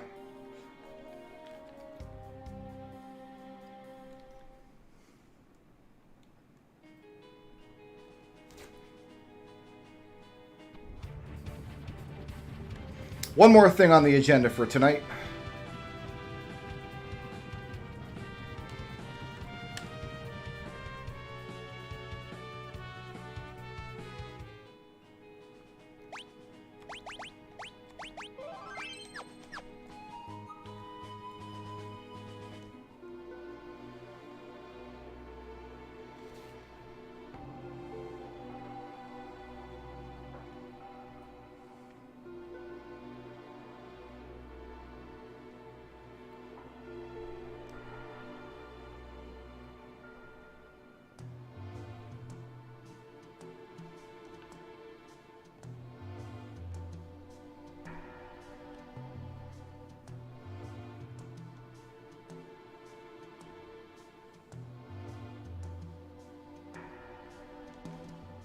Nothing good ever comes from breaking seals in these games.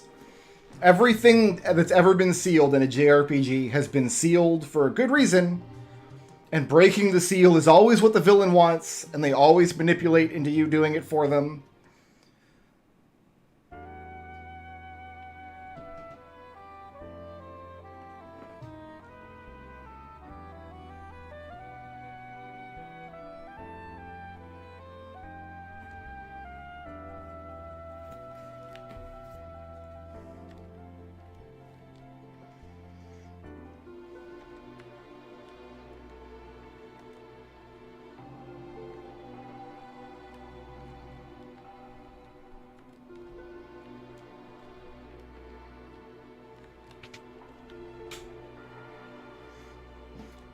So the question is, do you guys think I'm going to take Mog, or am I going to take the gold hairpin?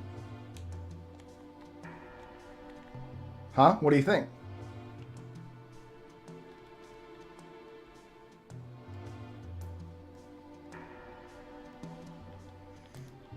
What kind of problem solver am I?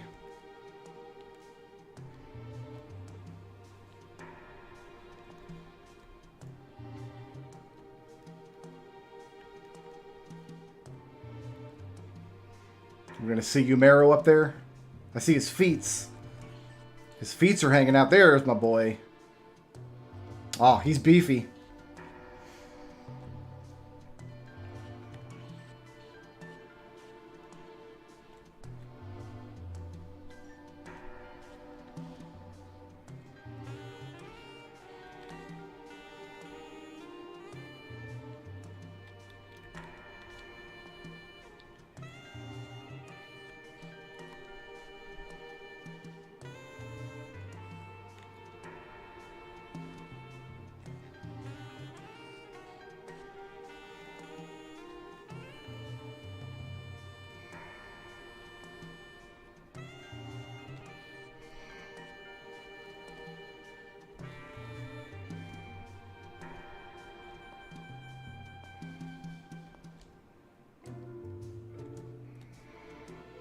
Come one step closer and the Moogle gets it. Alright, chill out, dog. We're all friends here.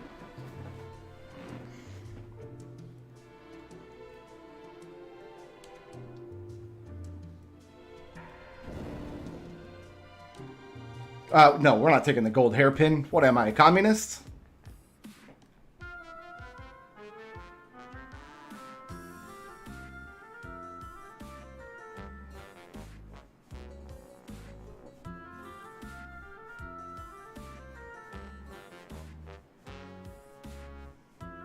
You can get golden hairpins later. Also, MP is not quite at the same premium in this game as it is in other Final Fantasy games. Because by the time you get like really big ticket spells at the end of the game, you can equip an economizer. So...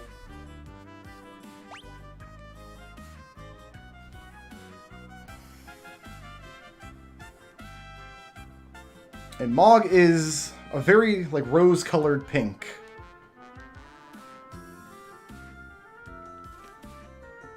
Yeah, this song's a banger.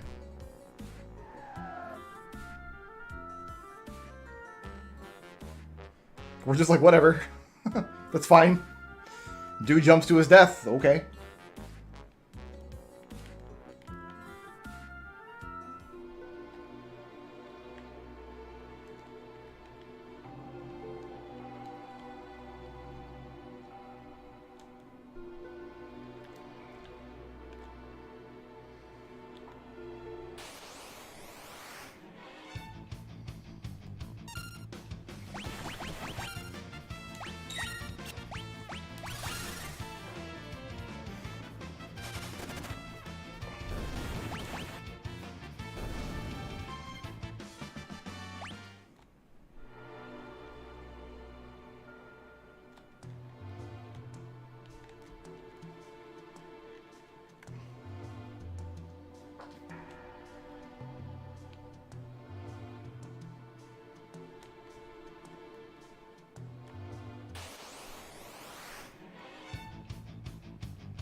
Oh, I got wrenched.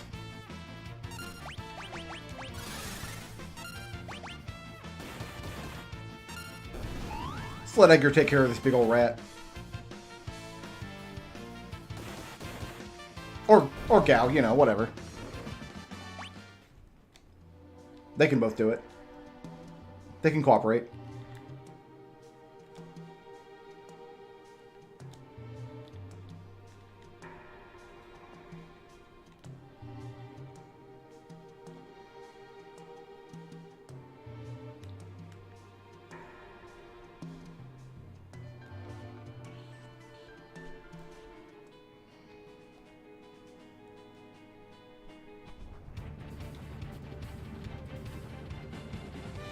Alright. We're going to replace you.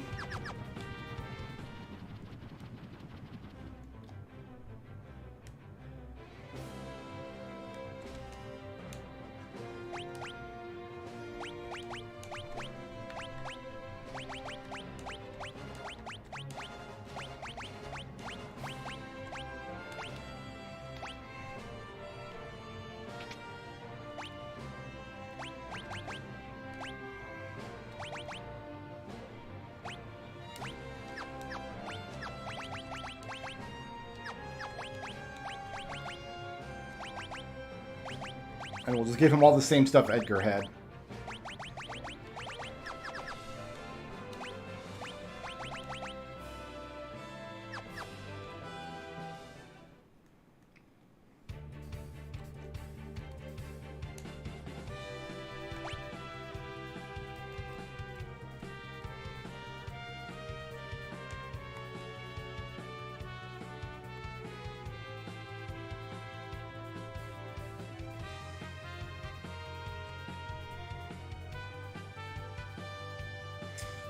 Okay, let me think about how to do this.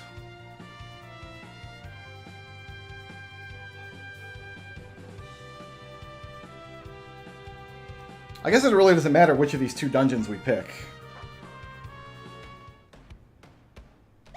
But tomorrow we've got some groundwork to do for good old Moggy Mog there.